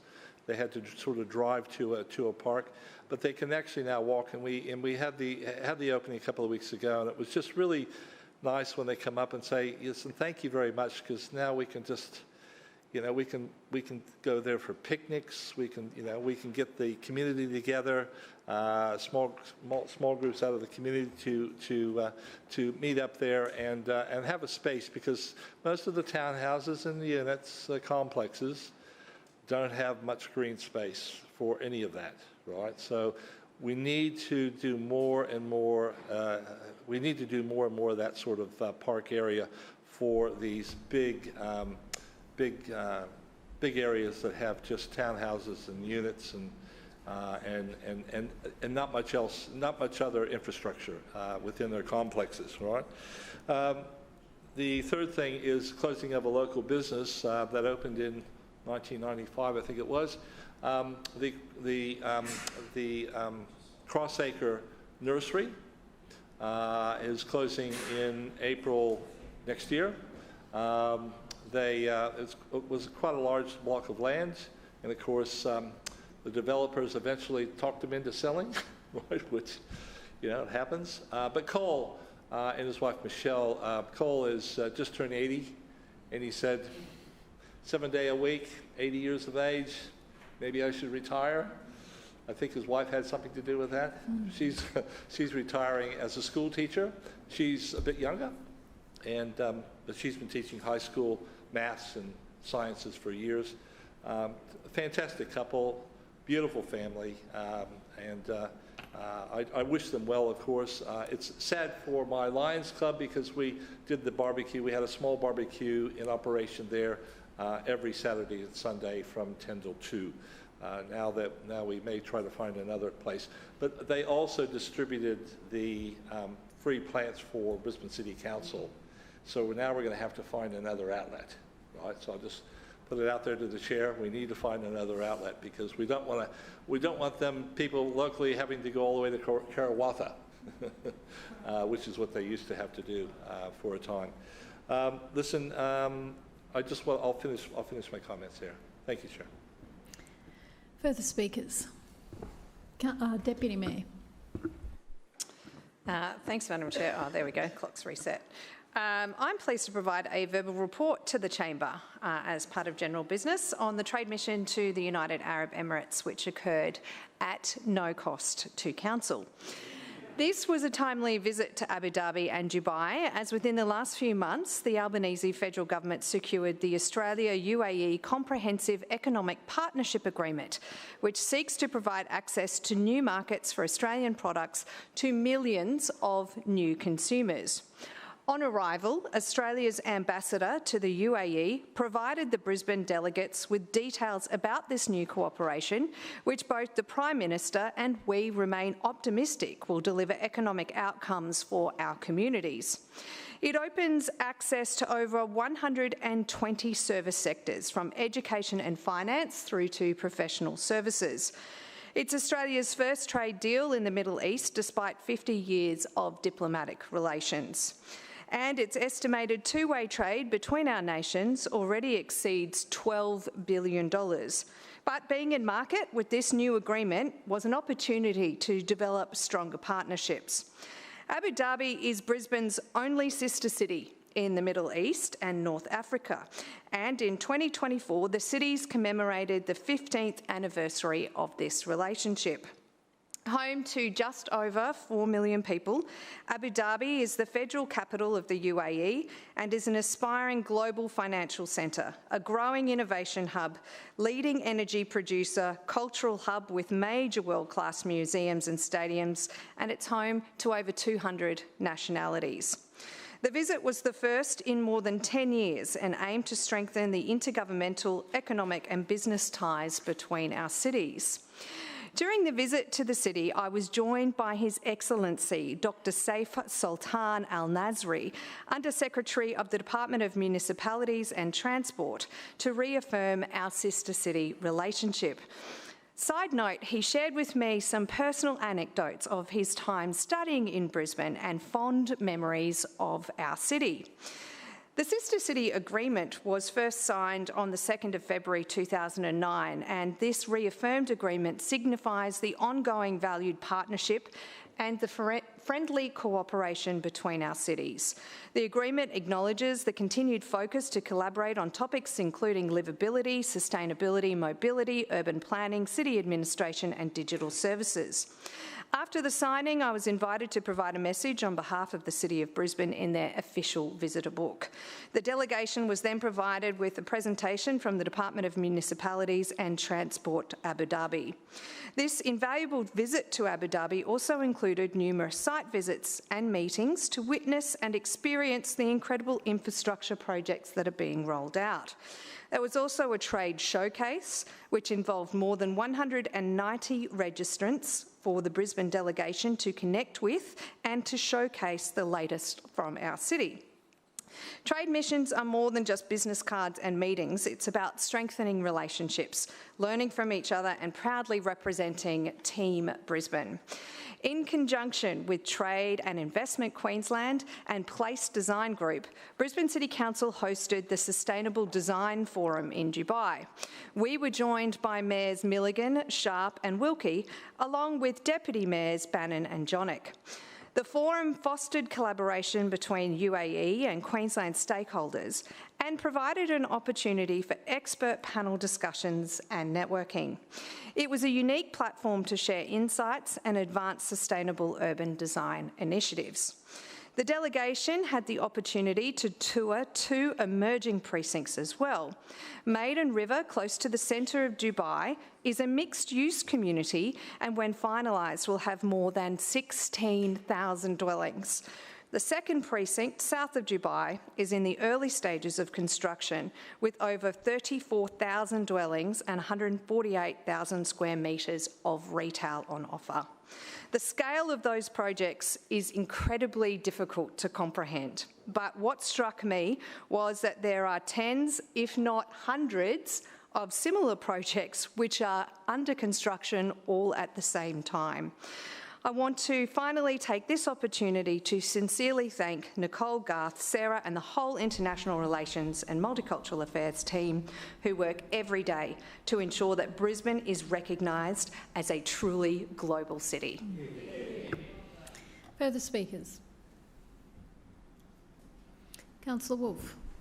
Thank you very much, Madam Chair. And this evening I rise to speak about many incredible cultural events that I had the pleasure of attending during our recent chamber break. Celebrations included the Brisbane Celtic Festival, both the Durga Puja and Diwali Whites, and the spectacular International Breakfast, and also the seniors celebrations that continued through the month of October. All of these truly highlight our city's diversity and unity. Each event reminded us just how proudly Brisbane embraces all cultures, ages and community. Firstly, what a bonny day it was at the Brisbane Celtic Festival and the 25th International Tartan Day. At this milestone celebration, the day was proudly filled with tartans, bagpipes, talented musicians, dancers and a wonderful community spirit. However, it was disappointing to witness protesters interrupt the formalities and disrupt what should have been a joyful and respectful occasion. Despite this, Mavis, from the Queensland President of the Celtic Council of Australia, and all the organisers showed tremendous professionalism and composure. A huge thank you goes to the Celtic Council of Australia Queensland and the Australian Scottish community for their dedication, hard work and bringing the event together, and for their ongoing commitment to preserving and celebrating our city's rich Celtic heritage. Moving from tartans to taste buds, the celebrations continued at Ironside State School with an incredible international breakfast. A huge congratulations to Ironside State School P&C for such a flavour-packed event. Truly a breakfast that travelled the world. From sushi to samosas to strudels and more, the morning was filled with smile stories and traditional stories. With parents representing their countries from over 20 nations, including Japan, Korea, Iran, Colombia, Germany, India, Greece, Canada, Malaysia, Chile and many others, the event was perfectly captured and it really made the local community feel so vibrant, inclusive and united. Also united in culture and community and celebration, it was my pleasure to attend the Durga Puja, which was celebration by the Bengali Society, and this was hosted at Indrapilli State High School. It was heartwarming to see our local community unite and to celebrate the vibrant cultural festival, a true reflection of Brisbane's beautiful multicultural spirit. From traditional rituals and joyous performances, the energy and togetherness made it a day to remember. Our city also glowed beautifully for Diwali. And many of us I know attended at King George Square, thanks to the Federation of Indian Communities of Queensland and thousands who gathered to celebrate the light triumphing over darkness and how hope and despair and unity over division. And Diwali is more than a festival. It's a reminder of the strength found in our togetherness. It was heartwarming to see so many families and friends from every background coming together to share joy, music, and a very essence of what makes our community fantastic. And to round off beautifully what was a busy October, Queensland Seniors Month was a joy to also be involved with. From the Lord Mayor's Seniors Cabaret Gala, where seniors sparkled, sang and danced with infectious enthusiasms, to the National Seniors Toowong Branch meeting, where we heard from Richard Kinnan and his wonderful stories of the Outback. It's wonderful to reflect on our Outback, and with humour and vitality, all the seniors truly enjoyed it at Toowong Library. Schrinner Council remains committed to helping our seniors stay active, connected and to attend creative gatherings, and this was witnessed at this wonderful seniors event. So from Celtic kilts to Diwali lights, from global breakfasts to the golden years, these celebrations show our city's greatest strength lies in our unity and our shared pride in being part of Brisbane's wonderfully diverse community. Thank you. Thank you. Further speakers? Councillor Givney. Thank you, Chair. I rise today to speak quickly about the Wynnum Halloween Parade. Every October, the Bayside comes alive with all the spooks and incredible costumes and community spirit. And it's at this year's Ampol Halloween Parade was another incredible celebration of everything that we love about living on the Bayside.